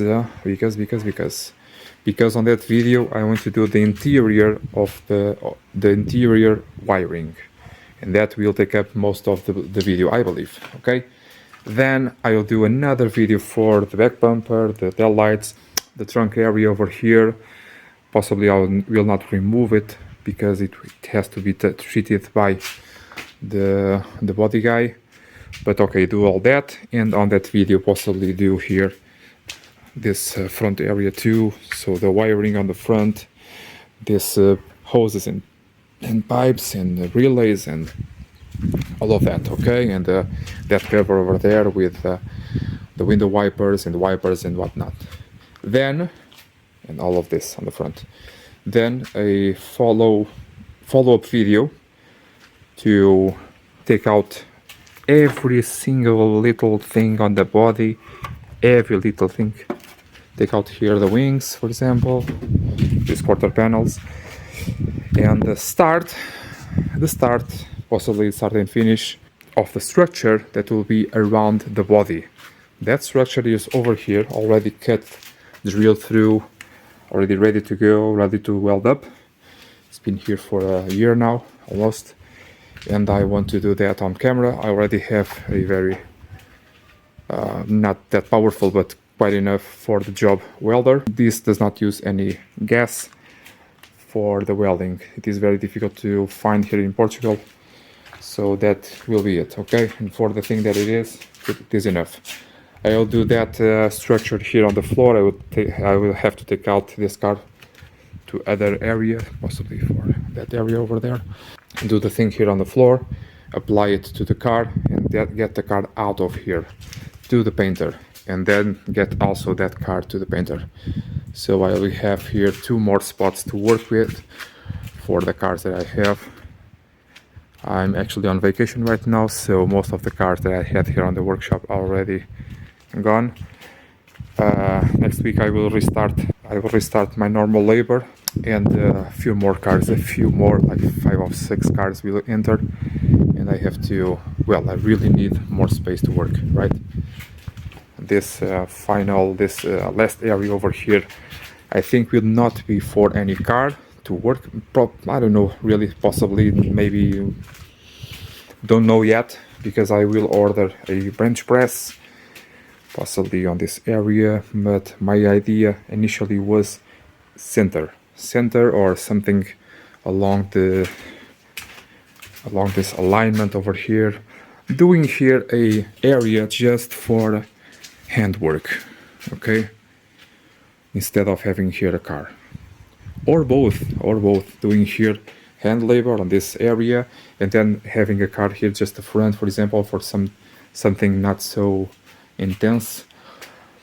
I don't know, things are always and constantly changing in my life, my personal life, my professional life too, and I just go as I think is for the best.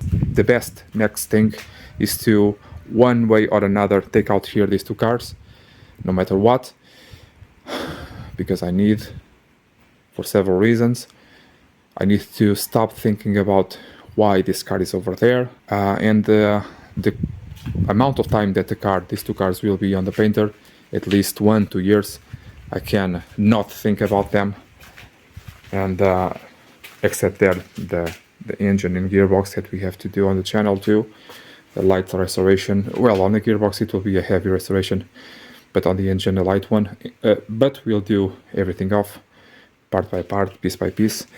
But the engine is good, so I believe no pistons, no con rods, no bearings, no nothing, just a belt or 2, well, the timing kit, the timing belts, the water pump and whatnot, okay?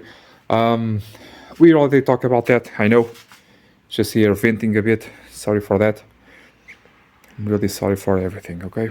So in the previous videos, I did remove here the back seats. I already did the doors, front and back, the dashboard, the engine and gearbox. I did already the suspension, the brakes, and so for that we have here not much to go, okay? We have here the front seats.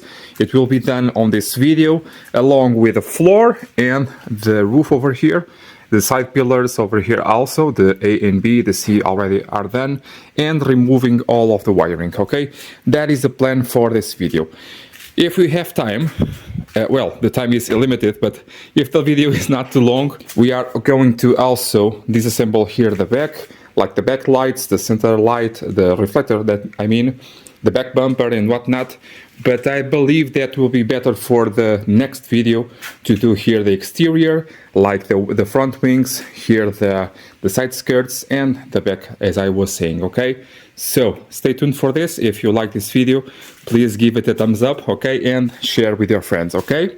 So 33 seats can be notorious for the difficulty of reaching the bolts, and for that I have here a tip or two that may help you out, okay? So we are to take out firstly the back ones, and then you can, without them, you can slide a little bit more to the back in order to reach here better the bolts. From factory they use a 6mm head hex bolt on the four corners, okay? They are different back to front, and sometimes they have a little bit of a shim to raise up the seat, okay? On this car it had that, but I am a big guy, and this is a very small car, and I did remove that, okay? Better for me.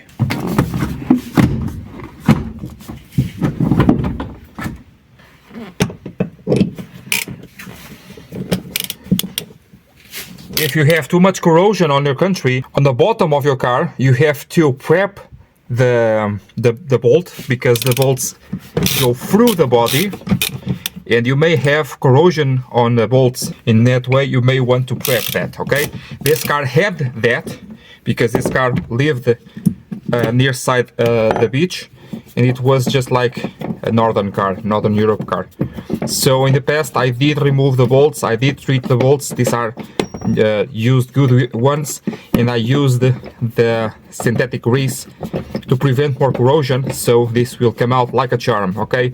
So even if you have a lot of corrosion, you can prevent problems like I did over here.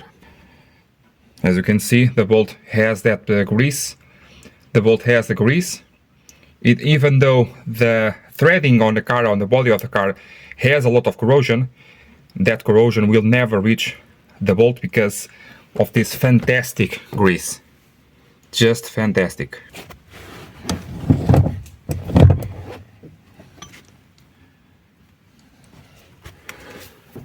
Just look at that, okay? Very, very, very easy to reach. This one over here is already loose because this is the side where they always break. You can see here the new bolts, but they are not that high quality, unfortunately. Thank you, Chinatown.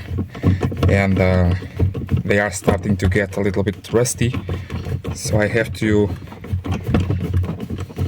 get them better.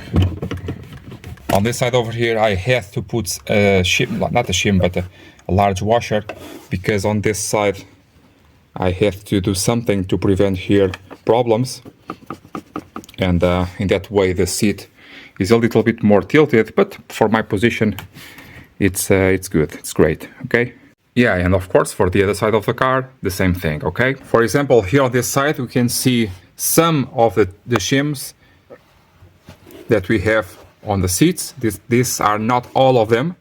You have another one. You have more if you need. Remember that on ePeer or ePeer you can check for that, okay?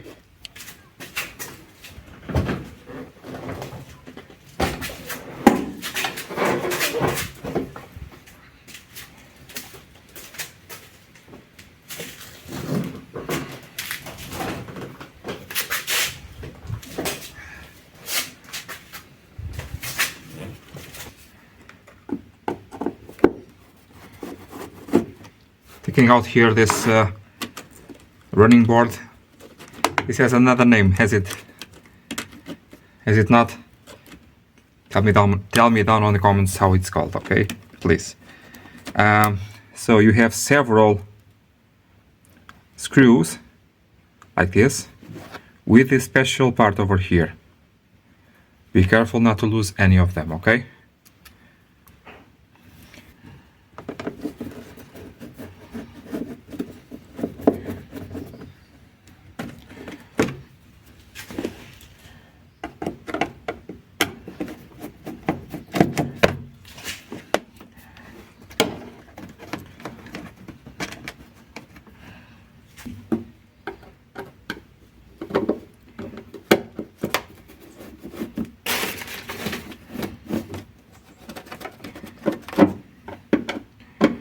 Of course, do the same on the other side.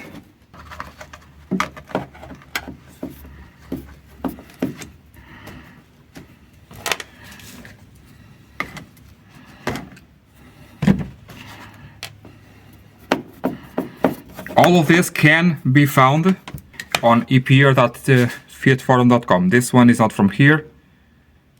Okay.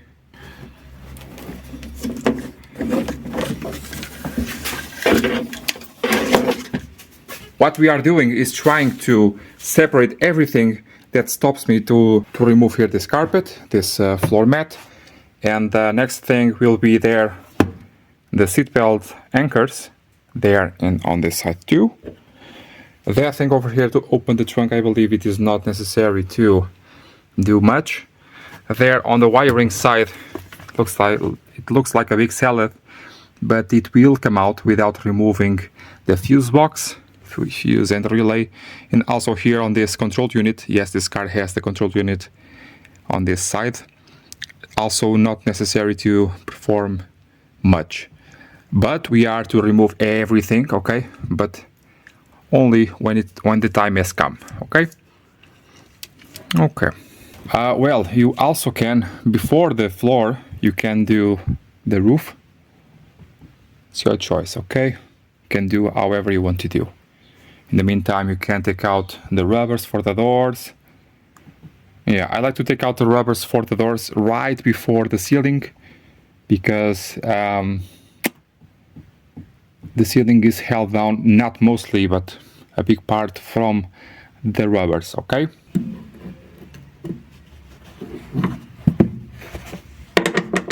$17mm head.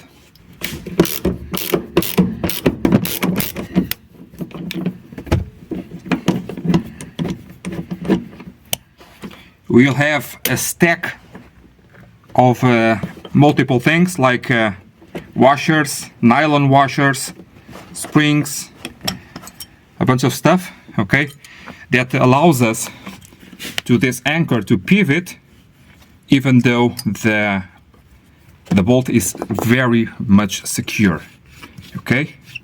Now here for this assembly, the pillar cover and the seat belt and everything, let's do it right now. So you want to take out here this cover and this clip over here. This is all just clipped in, so try to unclip it. I know sometimes it can break, but they usually are very good. Over here the same thing. If you have a thing like this, it will be for the best, okay?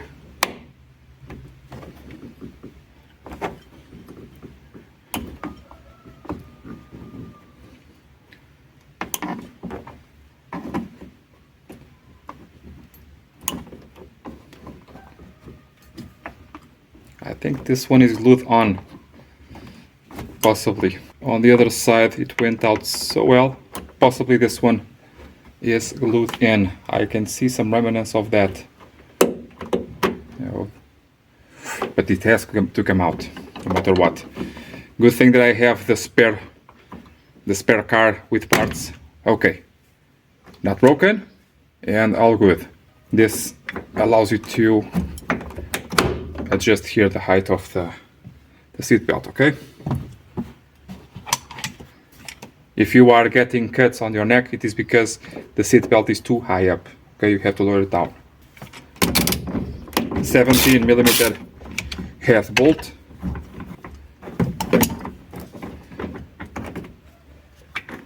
Save the bolt. Okay. Now down there we have a clip over here. Okay, you have to remove it, and a small piece of plastic. You can do it like so. These plastics are quite good. Now start to peel out the side rubbers, because we need to insert our tool,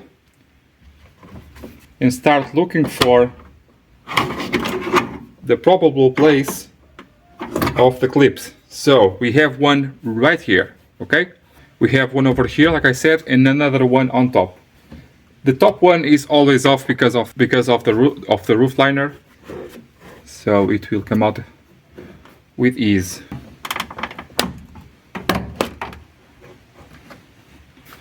Now it's just a matter of feeding the seatbelt through the hole.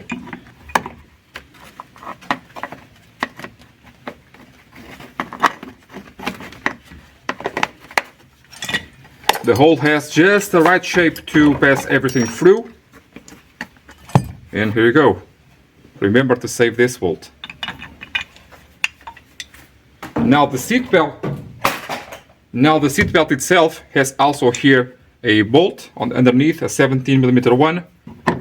And as we are over here, let's do it now.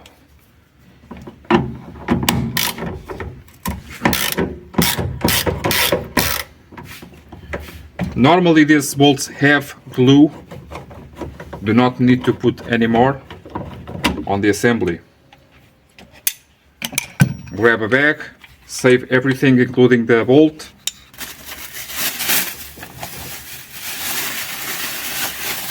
Okay. Also the plastics also can go in, not to be loose. Now the regulator on top over here. This adjuster over here is kind of broken. Yes, it is. So I have to use the other one of the other car. But we have to remove this because of the work at hand.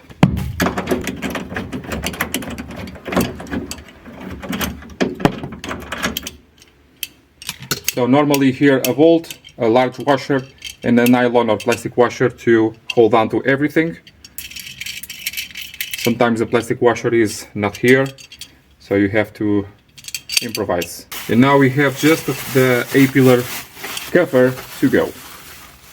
So on the A-pillar over here, we have to remove the rubber.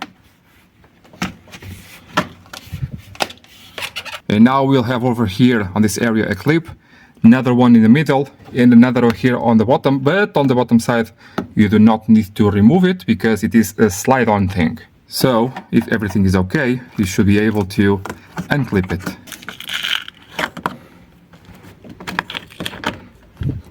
Possibly some wiring underneath.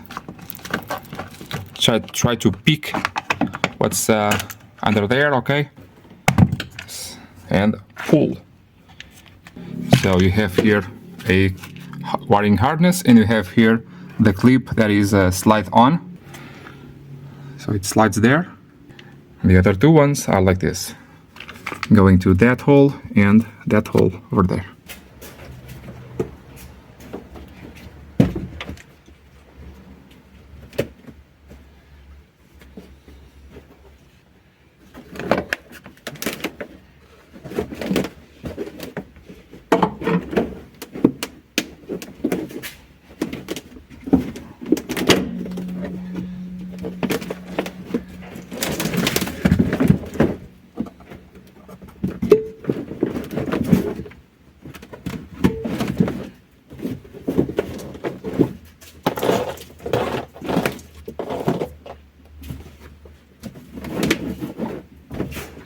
Totally did forgot about this. You have here this plastic that you have to remove here on the accelerator pedal.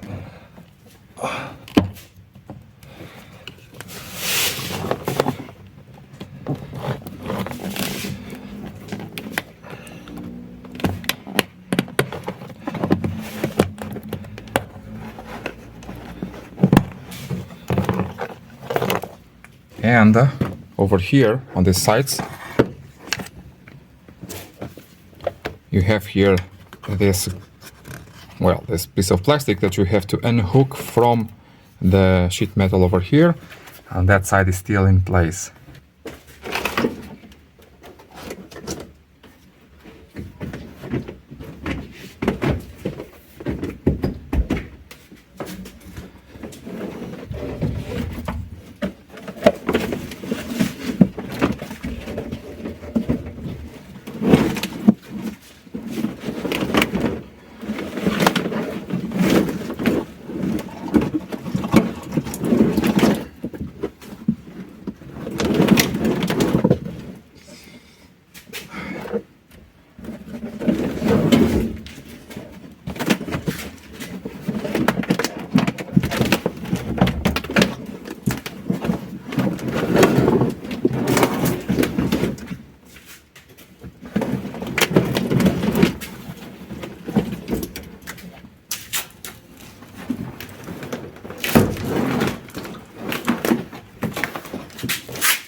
Now here for the wiring, if I recall, I have to start with the back, if I can recall.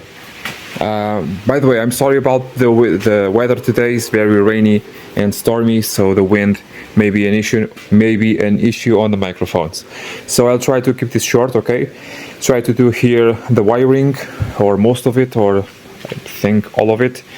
I remember on the other 33 that I have over there, the donor one, the wiring has to come out of the boot lid entirely through the body, through the hinges over there into the front, so it goes over there and there and there and there. And okay, but I want to firstly take care of this mess over here, see what's what, and then after that take care here of the back. In that way I also do here the tail lights and some other stuff, and I think that it's a good way to finish the video. What do you guys think?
So for all blacks, I was thinking here about powder coating. Every bracket, everything, every little thing that is in black, powder coated. Also the suspension elements powder coated. I don't know if it is the best or not. We here in Portugal usually do not work with powder coating because it is quite expensive and far away from everything in terms of logistics. But like I said earlier on the videos of this car, this is to be a very high quality build or rebuild, and I do want it to be equal or better in some ways than the factory did. Okay, so of course this may be some kind of paint, of course, and I can repaint it, yes, but sending this to the painter, I don't believe it will be as good job as it can be with powder coating, because it is a very finicky part, and most painters don't have that touch in order to do these kinds of work.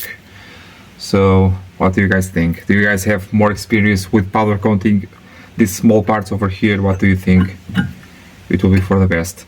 I'm looking here also for protection for corrosion, long time, not so much the looks, okay, but more like a long time longevity, and not having to worry about that ever again. Okay.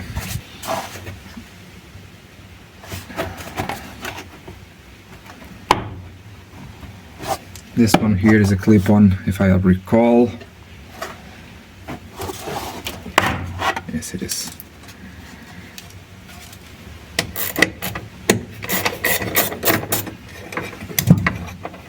Of course, all of the hardware will go to the plating, nuts and bolts and whatever.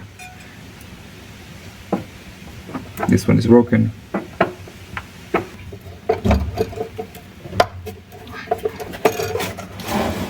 Of course, everything that does not need to go to the painter, everything that will go to the powder coating and to the plating and whatnot, I can do that right away. I just have to separate, well, not right away because it is expensive, but I have to prepare for that. And I just have to separate the bolts and nuts that I want to do in bright yellow or golden, and the ones that I would want to do in white or silver or whatever color you may name it. So that I can do in the meantime. I want to.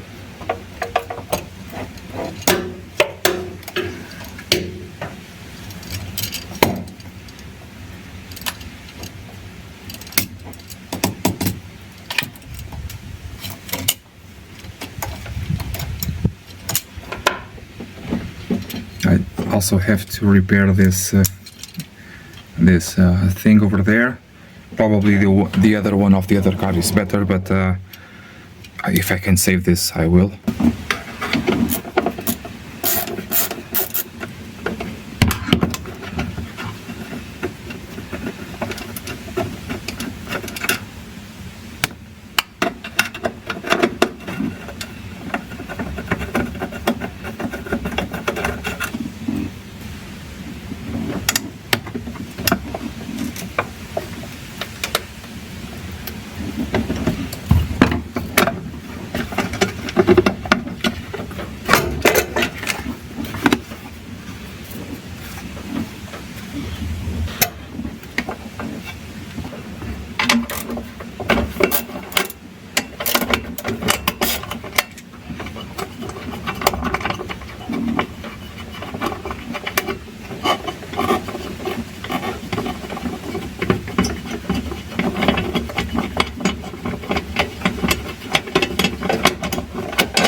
This is the wiring harness for the passenger door, the front one.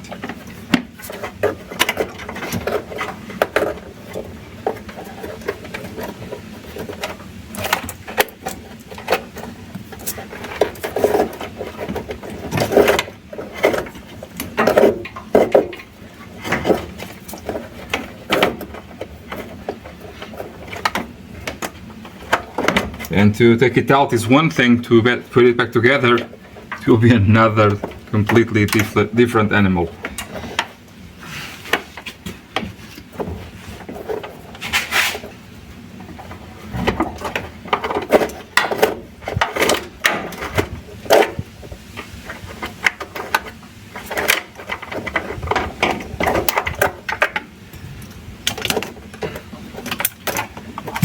Okay, so now we have here the wiring that goes to the back door of the passenger side.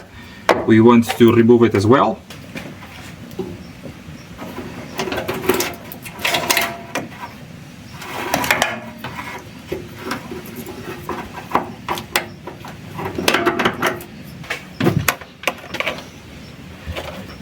It had a small clip over here that goes near the seat belt. I'll show you on the other side.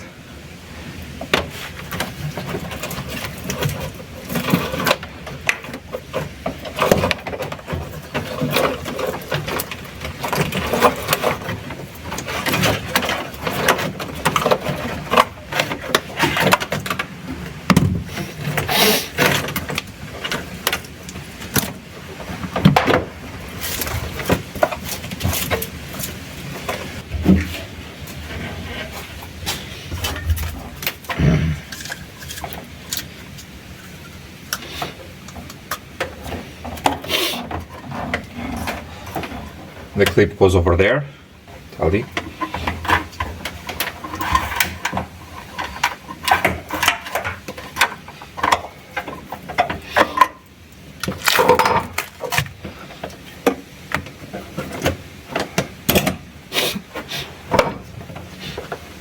And just like as I remember, we have to remove the rear wiring loom before anything else, but I think you can do something over here on the front. So we have the wiring going out to the outside of the car, and we must address that in the meantime. Sometimes we get lucky and get these interconnections over here, and we can take advantage of that to separate the loom over here. Another one, for example, this is very handy. And this way we can kind of separate things.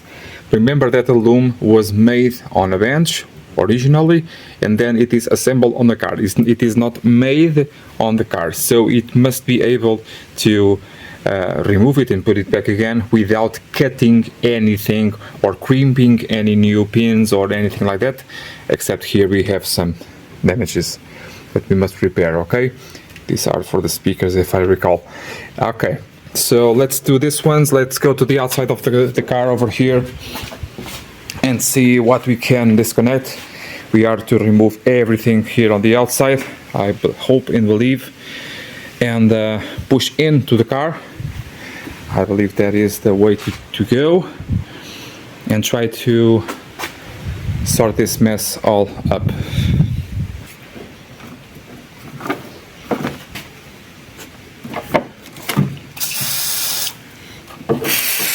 I like to use the WD-40 whatever I have, a grommet and also connectors.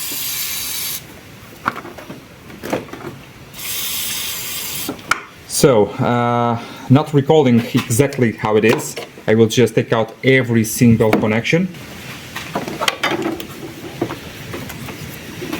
This car having ABS will have more wiring than the other one that I did, so for that I will not recall everything exactly, because the car is not even the same.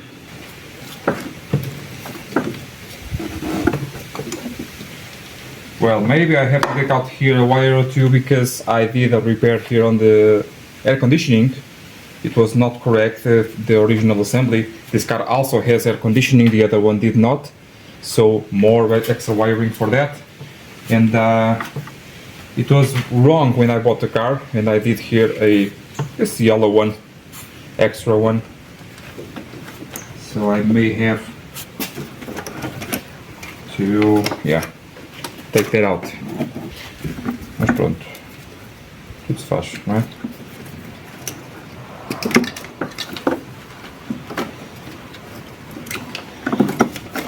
This is the repair that I did for the speedometer. Already have that in video, not the repair itself, but the how and why.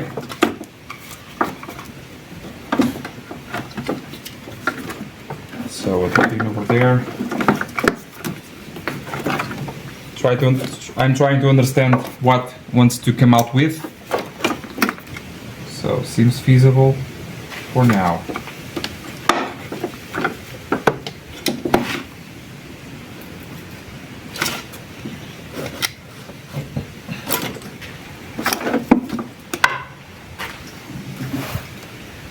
Oh, this one, yay.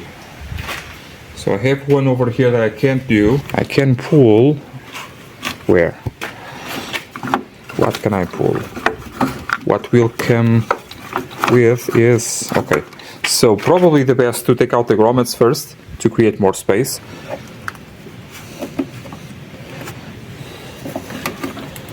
Take it to a side. Photograph it if you are doing this in a later stage. And so one bit is off. So more wiring. We have here the positive that goes to the alternator and the starter. That goes to there.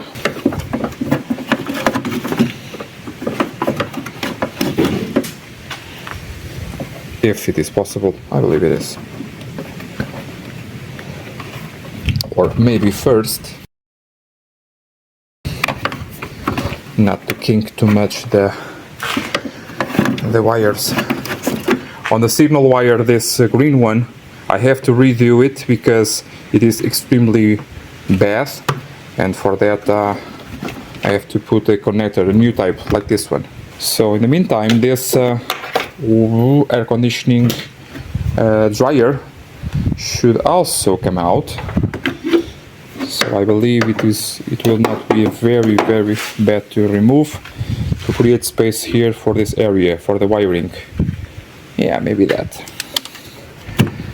Trying to figure out, yes, this goes to the ECU, comes over here to the outside too.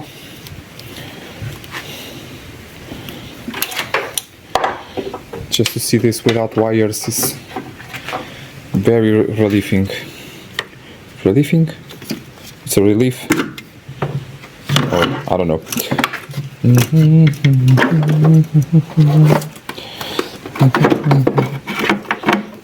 kind of have to touch them, you have to feel them, you have to try to understand where stuff is connected. So this one is completely free. I can push it to the inside of the car.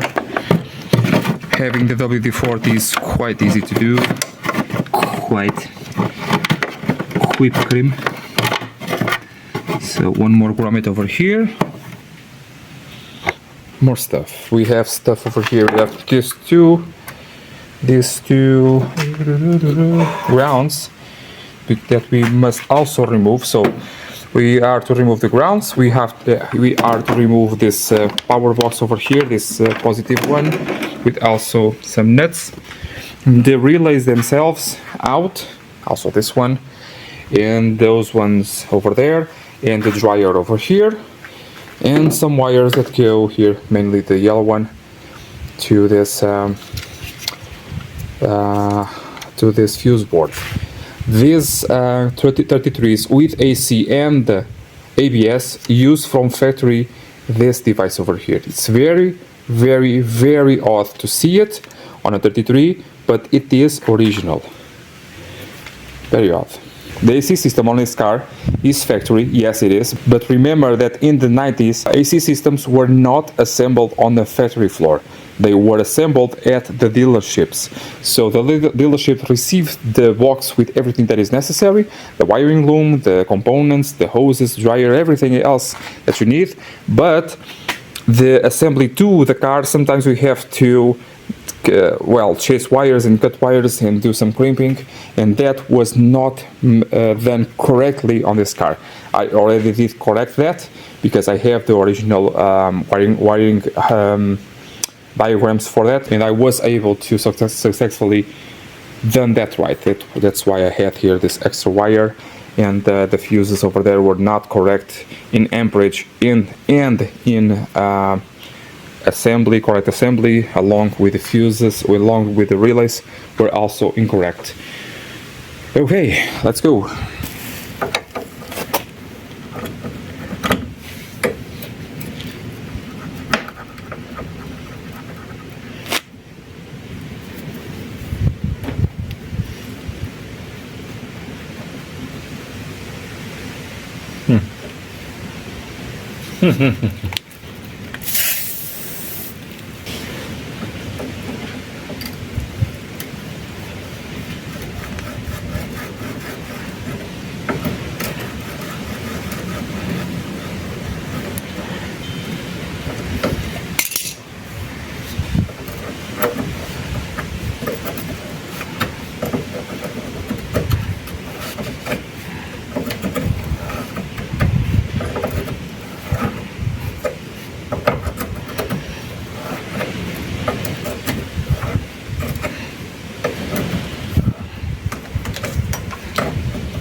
This one was already loose.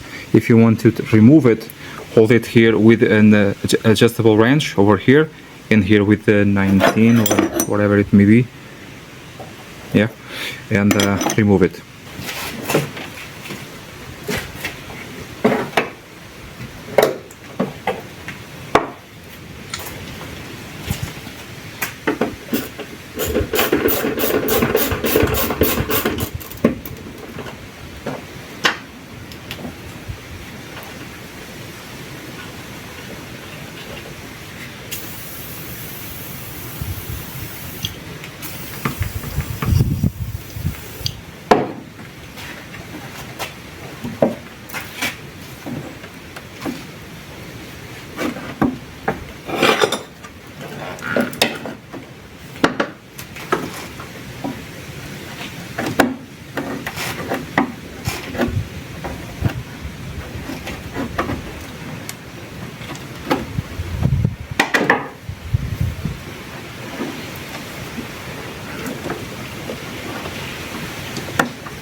I think this dryer over here probably is not complete, or it is the way it is, because just one bolt for all of this.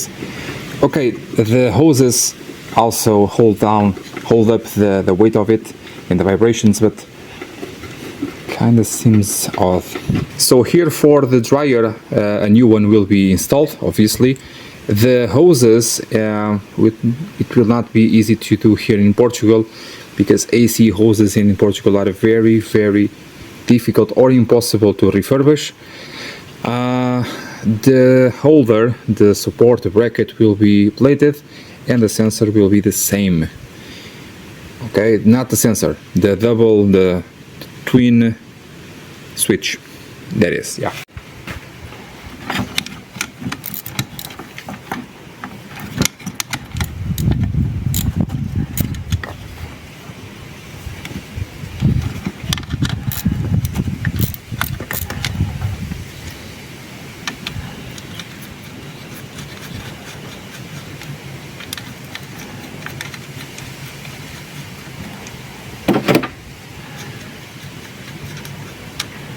They say most of the issues with restorations is once you assemble everything again, electrical problems will appear. Well, I have a theory for that. First of all, when you are disassembling wiring, you have to make sure everything is okay. Another one is as you are disassembling said wiring, wires can break. And the other one is once you are assembling everything again, you must have everything, the connections, everything absolutely rust-free, corrosion-free. And sad thing is that even professionals do think that this part of the job is very boring, including some of you guys that may be watching this video. Electrical part is always very boring. Yes, exactly why you are failing at the assembly the electrical parts is because you think it is boring, because if you pay attention to it, it's very easy.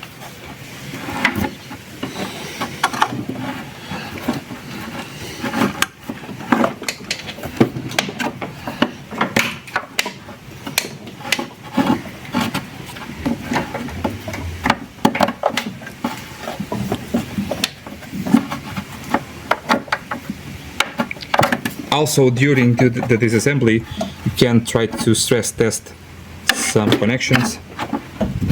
That is important as well.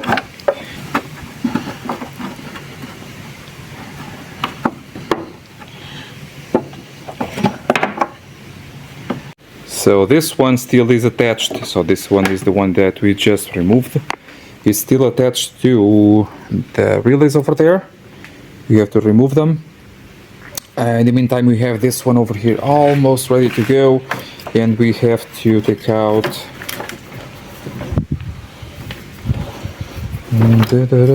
this one, which goes to the ABS sensor. So just take this out. We have to remove this very, very, very, very, very carefully. Okay.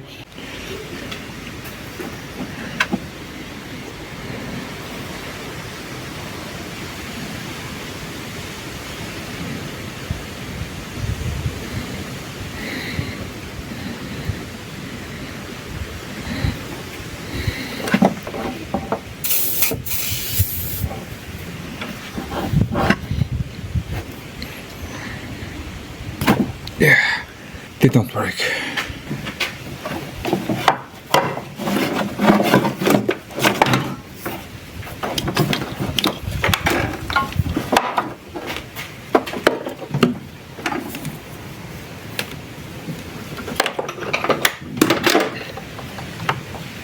So reaching there with my hand, I can try to figure out if he wants to go in or out.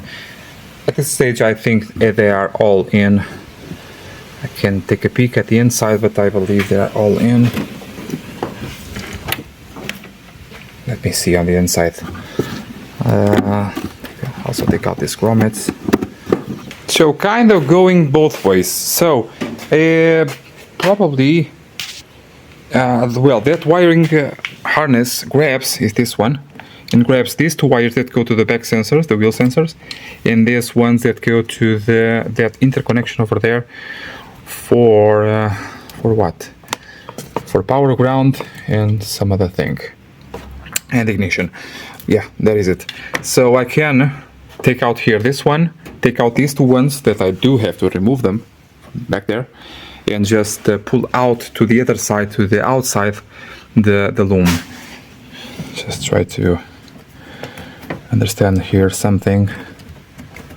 It's a bit loose. Yes, but it goes to the other side, not this side. This also is a telltale sign that where should it go. So if the grommet passes out instead of in, it means that the wiring goes in that direction. Okay?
This connector here is for the wipers. Very dodgy.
This is the wiring for the AC, compressor, fans, and the switch.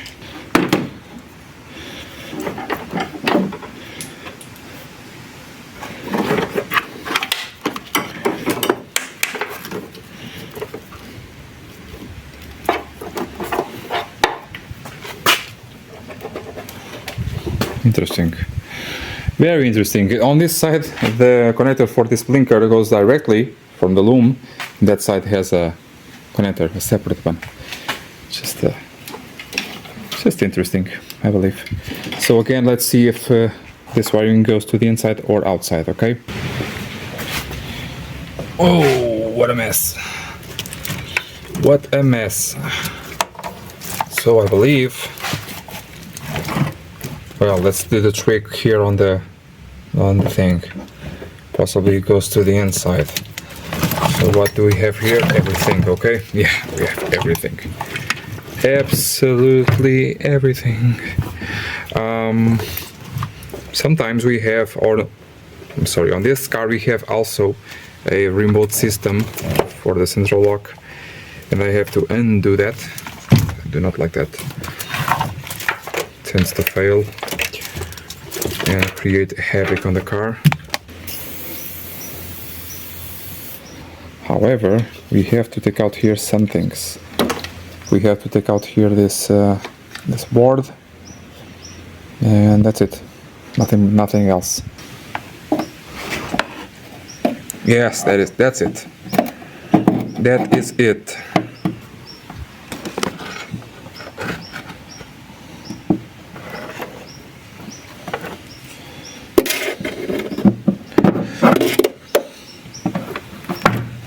Yay. Yay. So, and for that, we have to take out this relay over here.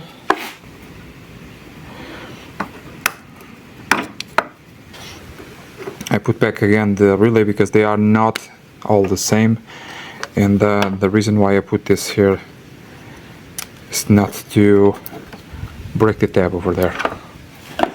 Very precious. Precious. Okay.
Now it's just a matter of trying to feed it through the hole, being very careful to choose which connections to go first, but I think we can do it.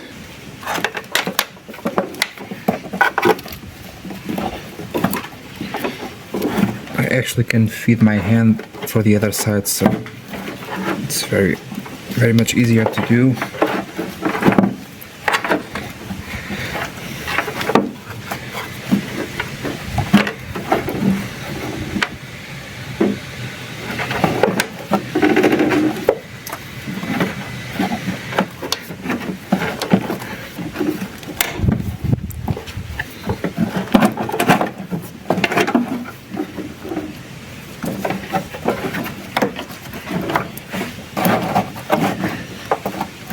So then we had to deal with stuff like this. So this will not go, but if you feed these ones first, probably will go afterwards.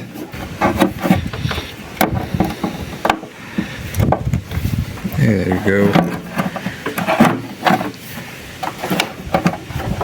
Again, the same thing with the relay holder.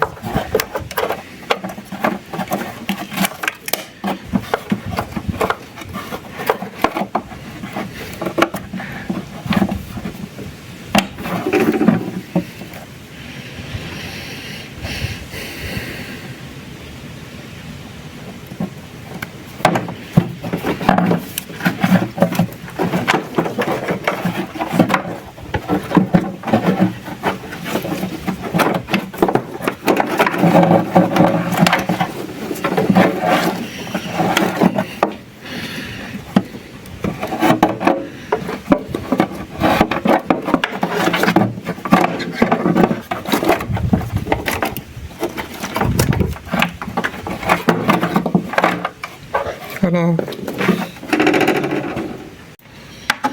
These battery trays are always the same thing, always rusted.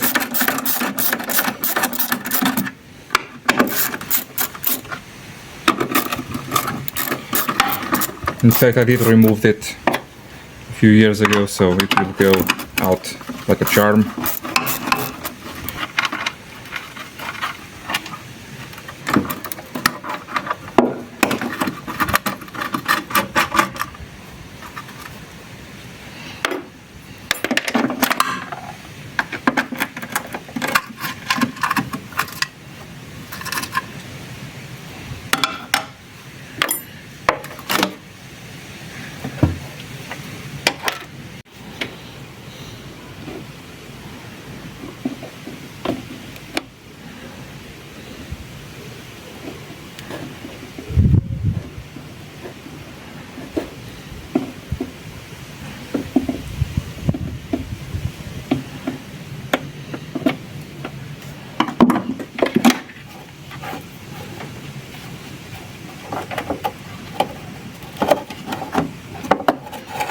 On this case, for example, no go, so you have to pass it through the other side. Okay, but on this side, as you can see, you have three wires. So the blinker uses 2, why 3? Because we have also the sprayer on the bottle over there, and we have to remove that. But that will be for another video, for the next one. So we are to remove everything from the body, including here the wing. Comes out very easily. And removing that piece of wiring then. So I think here let's focus here on the interior of the car to finish up the video. It's taking a little bit longer than I anticipated, but it is what it is. Look at this giant pile of wires. Oh my god. Modern cars use like half of this because of CAN network. Okay. So we have a bunch of them, okay, nice, that go to the roof, but they are disconnected. Nice. And the other car was not like that. Nice, if I recall. And so, not much to go, that being said. So we have here another interconnection. So you can try to spread it like this to try to understand better what is going on, but effectively that this is it. This is it. We have. And try to find another connection, but no. In order to remove this before removing, kind of. So on this side of the car, it's almost out, but because of this small portion, we have to take out everything. Yeah, just like the other side. Okay. So these ones have to go. Have to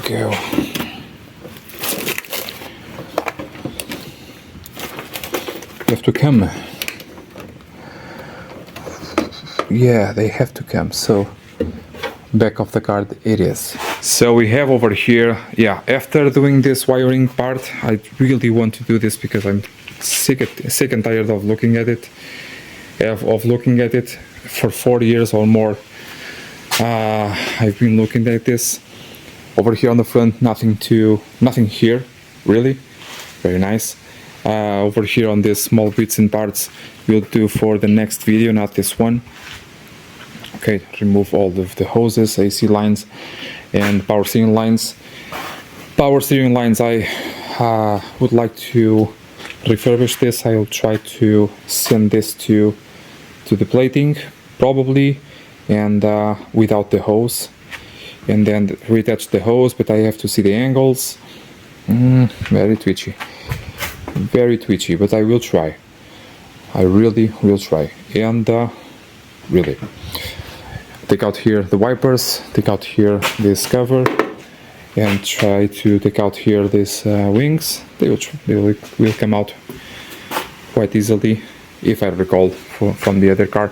But well, the idea is to leave this red one like the gray one, just like that. Be very difficult to remove this trim over here of the gas cap. Over here on the rear, then on the other video take out here the bumper and the side skirts. On this video still I will do the boot area, so the wiring for the boot and the tail lights, and this cover over here to reach the tail lights. So just one more push, guys, okay, on this video, just one more push. I think I am near completion, I think.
I have new clips for this, don't worry, okay?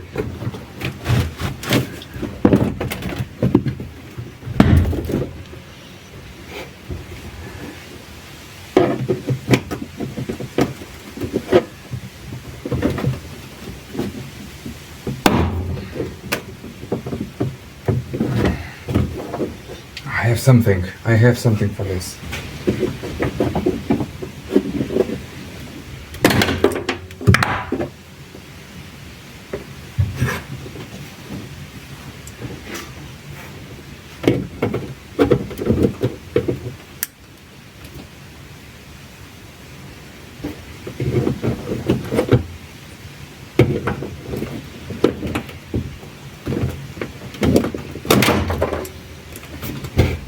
It's so good it bent. Jesus Christ. Estes alicates são tão bons que até arrebentaram, que até dobrou.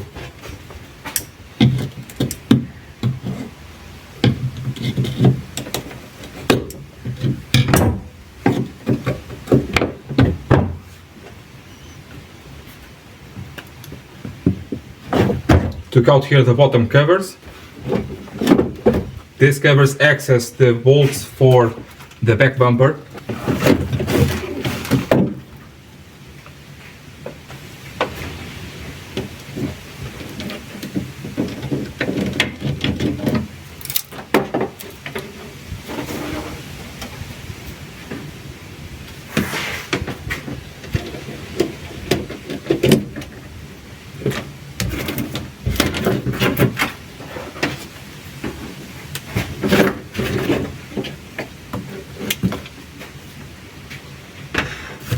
So now it's just a matter of passing through the wiring. So the wiring went over here, piece of tape over here to the wires for the speakers. If I recall, I had these additional ones for speakers, but dumb ideas, right? Dumb ideas.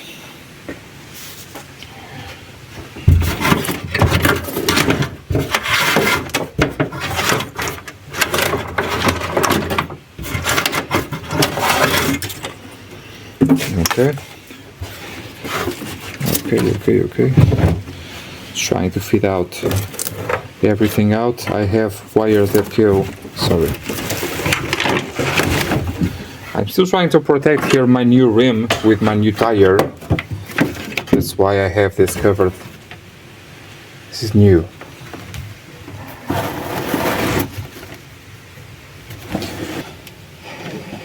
So this wiring over here goes to the fuel tank. It has to go to the inside, of course, because of everything. Over here we have more wires for, so this does not matter, for speakers. And this goes to the back washer. This car uses a reservoir for the back window, and you just have to undo that over there. Normally you do not want to do this with something metal because you can short something, but the car does not have a battery even.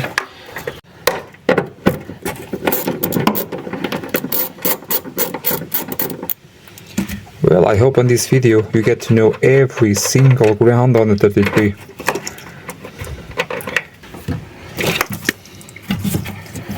Hope so. I hope so. Okay, so now we have to see what's happening here with this one. Turns out this one goes to the fuel pump. In there we have one for the fuel tank after all.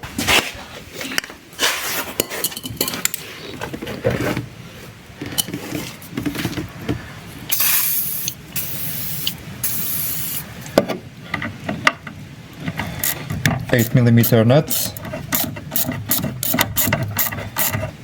if they want to come out, or 1.7 and 1.8.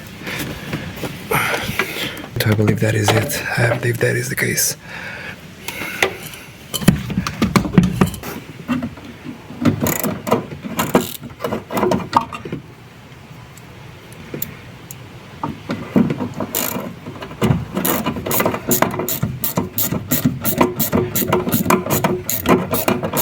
Yes, 1.7 and 1.8. So it's being kind of stuck.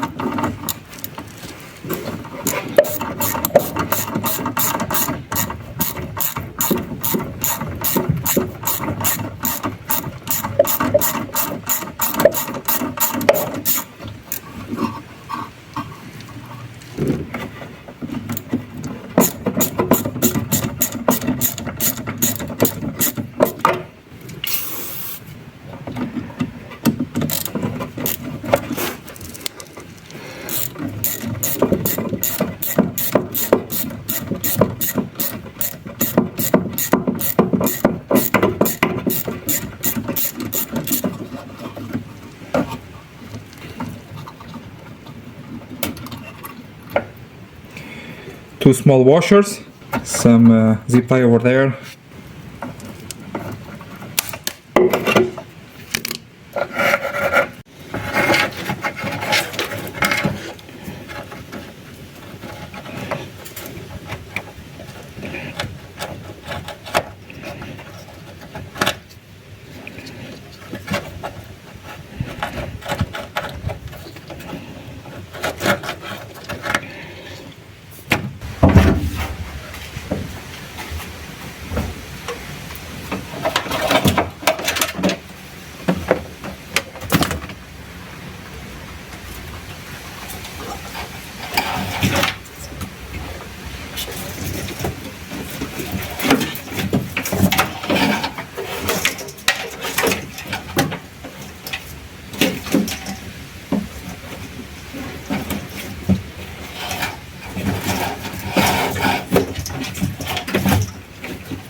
sei se vai.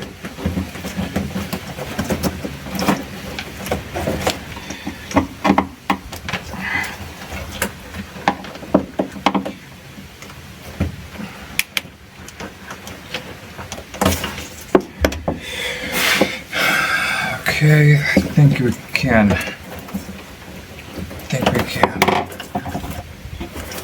Estamos aqui a tentar passar este conector aqui da ficha por ali. Ele vai, não é? Ele entrou quando era novo, só que tem que se dar um jeitinho. E provavelmente tem que ser este cabo também. Provavelmente este cabo era depois, mas já cá estamos. Será que já cá estamos? Deixa eu tirar aqui.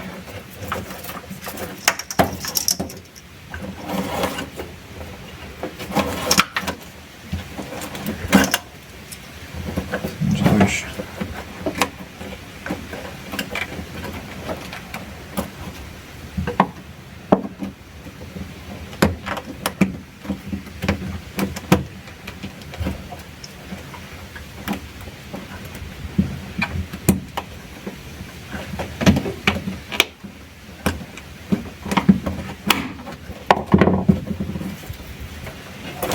Ta-da!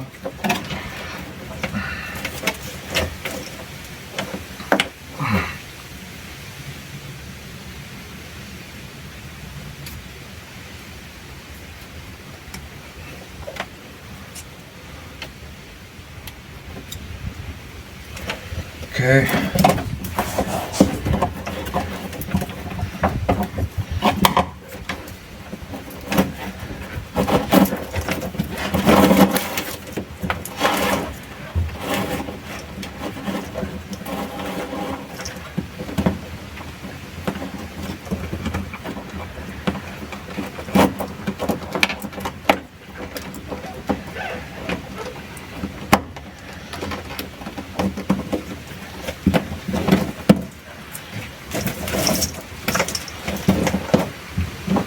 Nice.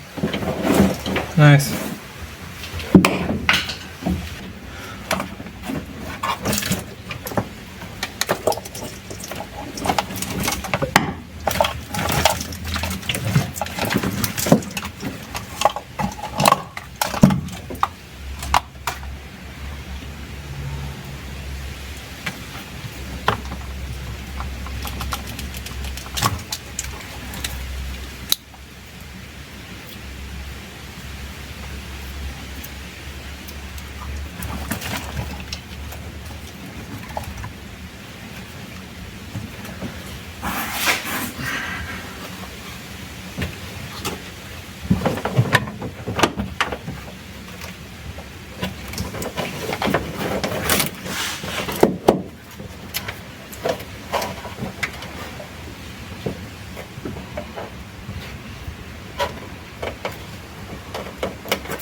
Now here on this side something is up.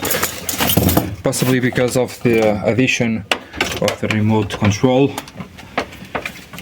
I have some cross wires.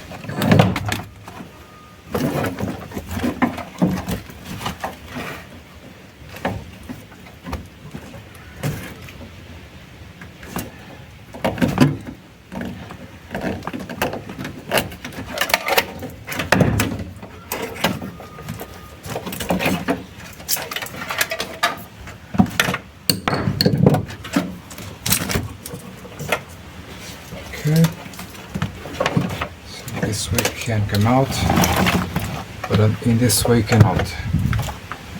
So okay, no deal. So it has to go through this side. Means that these ones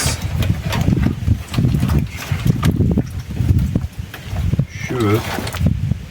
But how? But how? They're not part of the main harness.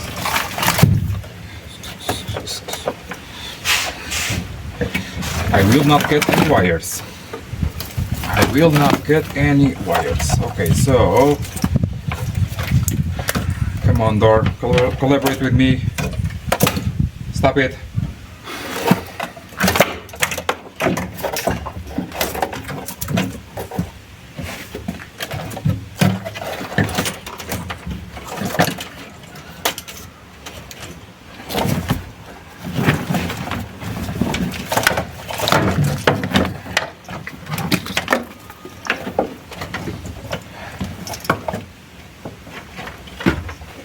How? Or no. Yeah, maybe I have, yes. Maybe I have to undo them over here. Possibly that. Possibly they are all mangled up together and should not be.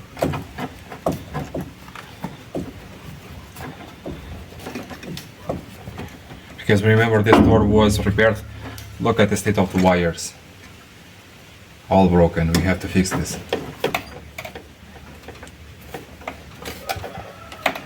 That's it. That's it. I believe that's it.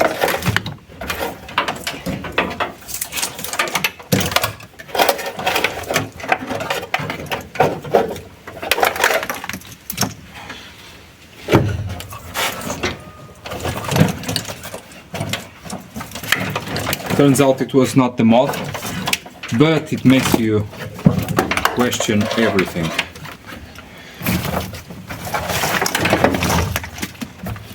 One more to go. One more ground to go. I added this one over here. It goes to the ECU to take out the parasitic electricity. Not parasitic, the static electricity.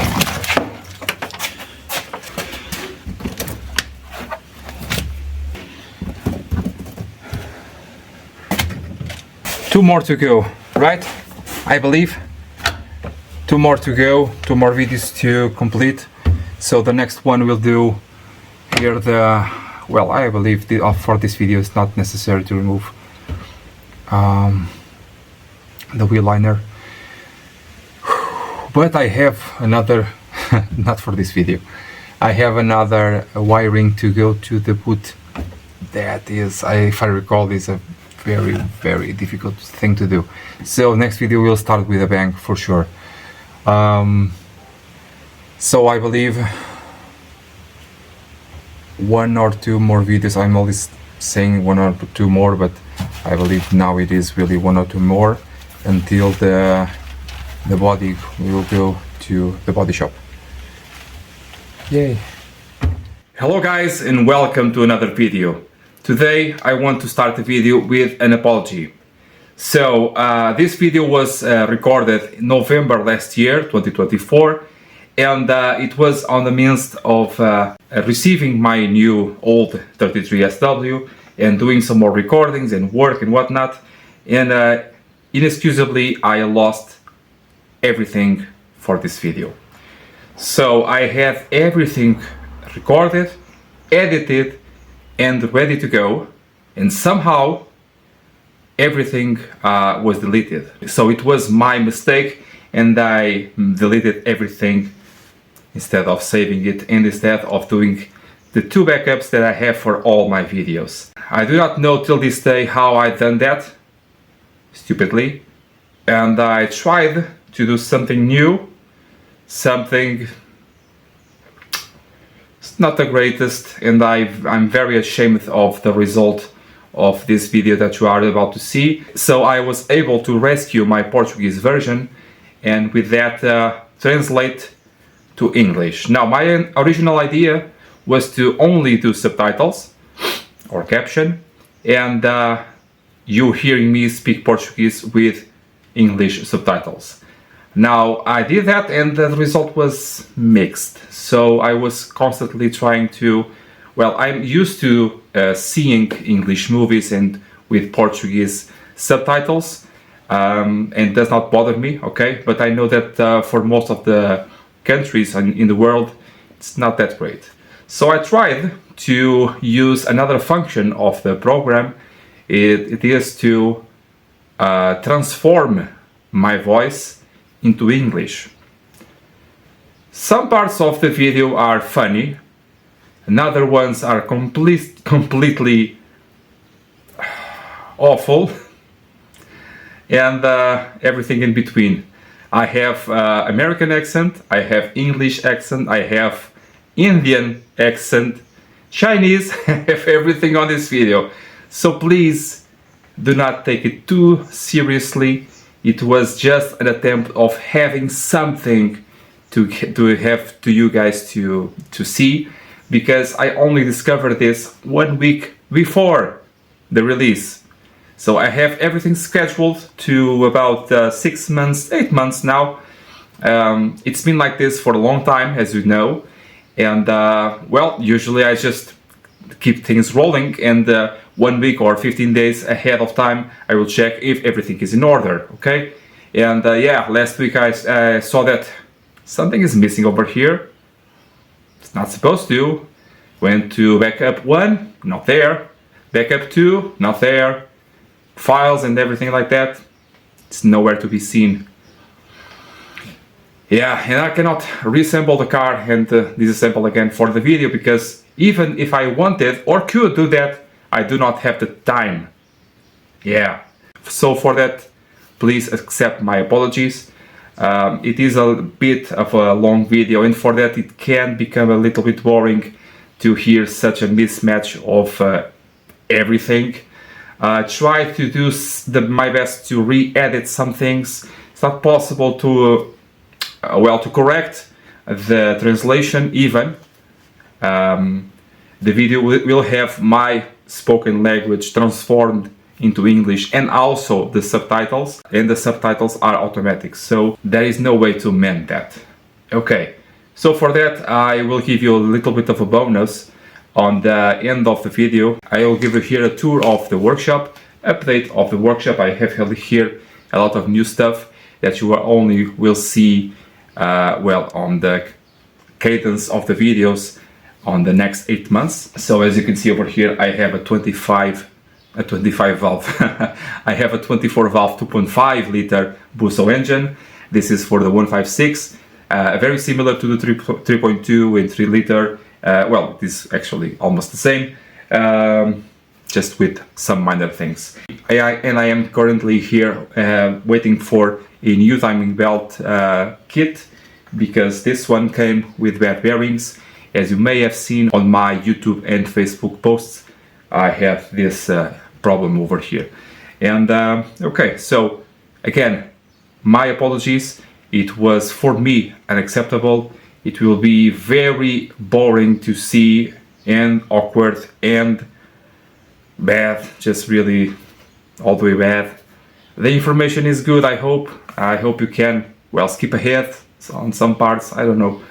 You tell me, okay? You tell me. I have a system not for this not to happen. I've been doing this for 6 years. This is the first time that this really actually happened. It's a lot of things happening all the time. As you know, now I have my workshop, I have 3 employees, I have everything in between. I do not have a personal life.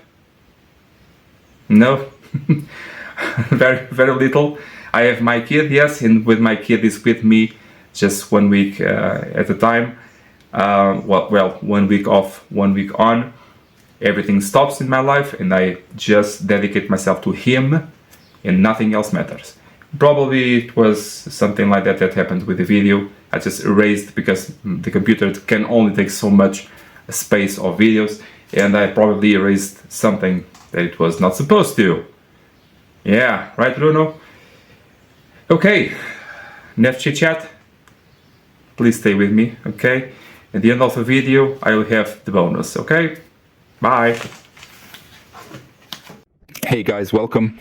Another video. Here is again an Alfa Romeo 33. In case it doesn't look like it, it's all set up, as you can already see here. For those who aren't following along, this is the Alfa Romeo 33700 16 valve that's down there. Boxer engine boxer. I already have videos for this car for how to remove the engine and gearboxes on the floor without lift. I have videos for suspension, brakes for how to remove the air conditioning part here. This car has air conditioning. Also here for the part of the interior seats, wiring ports, everything is in the channel below. In the description there is a list of videos for this car. This list began, this car was still driving, so imagine the laps that this has already made. So today here in this video we are going to try to do the rest. We are going to try to do the rest. It may not be possible, but we are going to try to take the lining of the ceiling here. The lining is good, it was well lined, this is very cute.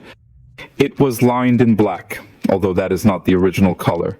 But I will try to keep this color because it was a wish of the previous owner, and as you must already know the history of this car, out of respect for this decision and the owner who was the owner of this car, I will keep it in black as well.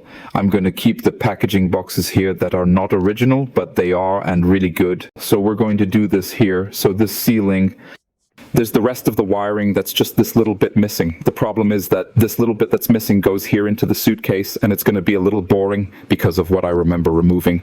Let's also take out here for the rear shocks, rear lights, take out the rest of the things here from the back. These are parts that I have already disassembled. Everything is bagged so that I can keep it as it should be, take out the spare wheel, carpets and everything else, keep it all very well. And here too, for example, in the ceiling lining, try to put it in a place that is not, don't get too deformed. I was already a little deformed, especially because it's theirs. It's a problem they have. And my colleague and friend Alvaro Ferreira taught me a way to straighten them, but I'm a little afraid to do it. It would be better for him to do it. Oh, Alvaro, you can do it, because I'm a little scared. So what he told me to do is put the ceiling in a position where it goes to the site, and to help let it go to the site, it will polarize little by little. Water. All right, let's delve into the alarming aspect. I'm aware that spraying water differs from simply tossing it upwards, correct? Theoretically, it functions, and while I have no fear of attempting it because it's my project, I'm willing to try. If it were a customer's, it would be tougher, but being my own, it will be prepared. Since it's mine, I can proceed. That's correct. I was nearly ready to remove the foundation here, this acoustic thermal barrier. I discharged it completely.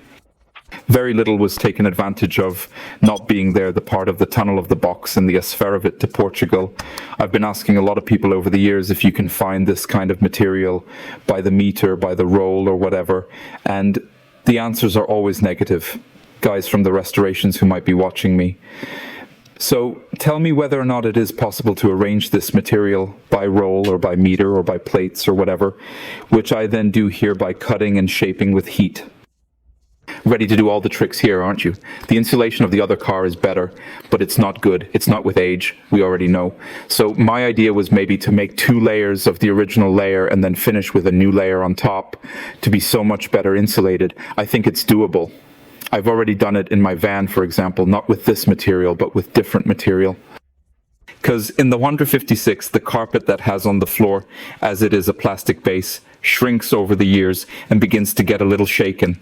So what I decided was to fill the floor, and that way it would stay longer. Therefore, the carpet had an almost original shape, and I filled the floor with this spongy type of waste material. This material like this you can buy a roll that I know I have already bought, and I bought this material like this a little higher. I made 4 squares. And it's cool. It's a hell of a job, but it's cool. So here ahead, we're going to assemble here, finish the AC radiators part, take the rest of the pipes here and everything else, take the brushes here and out of the brushes, take off all the brakes. Okay, if everything doesn't stay now in this video, it will stay at the maximum in one more video. And then, yes, the cars go to the painter and hit plates to start this part, okay? That way I stay here with this available to do. The rest of the work I have in progress. คือบาลาไป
So here to remove the shock is 2 screws inside or 2 on each side. And I also have this tiny piece of plastic that most of the 33 are no longer present. This one didn't have them either. I managed to find them. We have to throw away this piece of plastic, although I don't think it's very important because the shock absorber goes backwards. This piece of plastic prevents that from happening. So is there this plastic pin here? There is a screw here, yes. There is a screw number 13 located somewhere here, and in my situation, I possess these authentic Paulazinhas.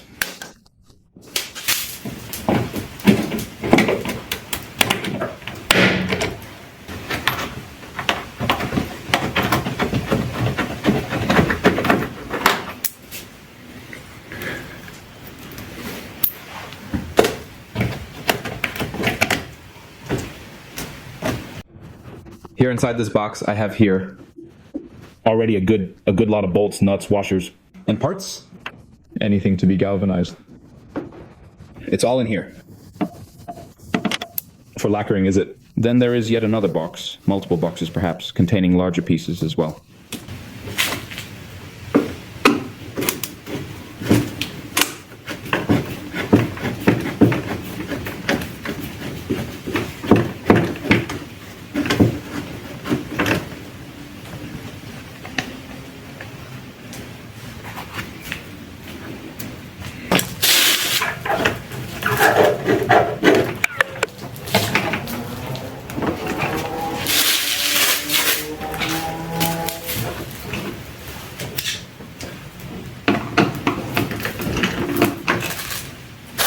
Também ali parafuso.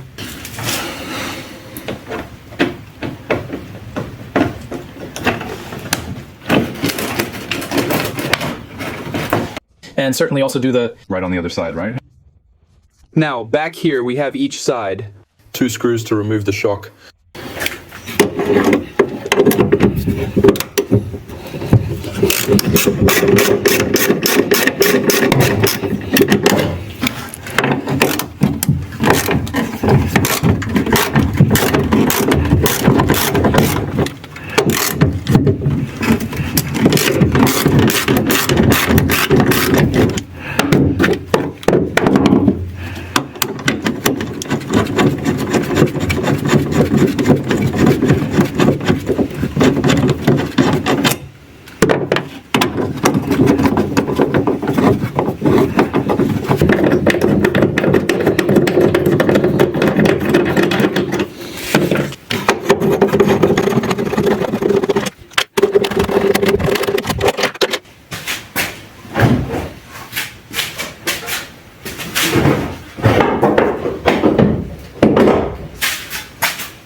Here in the support of therefore that little fork that came out of the cuttlefish, I'm also going to remove it from the side. I know it's painted at the same time as the factory car, and the proof of that is here. Here the acylente was applied later, the paint was applied later, but I'm not going to do that. I'm going to have everything painted, everything disassembled, everything as it is. So finish treating this, okay? Take this aside like this, treat all these surfaces, and end up painting everything, especially because you need to take out here these removable nuts, this and that. You need to take out these two. You need to try to see if there are no problems here with rust, as is already starting to happen. I don't want any of that. Like I said, I don't want to be religious regarding the original assembly, whatever is equal to or better than what was made from the factory. So here there is room for improvement. Doing the same thing here on this side. So the same thing that I'm doing here. And that way we can continue. I will also ask the painter to try in this way to be a little more original as possible, to paint the head of the screws and the nail, okay? In this way it will be a little more equal to the original, or else do nothing and just order the screws to be treated and they stay, because it could be because, let's imagine if we have a rear end collision, the bolt that comes from the factory new will always be galvanized. Replacement, attention. Therefore I can choose one thing or another, then I see or talk to the painter. There is also one missing here from the factory. There was one missing here already from the factory, 7 or 3 missing one, but that can be arranged if okay, ready. It's in this kind of things that I want to do better than factory, paint it better inside and everything else. Stay everything here as it should be, well treated. What do you think? Next we're going to take out this rear slit tank here in these little pieces. You better do this before you go to the painter, because this piece is going to the painter, isn't it? After the body was there and everything else, I could then here do these kinds of little things and then send the part down. But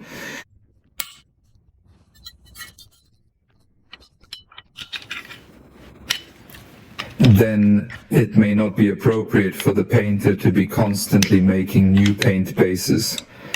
And it's not profitable either, is it? So I do this now if I can they come out like the other smaller ones, only these, as they are bigger, are a bit stronger, right?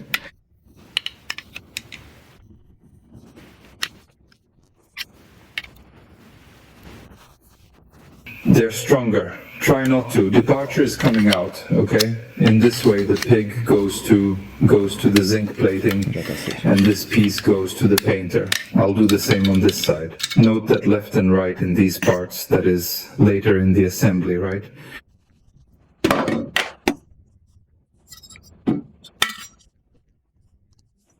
And there in the back in the suitcase, they are also there on the floor of the car, are also there. There are two of these on each side, also have to be removed. This has a bit of rust, maybe it will have to be in spray and such. Nocturnal. Yeah, here the most attentive of you have already seen that the car does not have a brush behind, but there is the reservoir. How is this possible?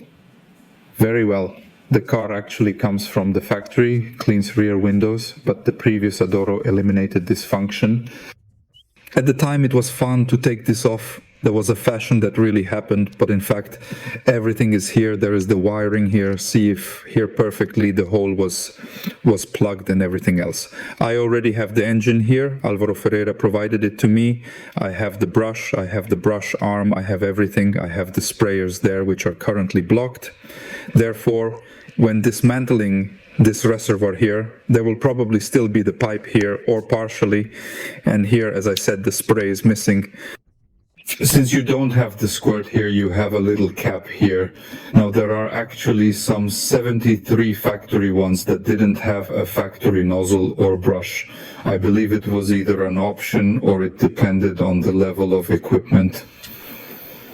Anyway, this one has the previous owner made a point of when previous this put here. It wasn't just any lid. He put the lid on the version which he doesn't use. So this cap, which is quite difficult to take off, is original and is from here. It is an original cover for the versions that do not use the spray. So the Alfa T3 that does not use the factory spray to have the hole here and comes to cover the factory with this exact cover. Then whoever wants this cover, I'll sell it, okay?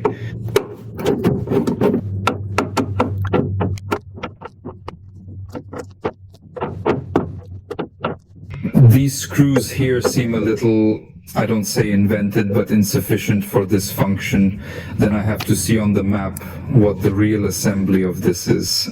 Even if the screws are not indicated, they already go here to the back to be metallized, which can serve for another occasion.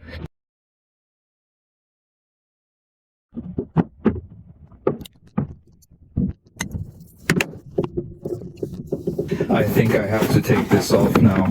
Out I have to use back. It's not like doing this just because it might not be a very good idea.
here is a 17,000 L screw. These sloths are exceptionally good, wouldn't you agree? That's perfectly fine.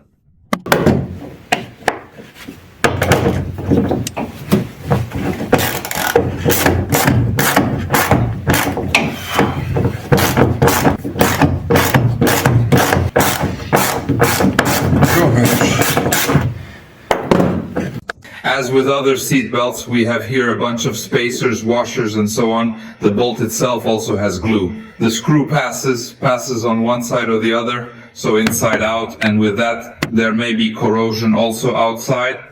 In this case, corrosion is minimal. It seems to me that it is true, only the glue is more boring.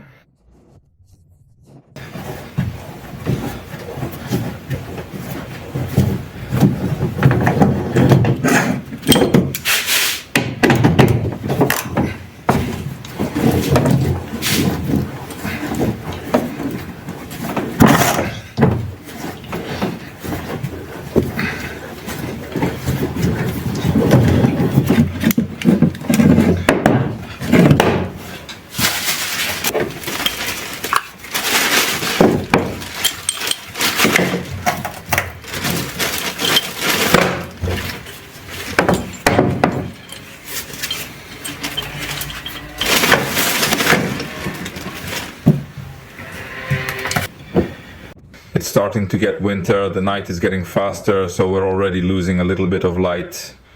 I know that after almost 5 years, go 5 years even on the channel, we should already have more lighting here, more professional, right? But in fact it is not being possible.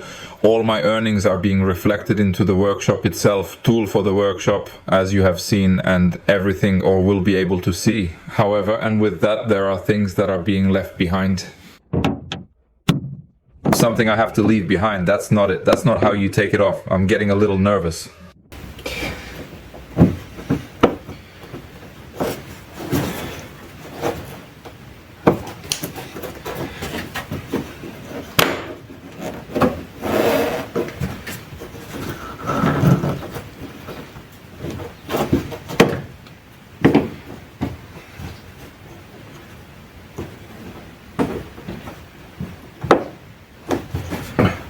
Yay. Nice.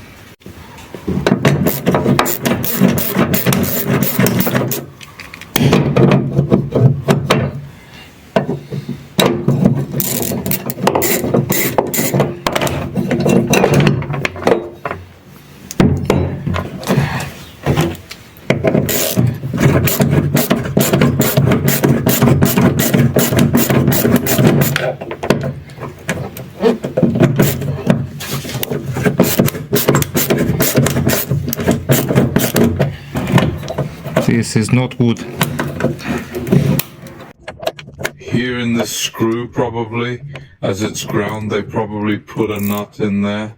Only I don't have big enough arms to be able to hold this and undo it at the same time. No, I don't.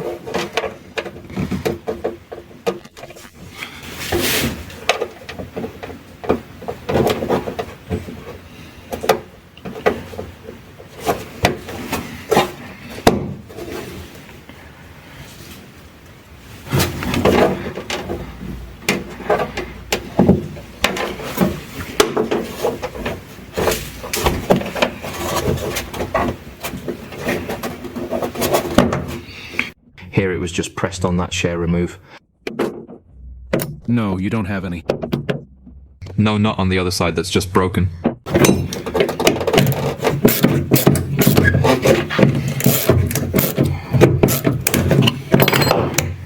Just broken hole.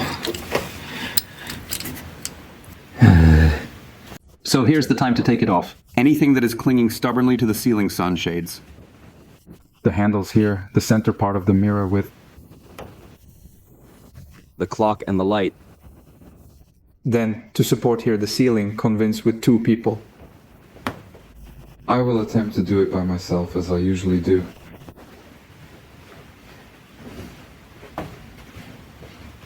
As always, so go. Put this.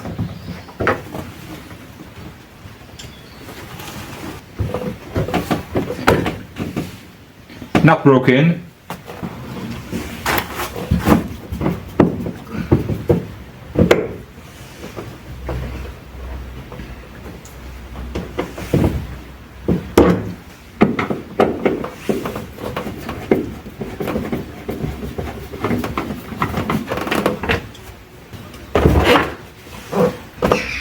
So here in the middle, to be honest, I've never done this. I don't know how. I have no idea. I'm going to start by removing the light part here. There might be possibly some kind of hook, or perhaps a screw up lower down. Or from the bottom up, for that matter. Probably, maybe.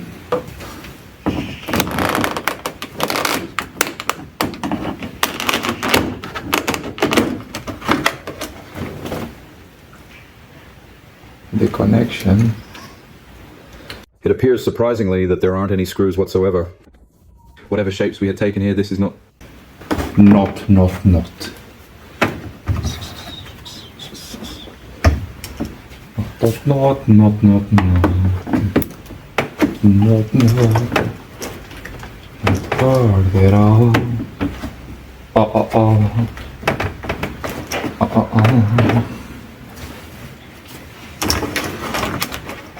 I truly apologize.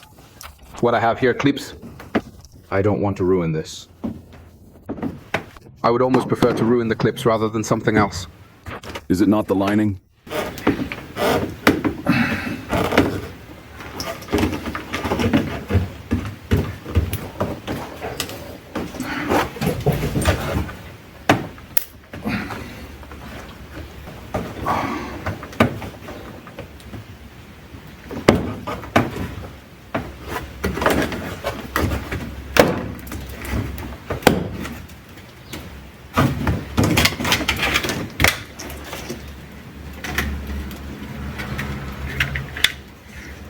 Okay, hooray!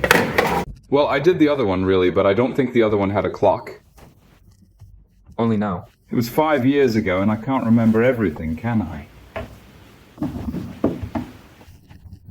Now, to remove the mirror, it seems to me that this cover asks for fitting, does it? Here are the marks. No. Nope.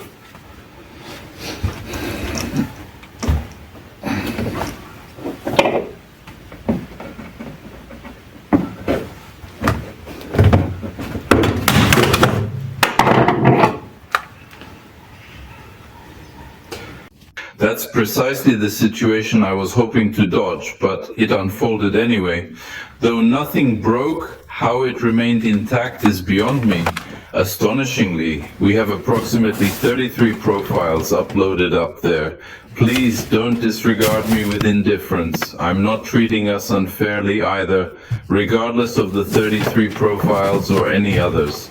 Marking my territory once again, I'm departing. If you manage this, please ensure my belongings remain here.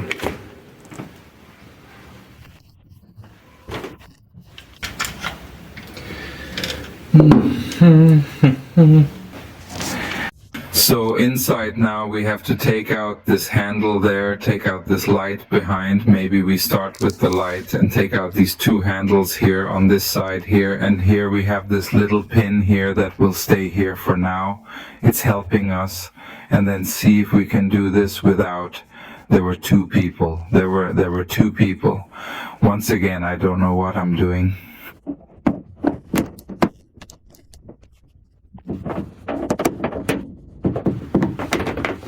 What I do know is that this thing around here is holding the ceiling. Does that make sense? Does that make sense? Yes, sir. It is for this and other reasons that I like Alpha. They do things with a purpose. They do it right. Taking it out of the way. Then there are some clips here. Just take off this hoop.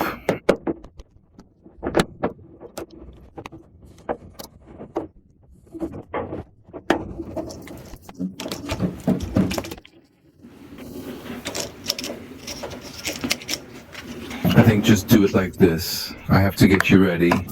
One fell and the other, I'm going to have to leave it here, at least for a little while, so that later it doesn't fall all over and break or tear.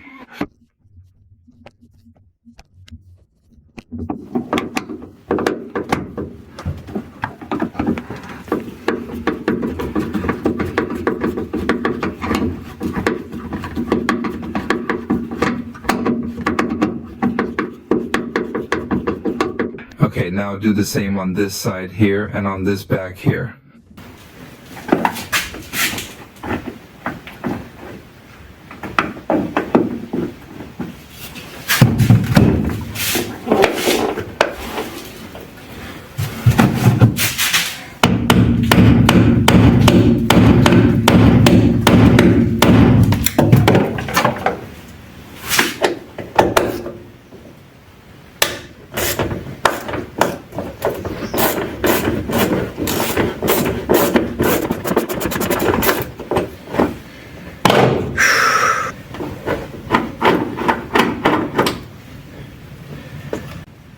Repeat a crisis. Wow, well, that was really close. I was about to lose my patience here and rip this off.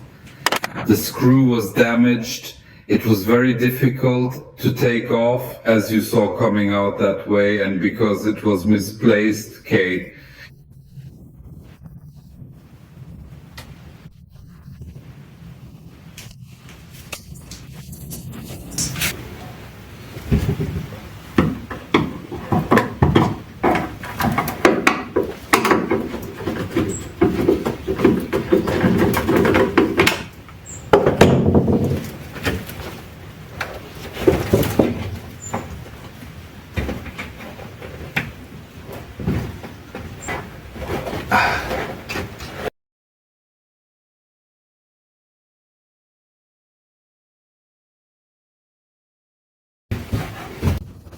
Now, reflecting back on the pins which were discussed in relation to Pillar B and the other location, I recall how it was a taxing process comparable to the strains of school itself.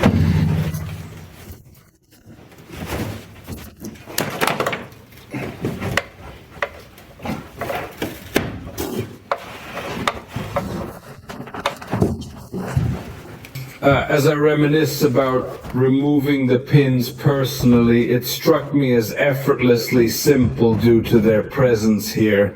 Imagining having an extra pair of hands to assist feels gratifying and splendid beyond measure.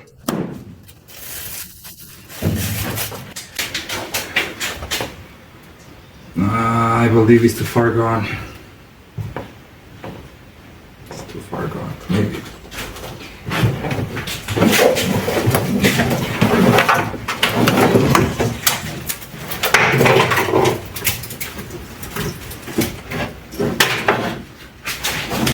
This hair is missing. We still didn't think that we had finished the hairstyle, but it was still missing. This hairstyle will eventually end up in the fuse box. However, it goes through the ceiling lights, the clock, the lights here too, from the ceiling behind and goes through here, therefore through that hole. Obviously that token's not going to pass, is it? Then all the hair will have to go back. The hair goes through here, comes here through this area of this inside here. As we proceed, it's clear we cannot perceive it directly, but we can observe it. It will navigate this route, traversing towards the illumination source, with the trink lacking any toggle. It connects to a central node, linking here with the glass. Alright, once prepped, we gather these items, the lights included. If needed, we shall disassemble the components, including the rubber. I'm unsure what's the status. Truthfully, it seems it plugs in. Next, it's imperative that we direct everything through this specific aperture, discernible just here. Recollecting the process from the exterior, I recall it unfavorably. Although it's been 5 years since disassembling that unit, the memory of that particular hairstyle is quite unpleasant. Upon reflection, it involves either unraveling certain terminals or executing the entire hairstyle in a puzzling manner, or extraction of components. I recall an oddity here. I think we need to get this out of here. This doesn't pass from there to the other side. What is it? Anyway, we'll take it apart and we'll see, won't we?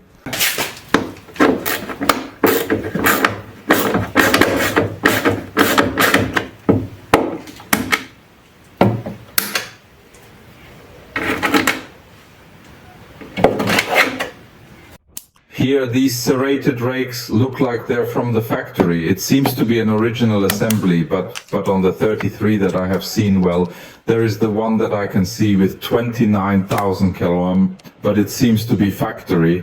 There is no cover for this, except in the models that have cleaner motor behind. There is a cover only for the cleaner motor, Bitros a square cover, or dragging there, okay, otherwise there is nothing.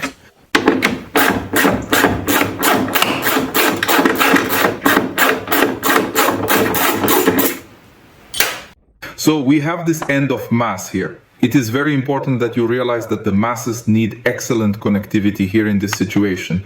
If we have a ground point here, it means that the lid of the suitcase is part of the electrical circuit.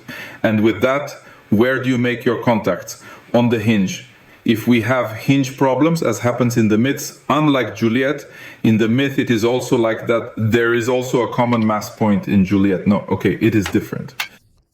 And in the myth, what happens is that you push the button to open the suitcase. And when you do that, the brush moves a little bit. When that happens, what I usually do is I put it here, I keep this point of mass, and I add a thread of mass from this point of mass through the hair, all goes through the wire grommet, and I go to the car's bodywork to get a real mass, because the hinges won't stay better, will they?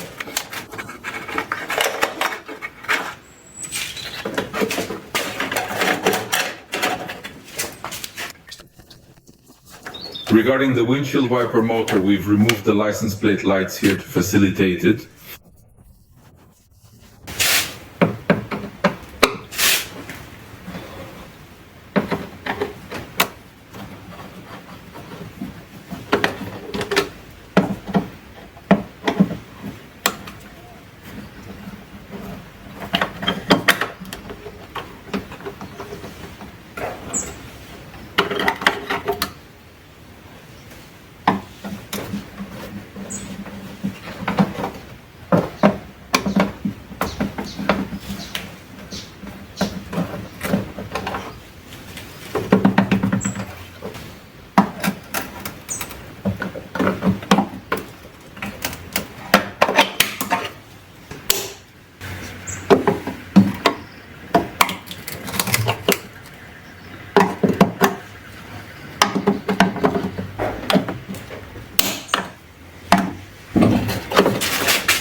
Oh, I know.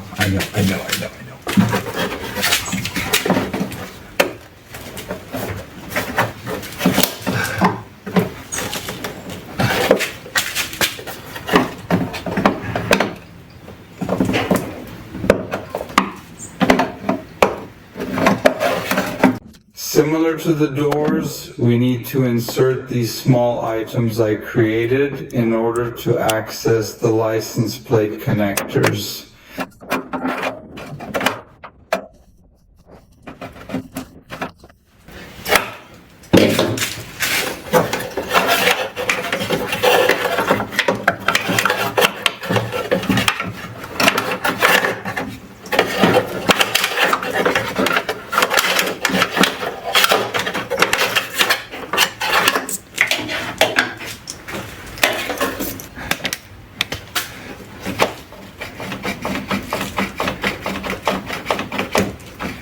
This will not be impossible, but it will be quite difficult.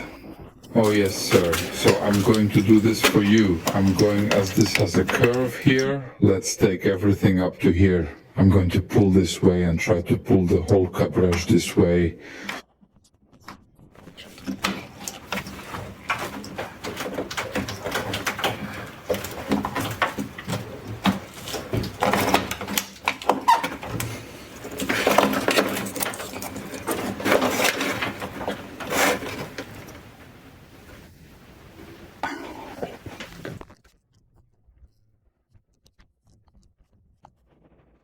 The other car didn't have it from the factory. It didn't have this thing here.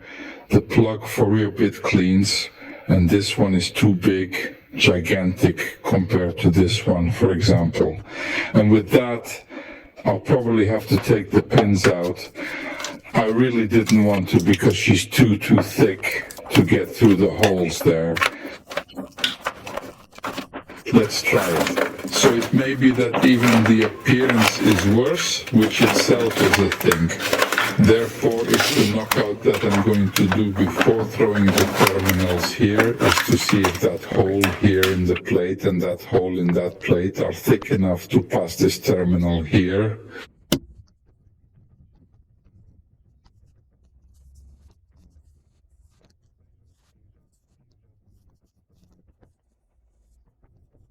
If they are not shot, I will immediately shoot the terminals here and that's it.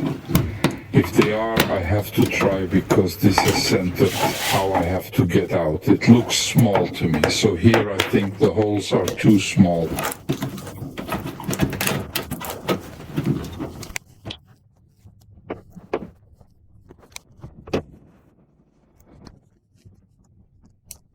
On the other hand, I think it is even to measure, but once again, this would be unthinkable, almost unthinkable, because this doesn't almost pass, is that it is like this. When I start pulling, it goes there to that side, and I can never pull back. So I guess I won't risk too much. I'll just get the dicks out of this and that's it. I don't like doing this, but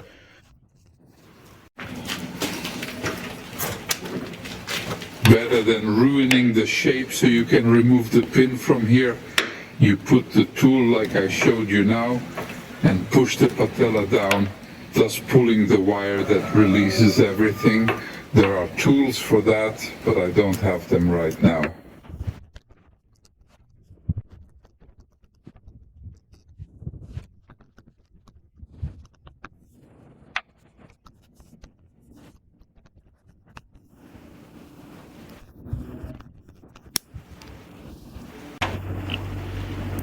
You can also do this with a paper clip.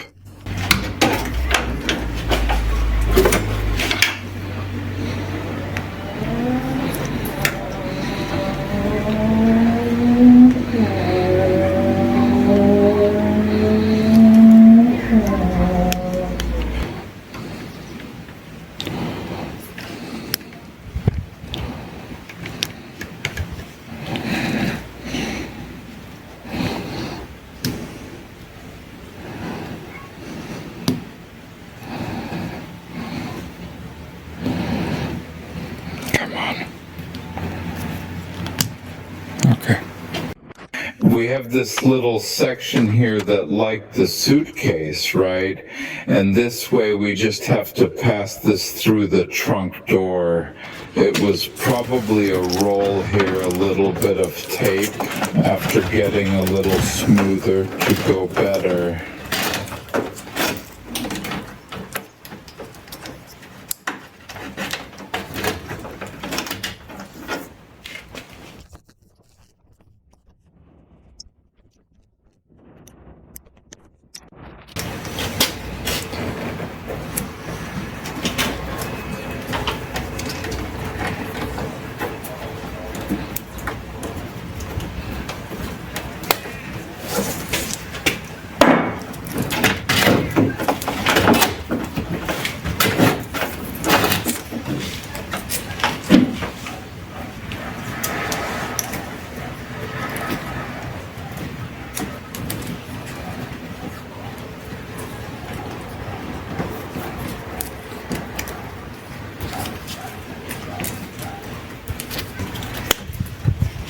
It does not have to be perfect, in fact, nor is it suitable even just to forward the thing a little further here.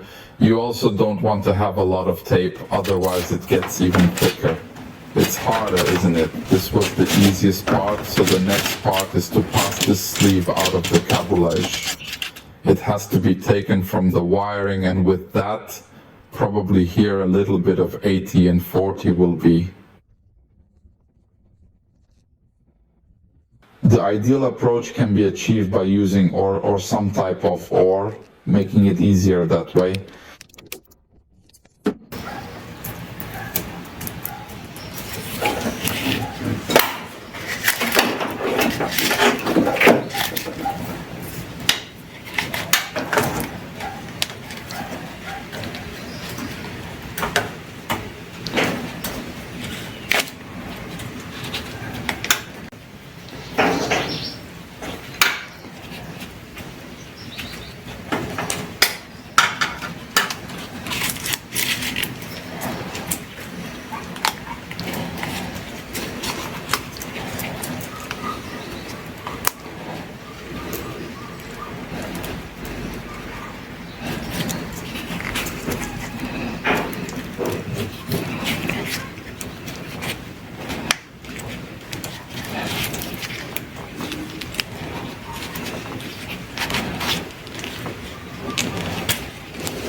Ta-da!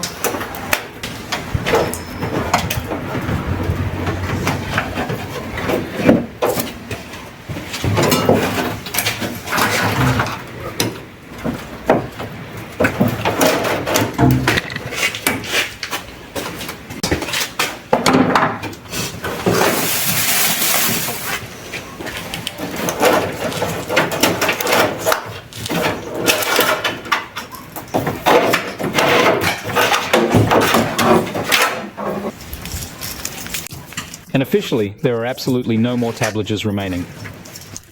Everyone in the car is already present, including Victoria. Victory.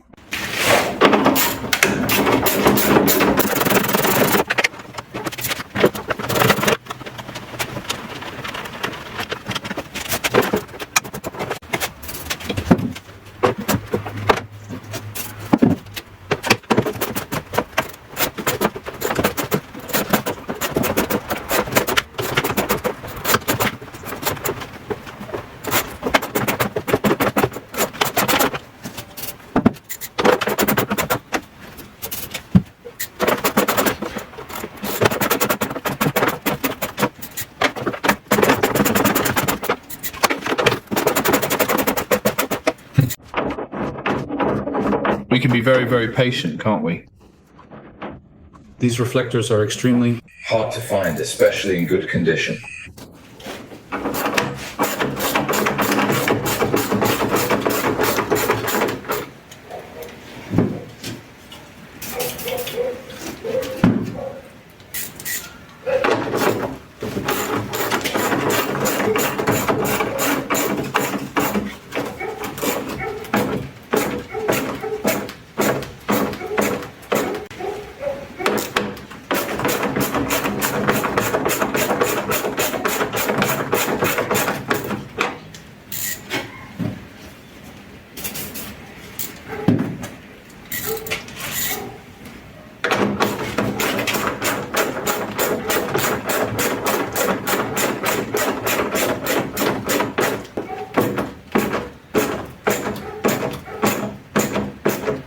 We're almost there.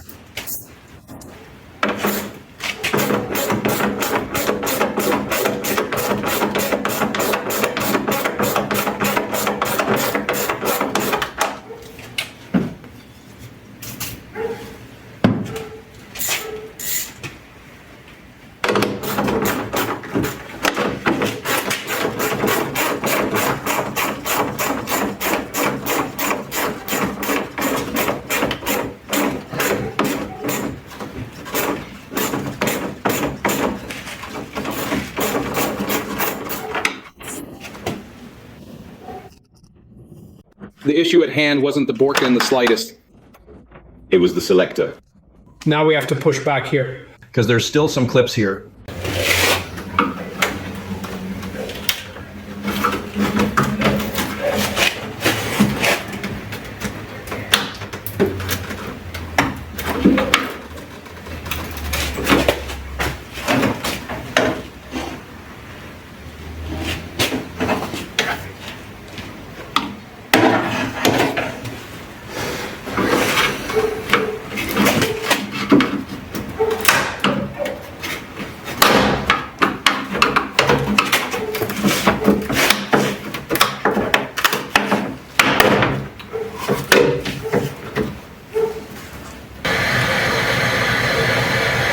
So here in this aileron we are going to do the same thing.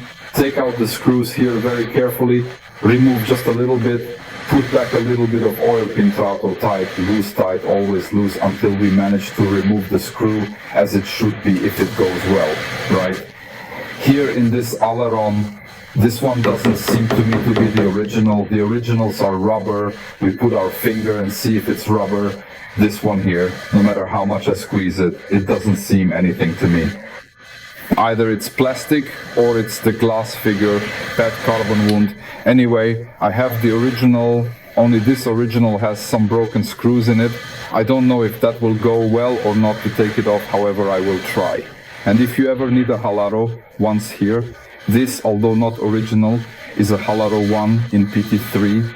And here, this is what is more important, which is to have pieces of original preference, yes, but if there is nothing else. So back here, I think we're treated. I'll just let this soak in here.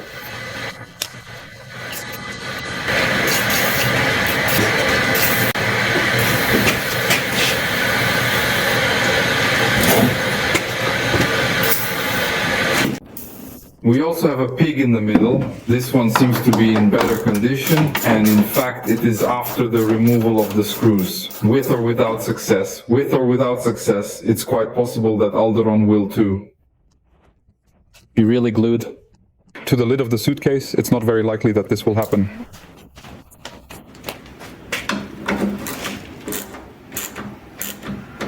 Let me see.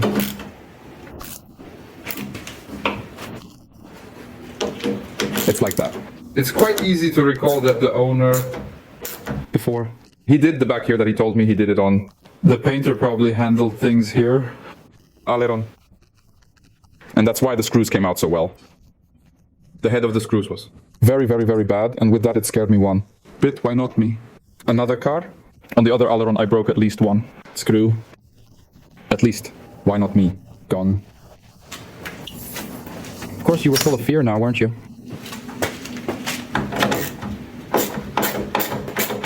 This side is also doing pretty well. So really, if I were to leave just a single one behind, the result won't be adequately satisfactory. It's rather undesirable. As far as my sentiments go, Mr. President, I'm considerably and overwhelmingly joyful about this particular instance. Salvador. Since we're here, let's go right now and take action to improve this service. EE. Should it be with? It's a plastic tool utilized to navigate around here. Underneath. It's already quite adhered, so this isn't the solution. Again, the car is mine. If it goes bad, it's mine. Of course, I don't want to ruin the ale of the ROM, but I'd rather ruin the plate than properly spoil it or break all the ROM. So I'm gonna try it this way. How do we make Hollywood letters? Okay. May is stuck too.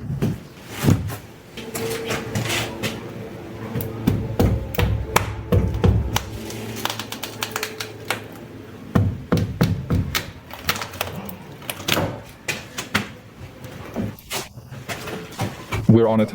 Currently free to evaluate its authenticity. Presented here are certain indicators showing its uniqueness and where it has been affixed.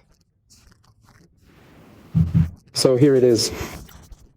The emblem of Alpha Security. There with a reference and everything to firmness that this has. This could already be a model more. Last two.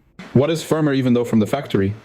Or what? Apply some kind of product that made him harden for himself. Be able to apply. The paint is necessary since modern paints require one extra layer of product. Modern paints are water-based. But here it is. Therefore, I managed to avoid worrying. With another Alderon, I had a lot of trouble with this. Alderon you don't see well. Because the car has a good... The rust it has, you've already seen it, and I was really, really afraid. Are you safe? So I obtained a spare Alderon, which I can even sell if necessary, but the other one has a screw. Off party, at least one here, I think it's another other side. Not very good. I went 5 years ago, and we had already saved Wonder Day. To take it off? This emblem here? That's enough, he's glued around like this. And it has 22 clips. Is it feasible to push him from the inside out, and do we have similar capabilities? To remove it in this manner, given I'm planning to install a replacement unit, we'll proceed accordingly to achieve the intended result as demonstrated. That was all painted. They didn't put tape here to glue, don't you? They barely took it off. Didn't they put it back on? But it's okay, okay. And it was only safe here with these two suits to take an original of factory. They are still supplied, they are not very expensive. See you. It's the same for 33 backwards and forwards, and for 35 backwards and forwards, it's the same reference. Look at the iPad. How? How do you identify yourself? Are you all right?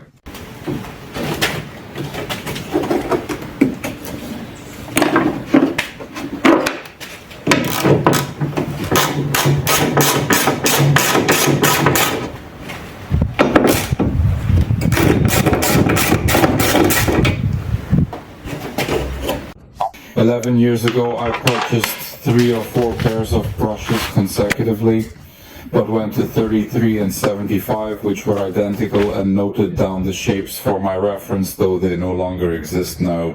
It's probable that I acquired the last pairs available, and thus I will meticulously clean and store these brushes to ensure their preservation.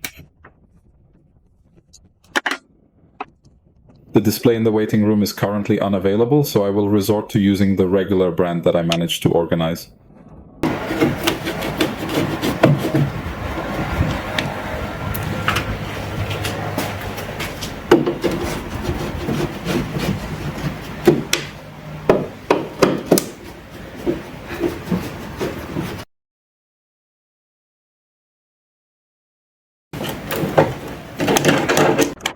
To remove the cover, you'll notice similarities here. It's not exactly here, but rather at 156, 147 and 155 locations. Consequently, you need to remove all the visible screws and take away any excuses. Additionally, there are some incredibly strong clips here, exceptionally strong indeed. Avoid placing any tools here if you can't constantly monitor the situation. Despite the breakage, it wouldn't pose a significant issue. I have spare covers from the other car, so if one breaks, that's acceptable. As I mentioned, it is already broken, allowing for a more robust approach. However, refrain from this because your car might not have replacements. Okay? Okay. Hidden, there is none for the hidden. My advice, as I've told you in other videos, is you take the clip zone and underneath, around the base of the clip, force it with a tool.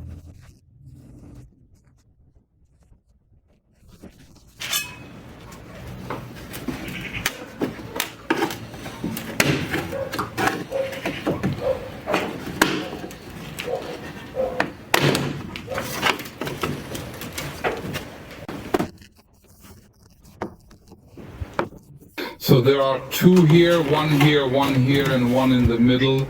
In this area, there is even with broken glass. I'm always afraid to do this, the habit of not wanting to leave. Just repeat the same on the other side.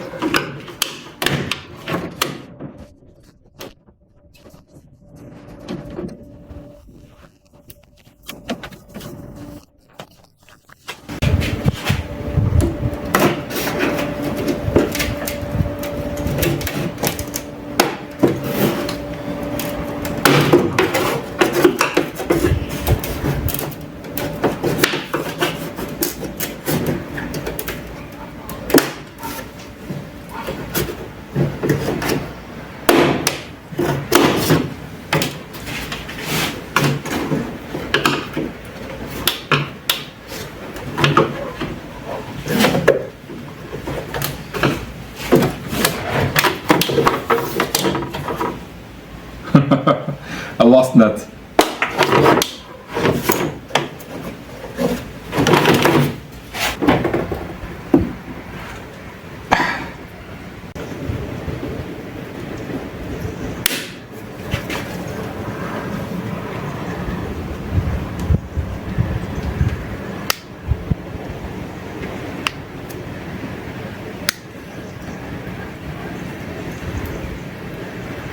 It is significantly more effective to carry out this process in multiple valleys. The tube, measuring 5 mm, can be reheated slightly using a lighter or similar tool and reinserted, as these valleys in the return may cause separation. Okay, today I'll focus on my buttons. This recording is done in November 2024. So you're seeing this almost a year ahead.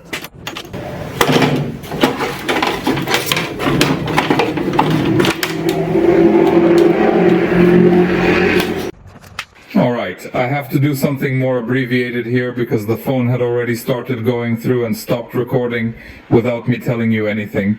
We have some lids here, and here we have outside, they are just attached. Here we have a key 24, which here is the 22 on this side as well, but we don't need it because we have this here secured with 2 screws. The first screw has already been removed with the top cover, and here this top removed is now a normal 10 head screw. Also, the screw hidden here was also taken out, and here in the wiring was to take out the wire grommet here, the hole for the wire grommet, and the wire grommet is oval. As you can see that in this way you can pass the cable that it is rectangular, it is not oval, it is not, but the oval shape allows it to pass something else that I needed to know here in this area. I can also be in the other, but I have the 33 there with 30 and 1000 kilomolcom. Not even that, which is basically new, has never been touched. This area right here, whether it's painted with the bodywork rope or whether it's left black or primer or whatever it is, I think it's the bodywork rope. But look, if you know by heart, or if you know anyway, if you know this, tell me below in the comments, okay? Let's get the chat here for this.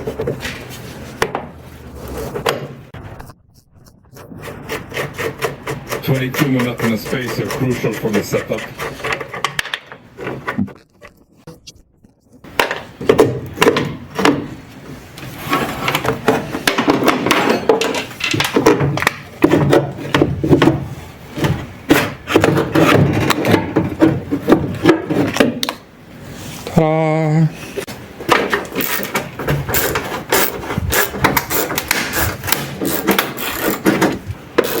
Então, eu estava mesmo à espera disto. All these screws are here. Extremely difficult to remove. And this is going to... One last video, right? It's wonderful. Until next time, folks. Goodbye.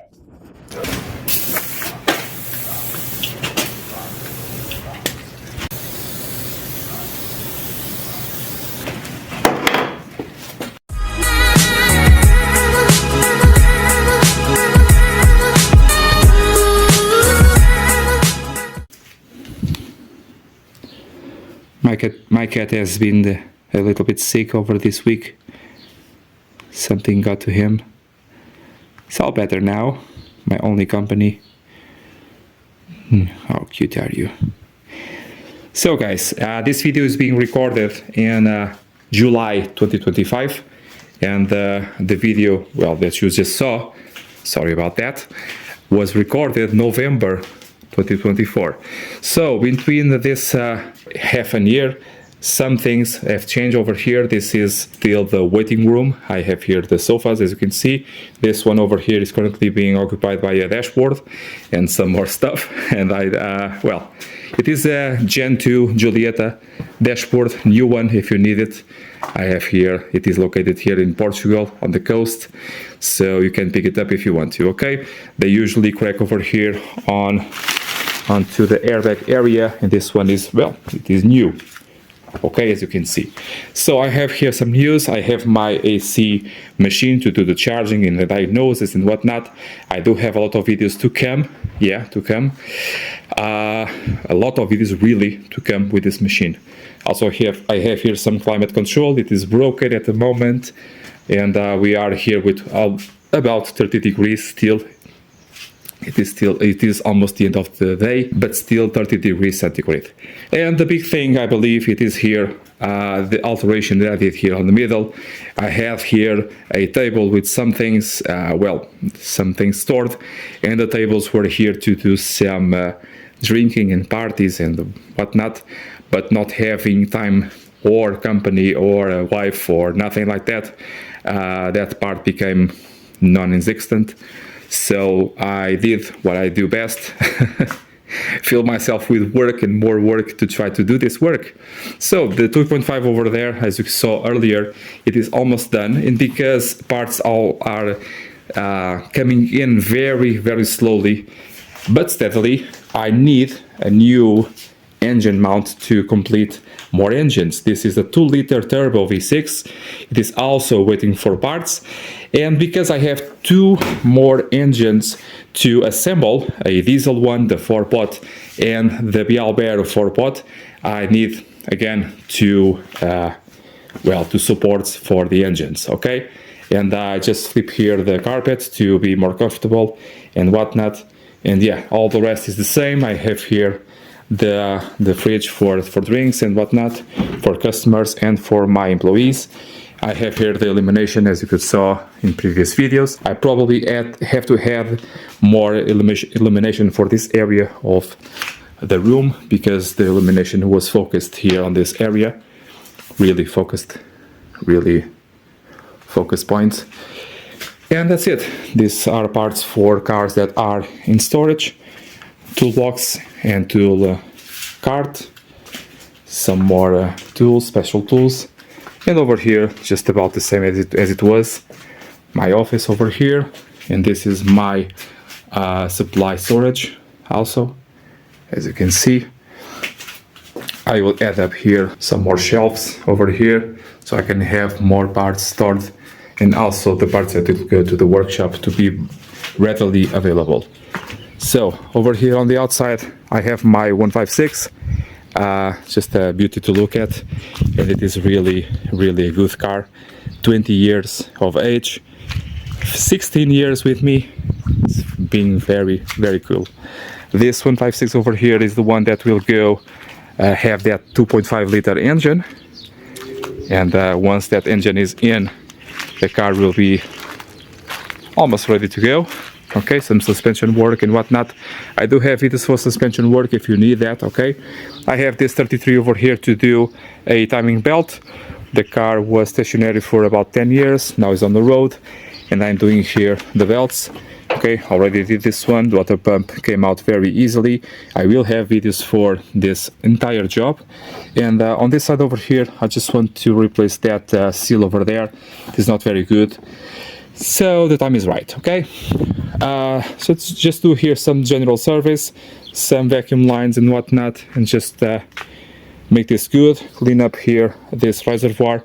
The engine was one tooth or teeth or whatever out of timing, which is not good, and I believe it was done or on the dealership or on the factory, because the belts were original Alfa Romeo. Over here doing a timing belt, I do have videos for that and more. I'm also doing here the intake manifold. I have 2 videos entirely for that, and more videos apart from that for explaining and whatnot. Okay, also for swirl flaps, I have videos for the high pressure fuel pump that is missing over there. I have videos for how to install or take out or remove or replace the battery.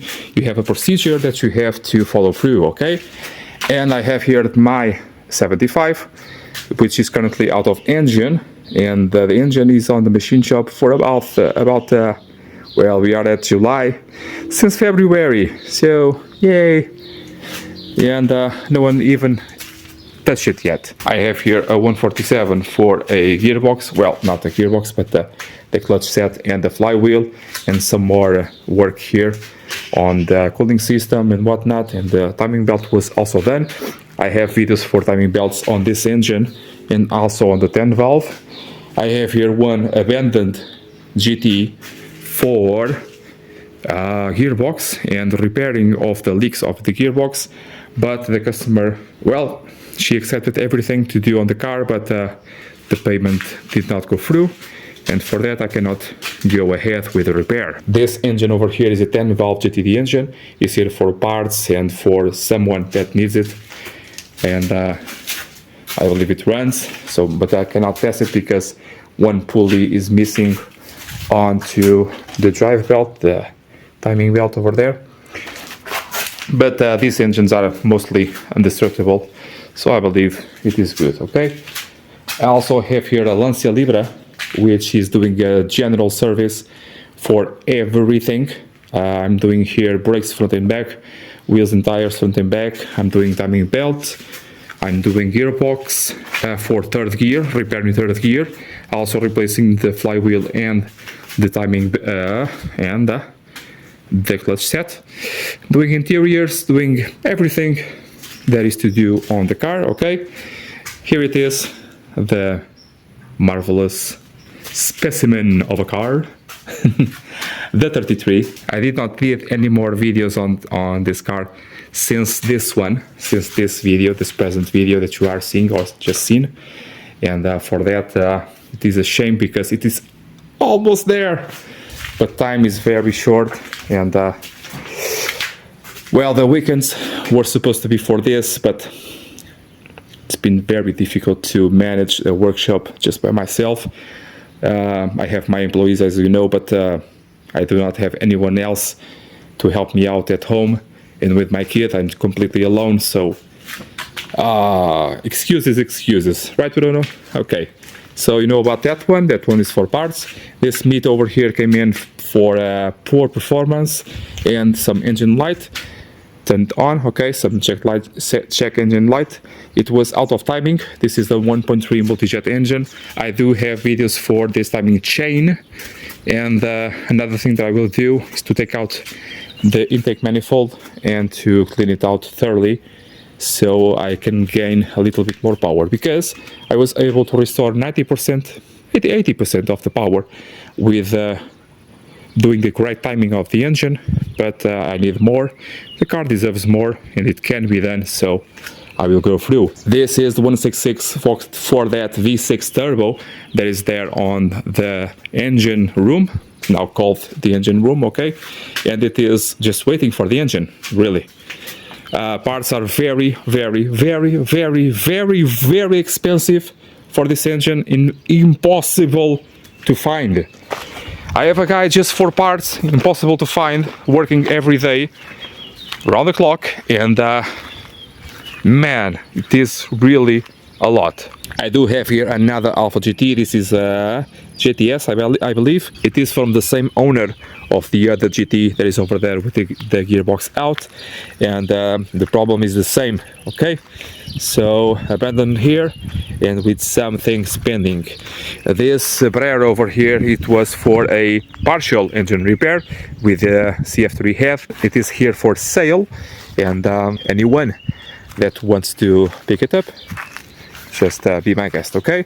I do really have to sell it. It is not my sale, it is not my car, but again, some things are pending over here with payments, and only with the sale of the car will I receive my part of the repairs, okay? And you already know this one for about 2 years now. This car here is abandoned here. The customer does not even return my calls, and I do not know what to do. 155, no one cares. This Spider over here is ready. The soft top was completely broken and not working after 4,000 euros spent on it in France. No one was able to apparently to fix it, and it is now completely fixed. I also did brakes, timing belt, intake manifold, you name it. I did a lot on this car. Okay, it is ready, just ready for the customer to pick it up. Some days before picking it up, I will obviously have it to be completely cleaned, so it is ready to go. This one was ready to be smashed, to be chopped up in pieces, but being a Portuguese car, they have no rust at all, just a bad paint job, and the new customer decided, well, it will not go to the garbage. I want to restore it fully, and it is beginning that full restoration. Okay, just start here with the license plates and some other stuff that you cannot see right now, but it is starting. This one is fully ready, and it is ready for a few months now, but the customer does not really need it that much, and it really does stay here to do some minor stuff. It will be then here some fender linings and some dashboard issues and other things like that. Also the interiors, the customer wants to replace them with some different ones. Well, just stuff like that. This was a full restoration also car.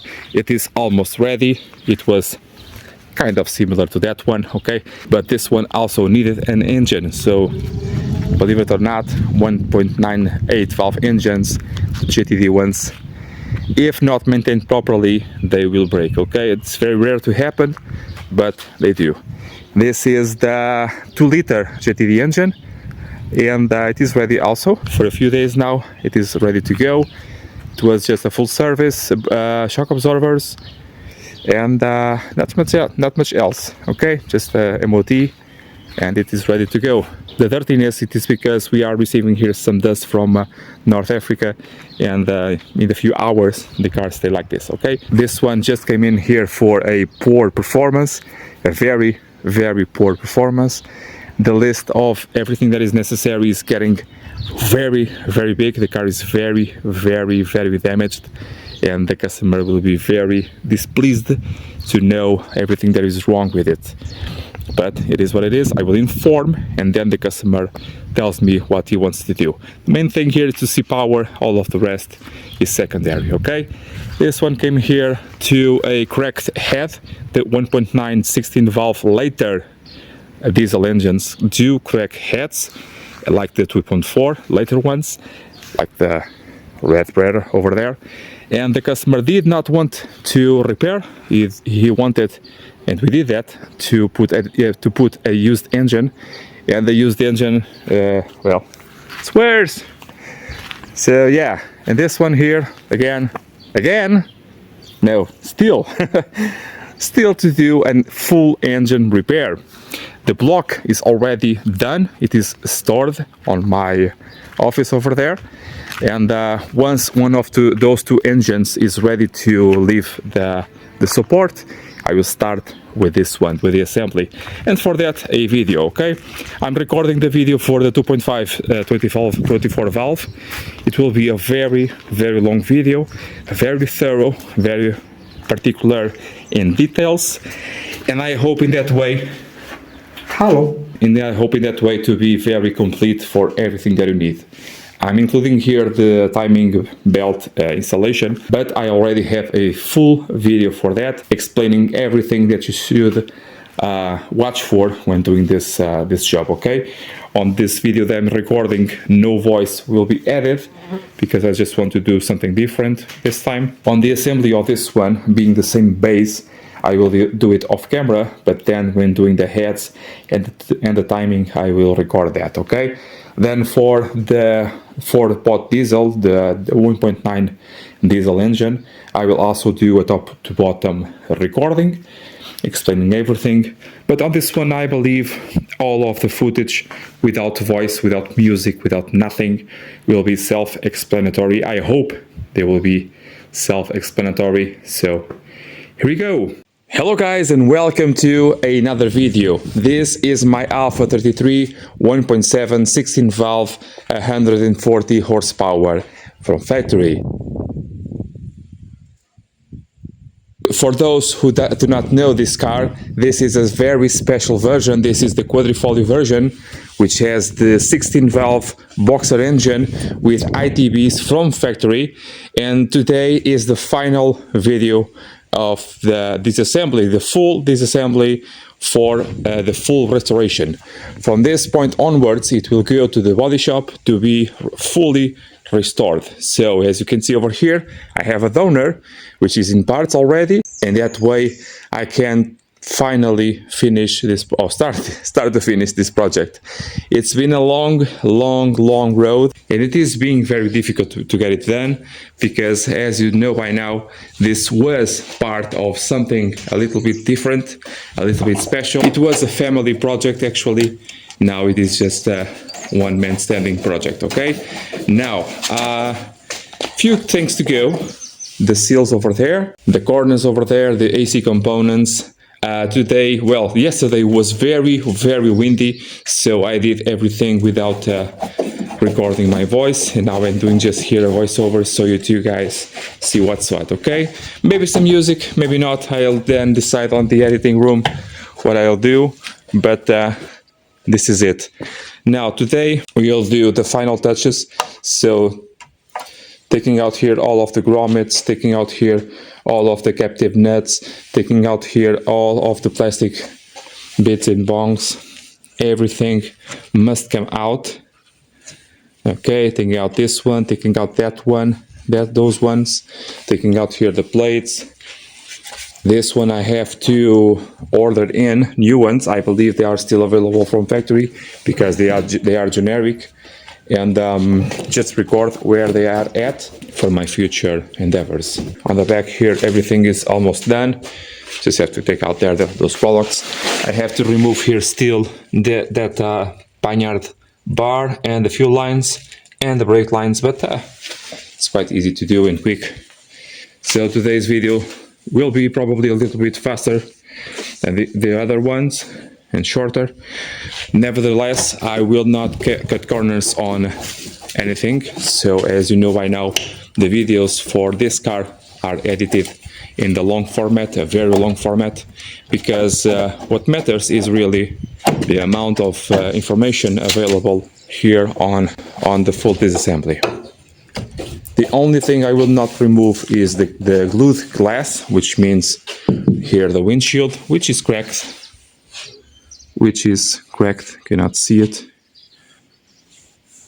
You see over there? So I have to get another one. And this one, the rear one, also is, I will not remove it. It is in good condition. This one, I believe it is so also. So I can actually, that wood is a little bit better. I will pass this wood to this car, probably. With the glass, I really wanted to take out the glass. But I will leave that for the body shop guy, because I'm not going to do that. The next video, probably, maybe, will I? I'm not a welder. I'm not close to be a bad welder. I'm a terrible welder. And I have a cage down there to do the rotisserie for the car. And I will do it myself. I will. Yes, I will. But I am really ashamed of my welds, so I probably will not do a lot of close-ups on that. Just do a general assembly. What do you think? This rotisserie, I picked up the idea from my good friend Jethro Bronner. He has a excellent, a very well designed YouTube channel for old Alfas, and I just did a little bit different because it is a different car. So basically he did a 2-row hexagon around the car, and I will do that as well. Thank you, Jethro, for that. It is an excellent idea, but the wheel spacement I will do a little bit different, and I will divide it halfway for transportation, because the cars will not be done over here. It will be done in the body shop. So I have to think about that, okay? So it will be a little bit awkward to do that, because it is well, the project has been made by an engineer, a structural engineer. It is a one-thing deal, and it was done 2 years ago. So I have to ask him for the drawings for that, because I cannot remember everything. I know I will do, again with the wind, I know I will do an attachment here to these pivot points on the suspension, on the back, on the front, the same thing. I want the strongest part of the car to be attached to the rotisserie, so those ones over there, yes, I know I have to put some placements. I will not do it on this area over here, because this is the worst area of the car in terms of rust on the 33s. So I have to expose this area with a lot of room to work. So the rotisserie will work around this A pillar over there and the C pillar. So I believe it is the best way to do it. Again, the rotisserie can be cut or separated in half, so in that way, not having a huge structure here to stop the professionals from doing their job, okay? If they want to flip the car, they can add the thing on top and then go with it, okay? It is a little bigger than I expected, heavier than expected, but it is what it is. I hope you guys like this video. I hope you guys can enjoy every bit of it. Further down the line, I will do a full-length video for start to finish, probably around 6, 7, 8 hours long video. Just edit it all together, and normally that works a little bit better on the channel, because people are looking for good quality information, detailed information, and I hope I can provide for that, okay?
Aha, haha.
And so here we go, another day, today a little bit less windy, and I hope in this way I believe I can start to talk. So the disassembly so far was done in the front of the car, as you can see, okay? Sometimes the angle is not good enough to understand where I am recording, I believe. I hope you are able to understand. So let's do here the rest of the front, all of this tubing and piping and captive nuts mainly. These are some very difficult captive nuts to remove. I already did the videos of how to remove them on this car, so most of them I will not show you because it will be very time consuming and I do not want to waste your time. Despite this being a video not to be, well, to be lengthy on purpose, I just really do not want to waste your time. I already showed you how to remove them. I can remind you again how to do that, but I have around, what, 20 or 30 to go, and I will not do every single one of them on video, as you can understand. On the interior of the car, nothing to be done, apart from just maybe a zip tie or something. Everything is already done, possibly those grommets over there, but nothing too much to be done on the interior. Just on the front, underneath, and on the back, everything is done too. So we are close. We have to also take this out, and those ones, and some grommets and whatnot, but you get the picture, I believe. I hope you get the picture.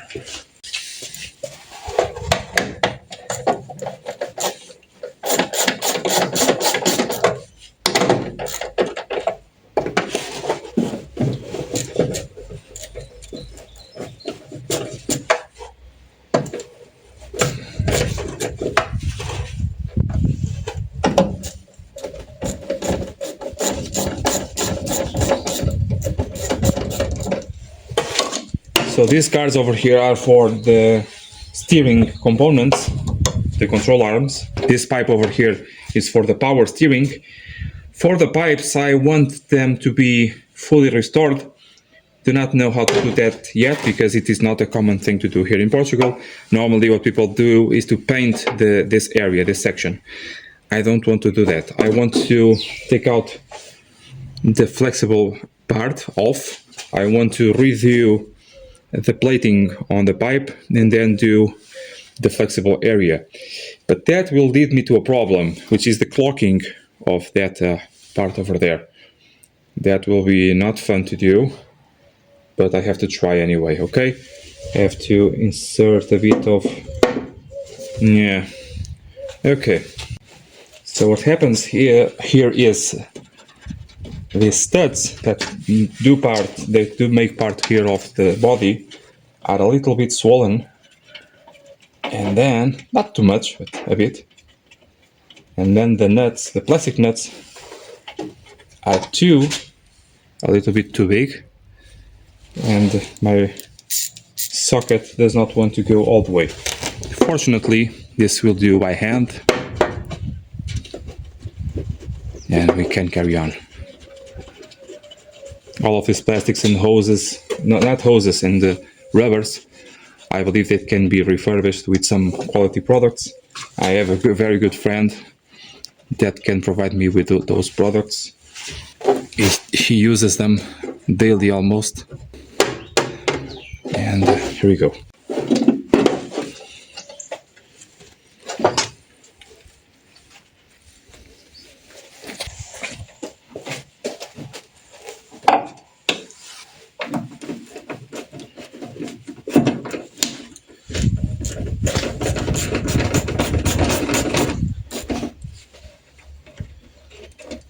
For different versions, you can have different grommets, so, and holders. Be aware of that, like the power steering, for example. So, for example, here, this hose is not cramped in, so I can plate this area over here, take it off, of course, and just do the normal hose. This is a new hose, well, newer, and I'm not too happy about it because it is not period correct. I'm not being too stingy about this. What I mean is, the period correct, it has a cloth exterior, okay? And to my knowledge, at least here in Europe, or at least here in Portugal, cloth exterior hoses are banned because you cannot see if they are cracking or not, okay? For a visual inspection, they are very bad. But for visual aspect, they are very pretty to me. But pretty or not, that is not my end goal. My end goal is to have it the most original as possible, or better. This is a better material, and if I have to use this material, this type of hose, I will, but I'm hoping to find a good cloth tube that would not be too old for the stock of it, for the age of it, okay? So it must be a relatively new stock, okay?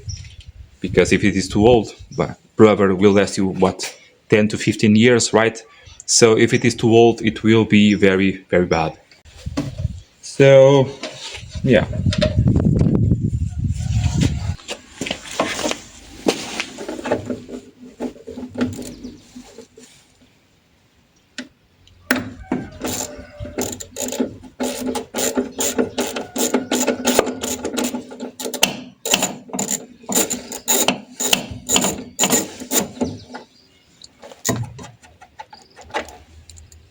I really truly cannot believe this worked.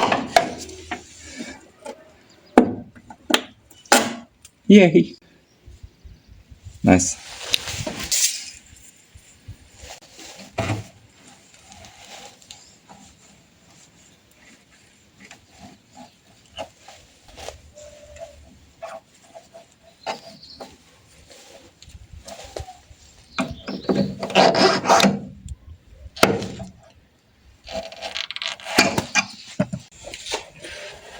This is the return line for the expansion tank to the radiator. So you are at the engine bay.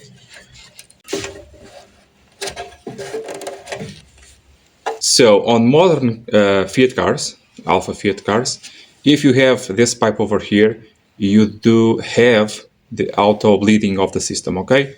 The self-bleeding. If instead of this you have a bleeding cap, bolt cap, the plastic one, okay, you do not have a self-bleeding system, okay? So so the 155 turbo diesel has this one has this. 156 on the several engines that are existent or were existent does not have this.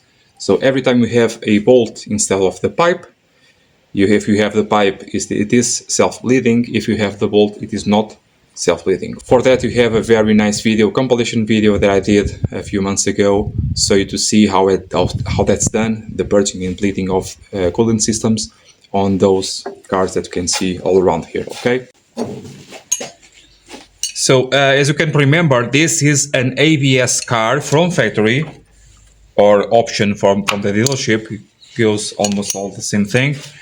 And for that I have this assembly over here, where you have basically two pipes, one for the front, another one for the rear of the car.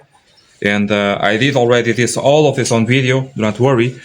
And so you can check out how it's done.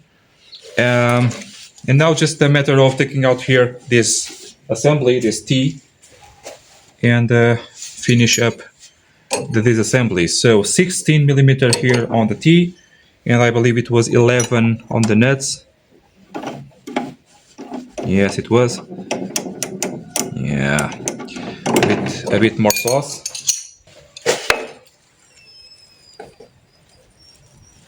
Probably I will not remove this pipe, so I can remember more easily how it's done. So I will do this one and this one, probably for the best, or just this one. My cat is crazy. Or probably just this one, so I can, yay, yes, just this one, so I can remove this one with this. It's easier, okay? Then I will plate this part over here. Yeah, I believe so.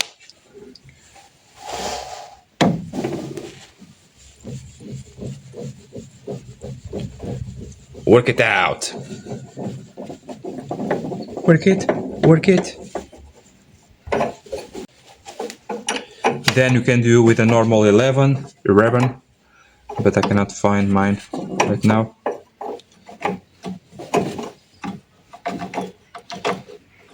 My toolbox is very old, and it was a toolbox that I purchased empty, and I was through the years buying more and more tools. So it is very hard to me to find tools because I do not have any storage arrangements. So no placement, no real placement for the tools, just everything in a giant pile. My other toolbox that I bought for my employees, it's nice and fresh, nice and new, modern. Everything has its place, so everything is readily available.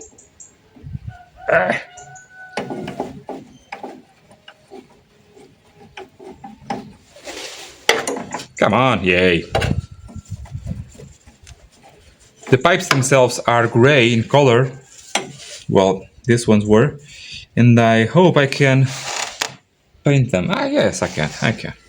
Well, it is not really a paint, it is just a coating. But I believe with a bit of patience I can return them to original. This is the signal warning for the brake pad. All of the brake pads, all new brake pads will come with this.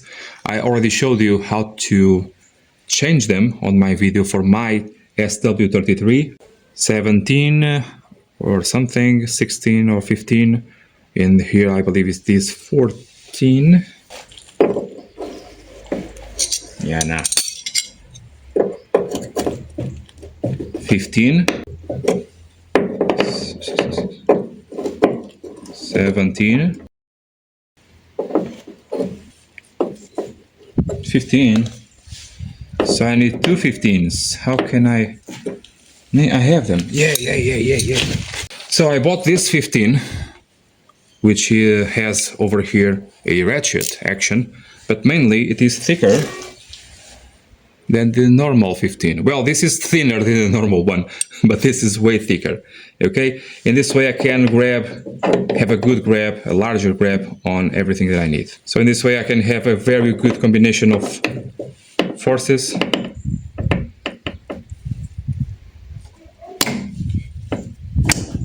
Okay. It's free falling.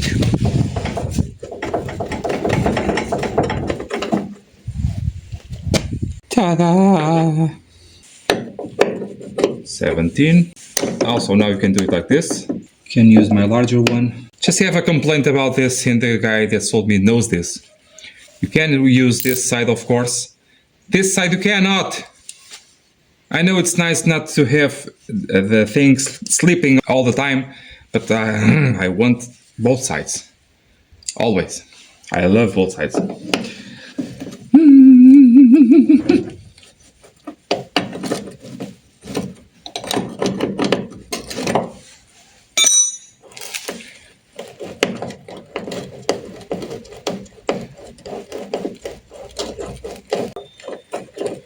Underneath this nut you have a very special washer.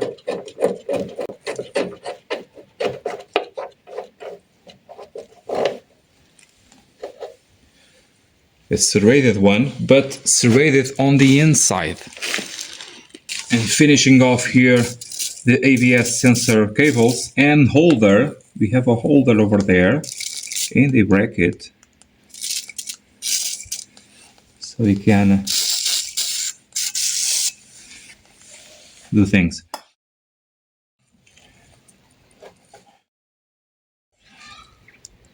Over the years, months, weeks,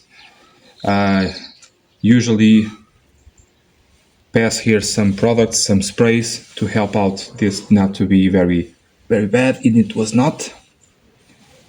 in this way, having a better result, as we did.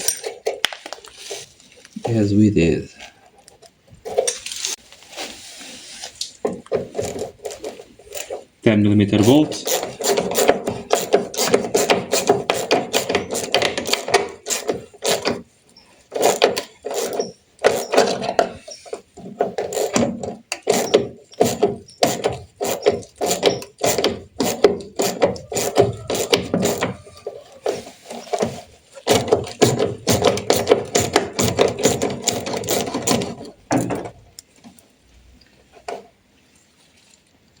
No washers. So I believe a washer is missing over here. I have to see on the other side. But the perfect place to see what belongs over here, where is it? Can tell me down in the comments? It's a perfect place. Perfect.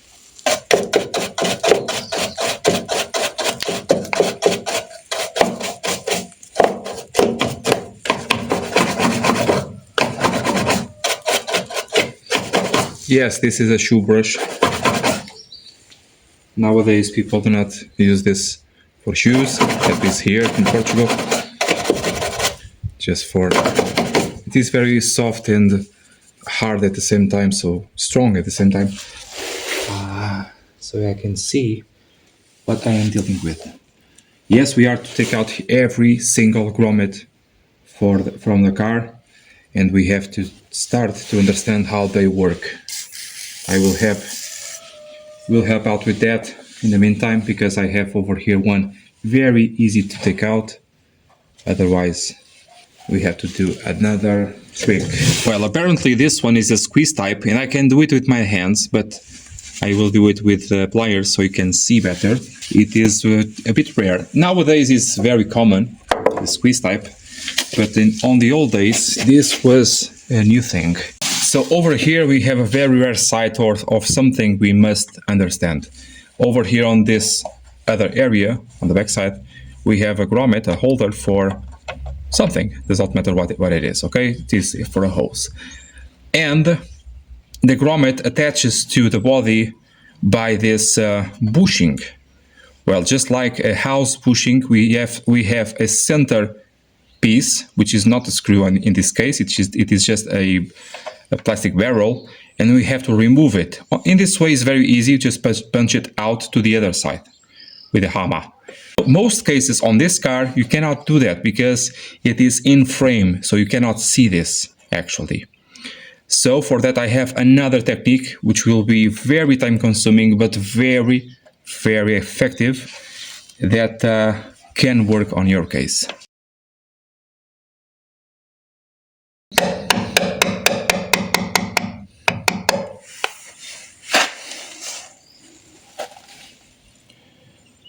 The piece came out. Okay, so it has a one-way, well, it should have a one-way thing, because it is actually tapered. If you can feel it with your fingers, you can feel it is tapered, okay?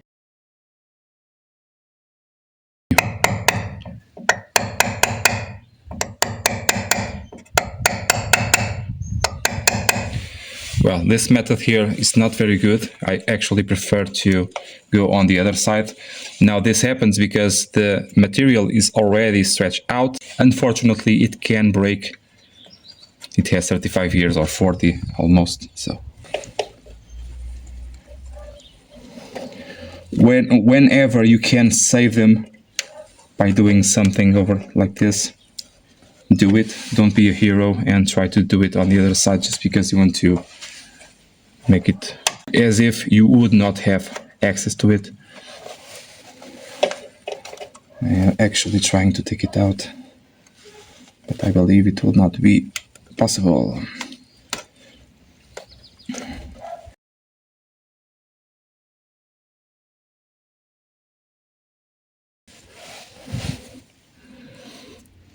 So it's not torn, but it has a mark over there. Okay, so I believe it is reusable. Yeah. Now we can save the center part just on the on that entry not be easy. Just waiting for it to be reused, okay? And actually to be reused, you insert this part first and then the bushing itself, or the bushing extender, probably.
Yay! Yay! Just finishing here to remove the ABS sensor.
So on this too, as you can see, we have no method of removing, of taking out here the grommet without it falling into the rail. That is not good. Okay, no access to the rail like on the 159, for example. So you have to pull it out, pull the tabs, the grommets, the cylinders, the interior out. How can we do that? Well, what I usually do is to drill a very fine drill hole on that and then screw in just a normal screw, a house screw for example, and pull it out and then pull out here this thing. Let's see if it works. It did work on the other car, so no reason why it should not work on this one, okay? On the gray one.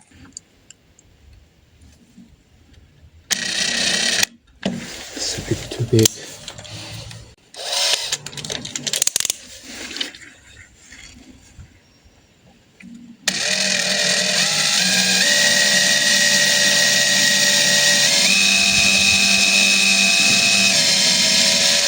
Using a 1.5 millimeter drill bit, I believe it is too small. The 2.5 is too big, and the 2 I don't have it. So it was to be, that was to be expected. Okay, let's see if I can do this.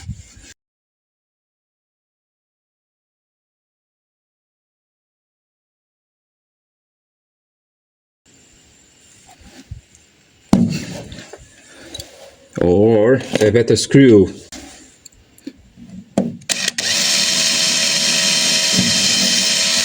No need to go all the way through. And also in this way you can mark which side goes where.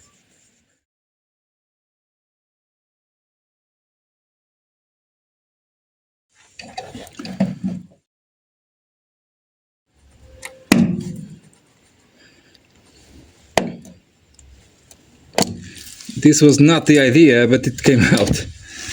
Let's see if you can do better in the other one.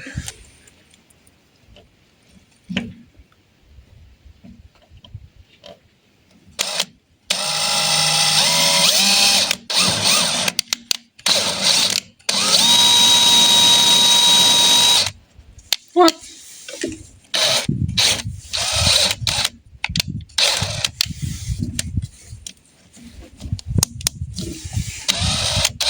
Oh, me droga.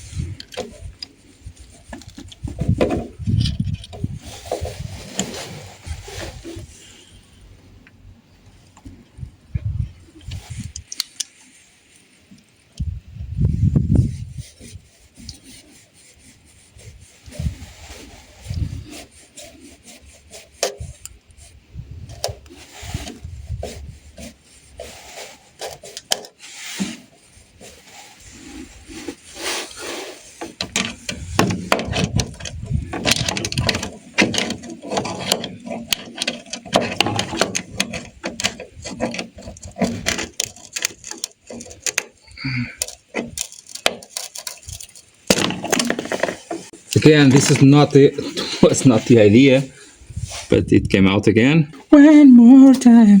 So going again here with the brake lines, we have here the brake line that goes to the front.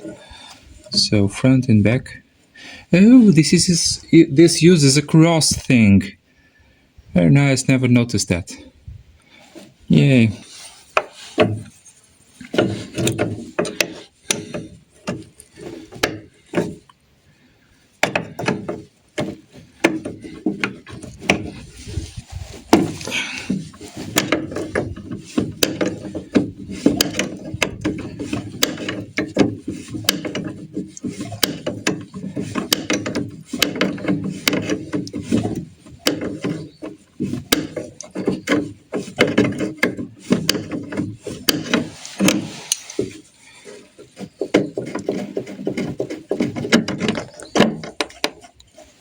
So I can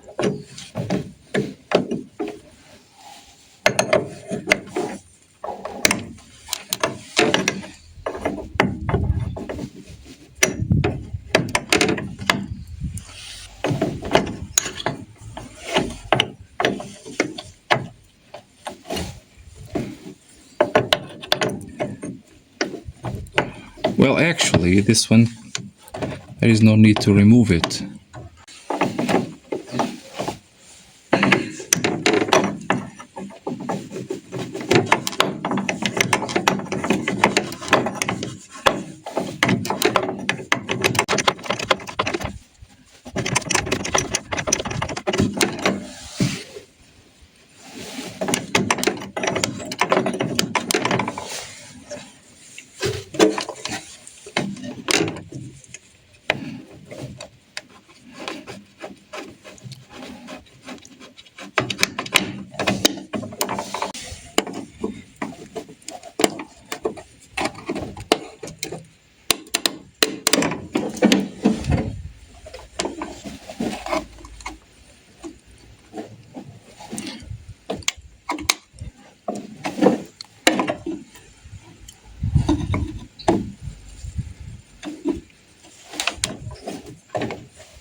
Normally, what you want to do is to insert here a flat tip screwdriver, twist it, and with this one, push it out.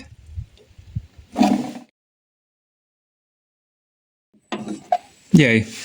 So on this area over here, I do not know if it is a multi-layer or not. Cannot recall, I have to see on the inside. If it is, I just punch it in and or out. AC pipe.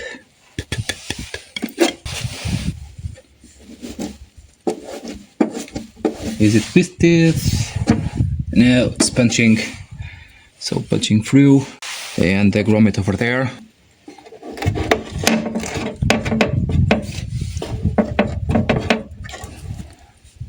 Not in use.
Quasi.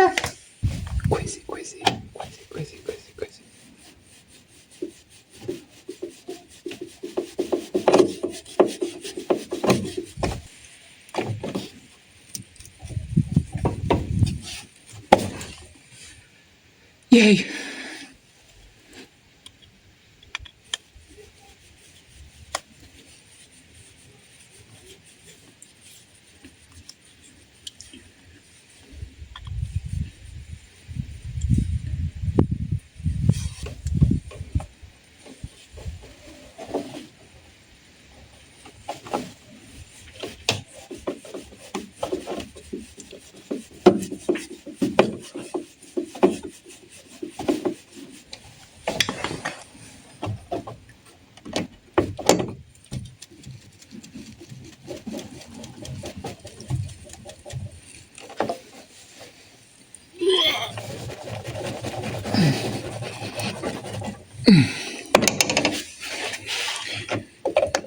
It's coming out.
Oh, broken.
I don't believe I'm able to save every one of them.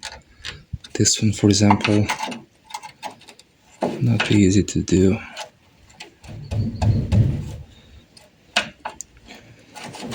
I was hoping for that.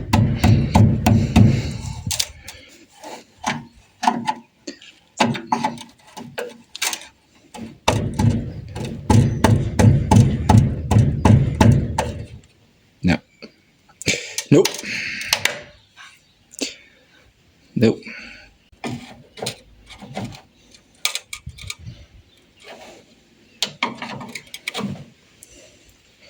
The hole is too small and I cannot insert the tool all the way. It's impossible. It is almost impossible. So like this.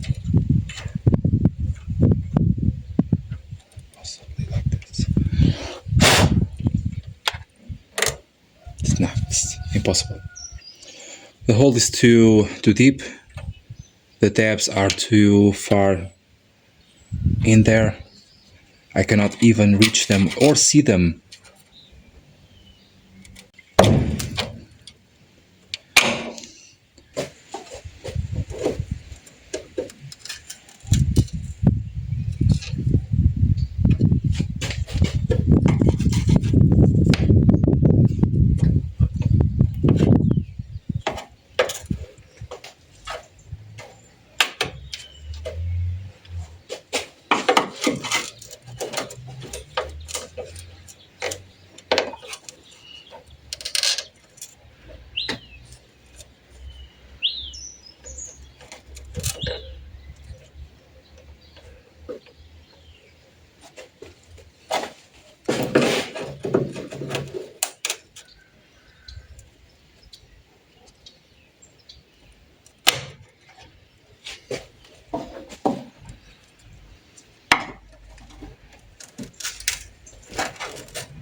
cannot recall how I did on the other one. I have to see on the inside.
Oh, yeah.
So I have to remove here the pinion bar and the regulator, the brake regulator. Without the brake regulator, I do have a video for that, if you want to see. So the point here is to remove the rest of the fire. The point here is to remove the rest of the suspension elements and the brake lines and the fuel lines and what more?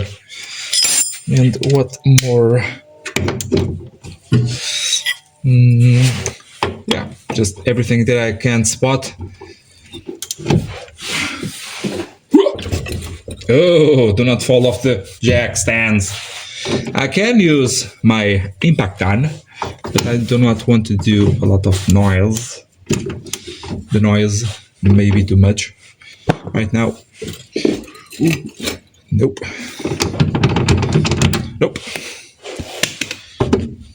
My jack stands are not very nice for this car.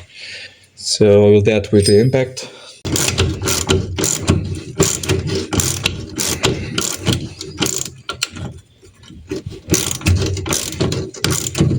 In the meantime, I was expecting to find a nice good one or a new regulator, brake regulator, which is almost impossible. So I have to make do with what I have. It is stuck open, so that's better than nothing, or better than stuck closed. Normally they all stuck open, just even if it is just a bit.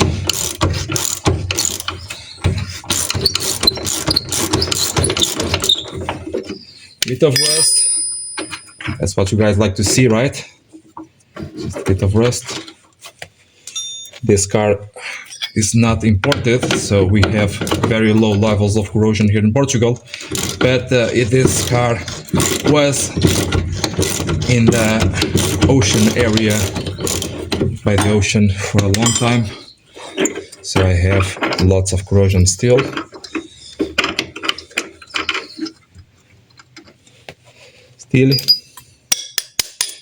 Make sure to see if anything is missing. So I believe I have washers missing. I have to see on EP here what's what.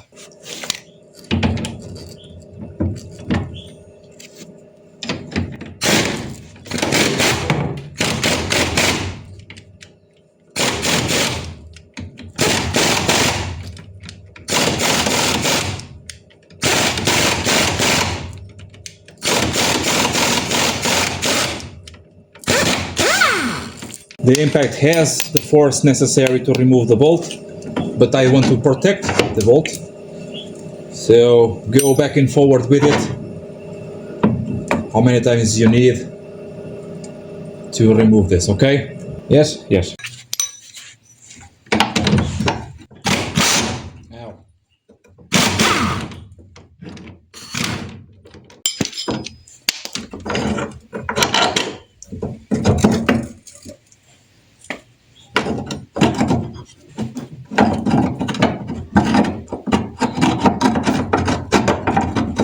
Come on. No?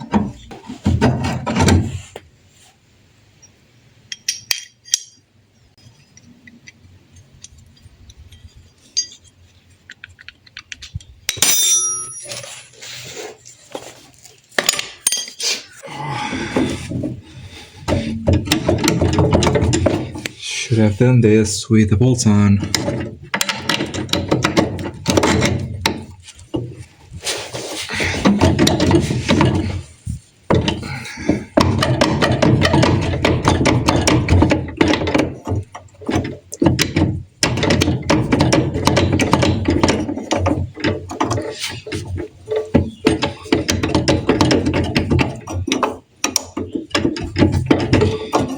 The regulators are the same for ABS or not, but the brake lines on the back here, at least one of them is not the same, okay?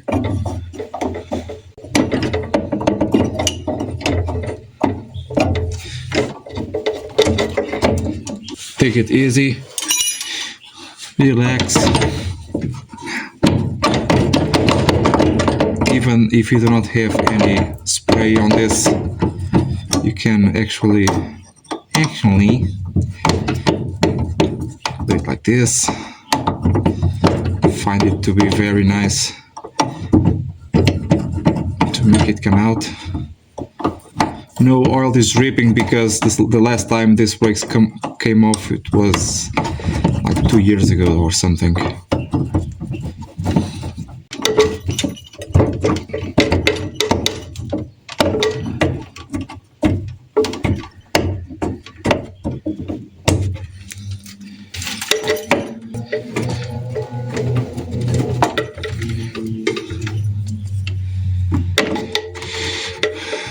Okay, just get this over with.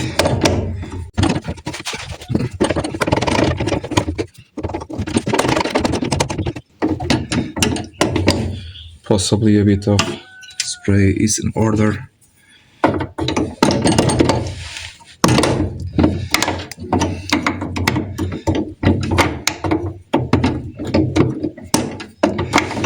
These are the last two nuts for the braking system ever in the history of the world. Come on.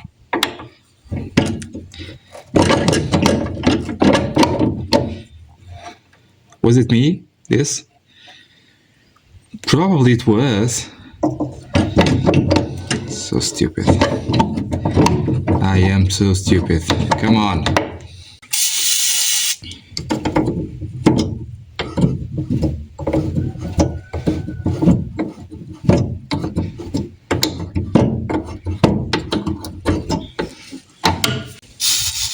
Ta-da-na-da-na.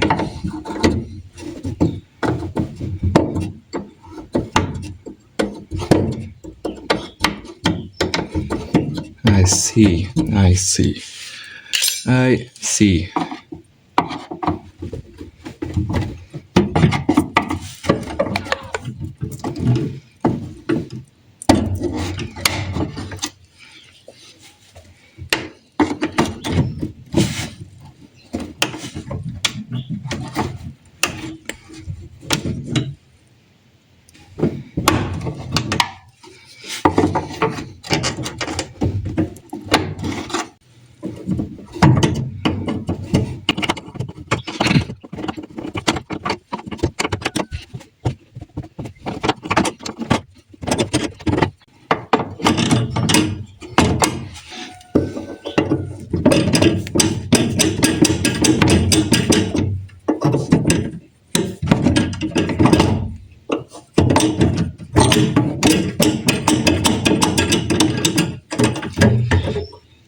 Taking out here the fuel pump and fuel pump assembly, bracket, hoses, guard thingy, and yeah, it's a bit hard, not terrible, just one nut there, a little bit stuck, apparently.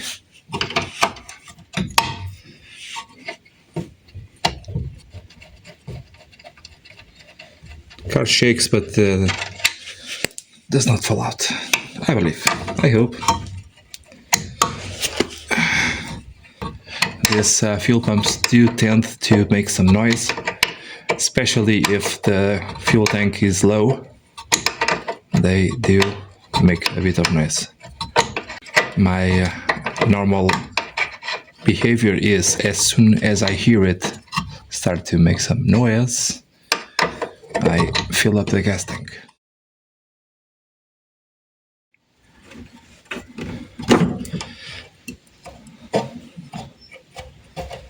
Some guides over here that I have to remove.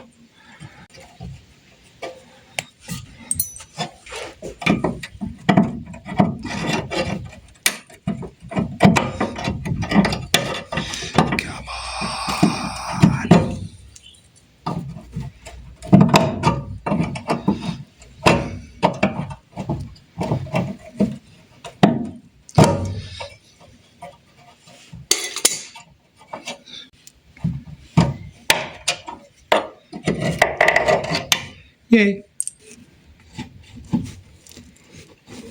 Yay!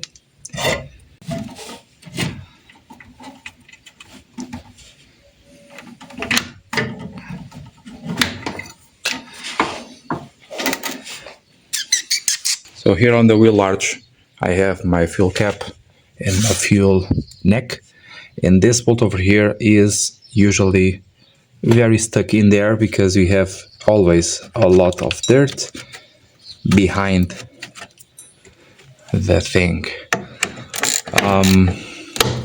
Yeah, you can just do a bit and then we have not so bad, or it is spinning. Probably it is spinning. Yeah, so try to do back and forward as usual. Try to feel what's going on.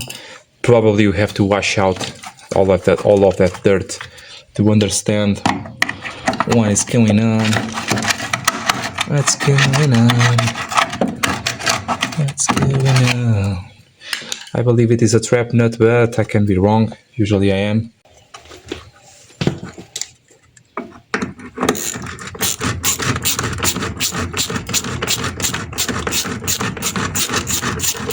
I literally cannot believe this. On the gray one, it was a giant pile of things.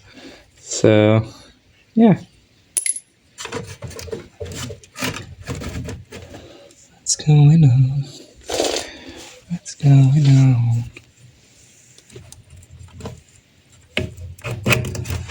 I like to reuse these old zip ties. They are pretty awesome. Can I do a twofer? A 2-for-1? Take out the bolt and the trap nut. Will I? Some shock may be in order.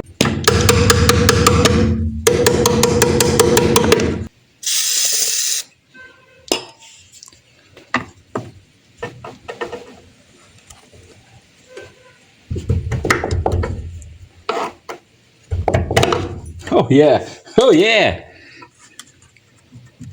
You can see squat because it's dark, right? But ta ta ta ta ta ta ta ta. Here you go.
Ah, broken.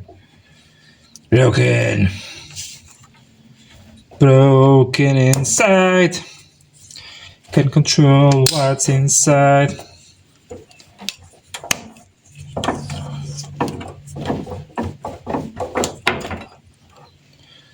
Dun dun dun dun dun dun. Dun dun dun dun dun dun dun dun dun dun dun dun dun dun. Outra vez. Broken again. Yeah. Yeah. Yeah, boy.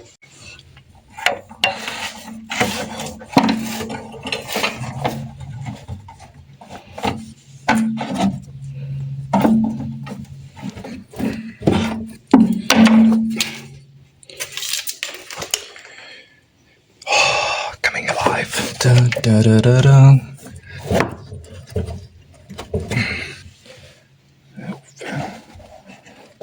Coming alive. I'm coming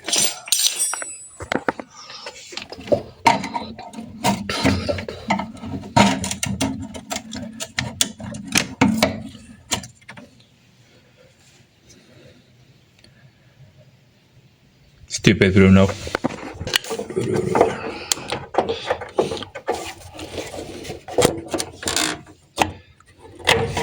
And so for that, underneath here we have what? We have one bracket over there for the ABS sensor. We have this small thing over here. Underneath the car, this is everywhere. It's like the freeze plug for the chassis. Okay. Another one over there. We have that small thing over there to remove. Don't know really how yet, but I will find out. Those two ones with the drill. That one also with the drill. And this one too. So I already showed you how to do. These two ones, those two ones, that one, and that one for the parking brake also. Okay. To remove that. And we are very close. We are very close. Just one thing to go, the fill-up neck. That one is a mess.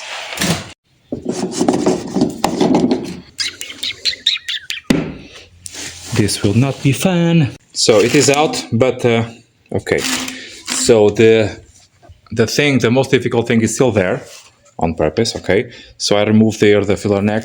It's quite easy to do by itself. So compress here this spring. So you compress here the spring over here, and basically you have here a very clever, for the edge of it, a very clever clamp. Over here I will also take this one to be coated and clean all this very well to see if everything is needed. And I have no leaks, but okay. So next, the most difficult thing is to take out here the filler itself.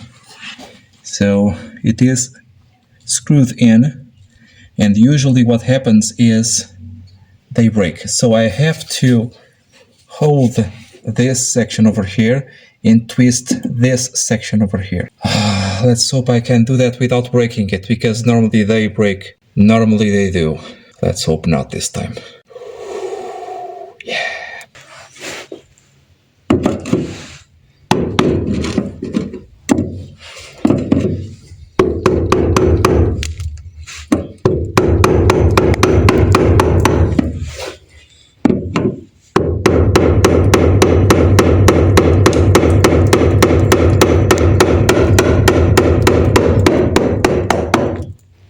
Did it! Yay! Yay! Without breaking! How is this possible? Impossible. Cannot be impossible.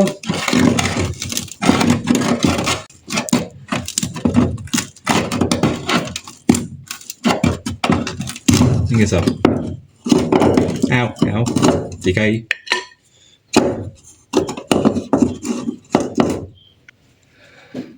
Yes, I did it. I actually did something good. in the wrongest way possible with a hammer.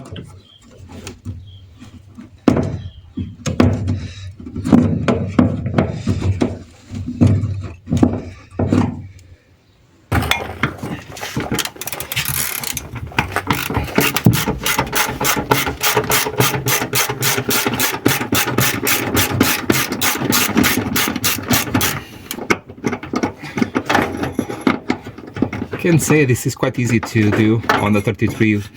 It's almost new. The bolt comes out just by hand. So you have another strap on the other side. Meanwhile, you want to secure the gas tank with a jack or something. You have two of these. Use a board on the jack not to damage the gas tank. It is already damaged, someone did already a trick on it.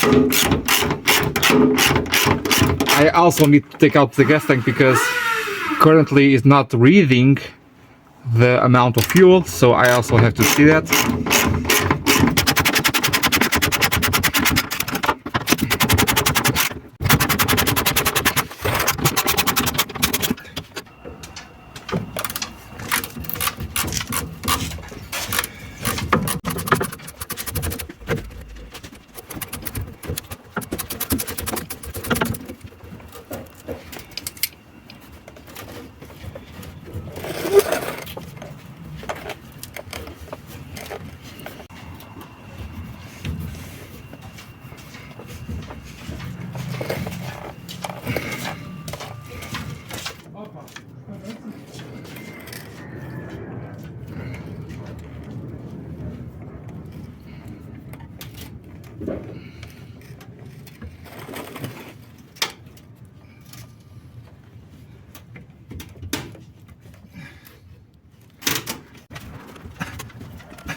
Okay, nice.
So here we have it, the tank is out.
Wires are good.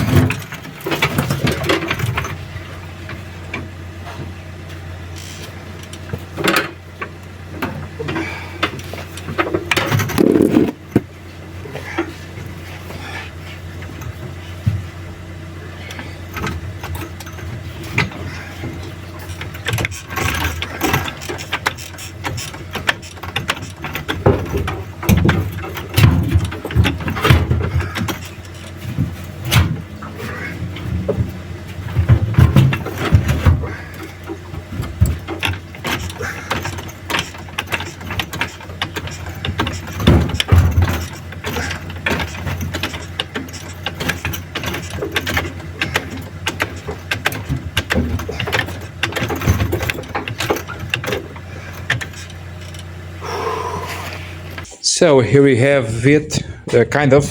So I have some few things to do, just some grommets and whatnot, and I have to remove this. I already know how it's done.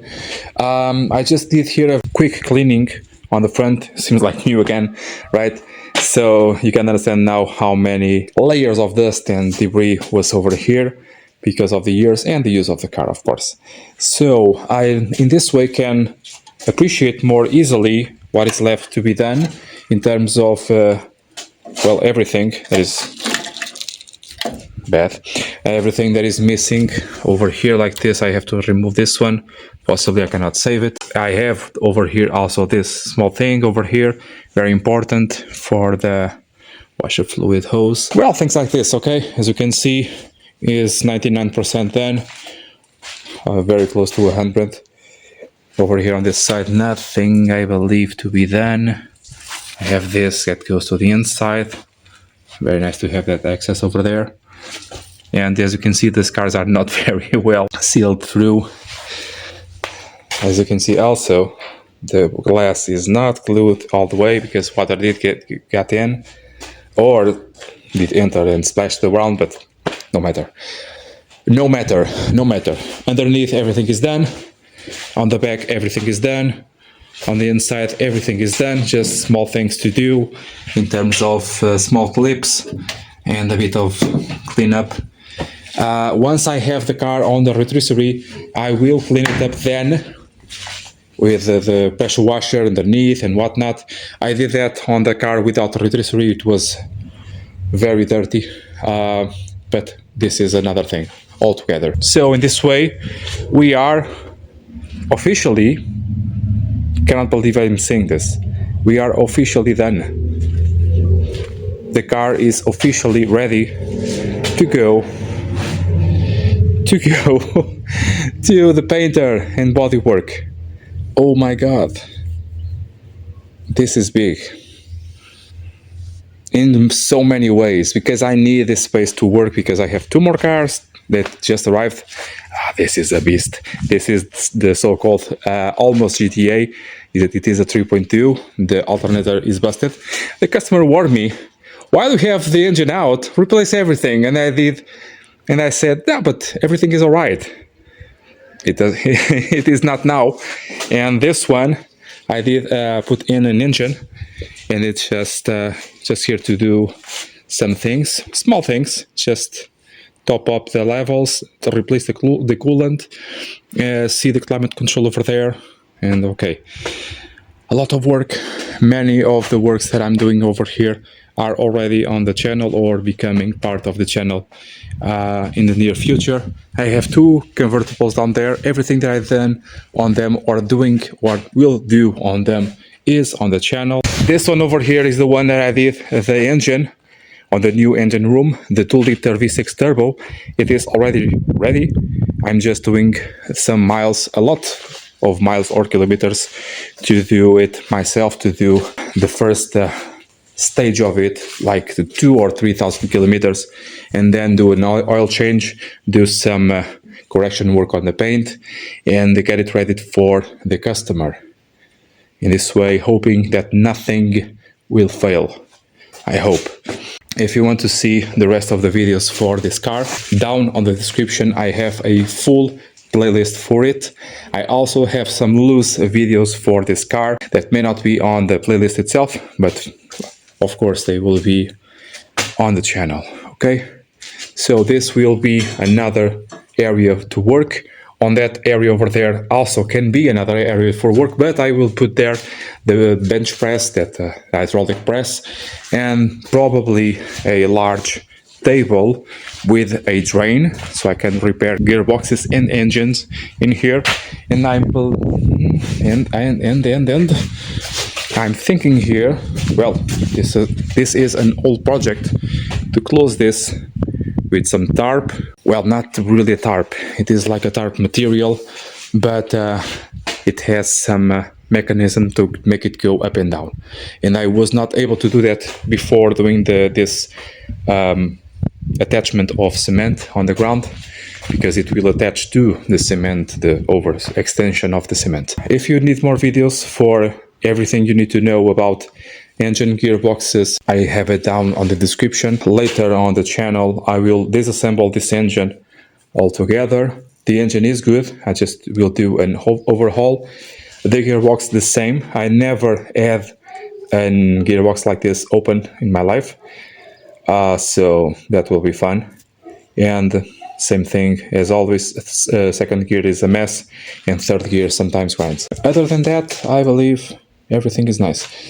So, one more video for the rotisserie, not for the car itself. So, bye. Oh yes, I did forget about something. One of the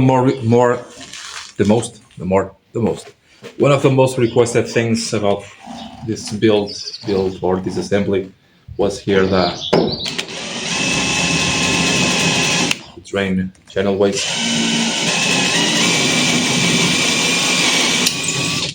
So rivets all the way, and it really come out.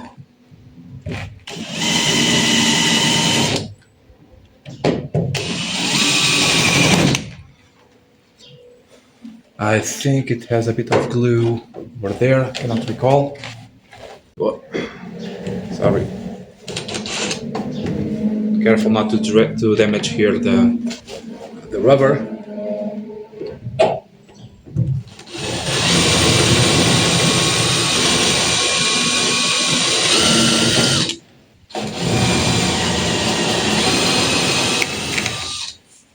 Careful about the eyes.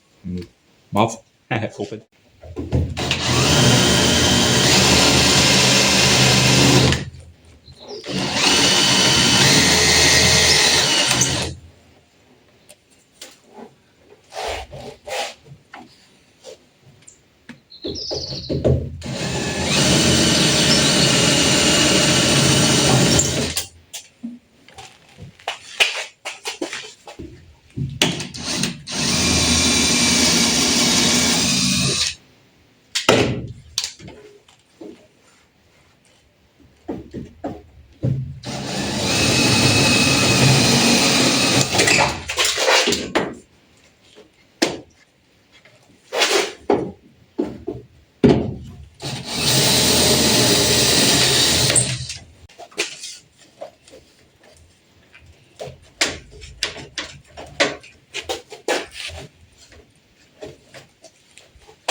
Drill it better, Bruno.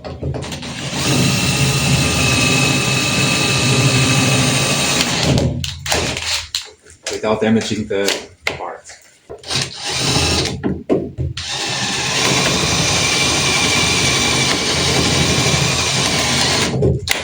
I have the toner, so.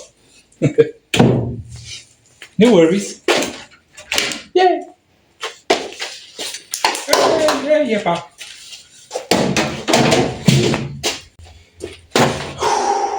Bye.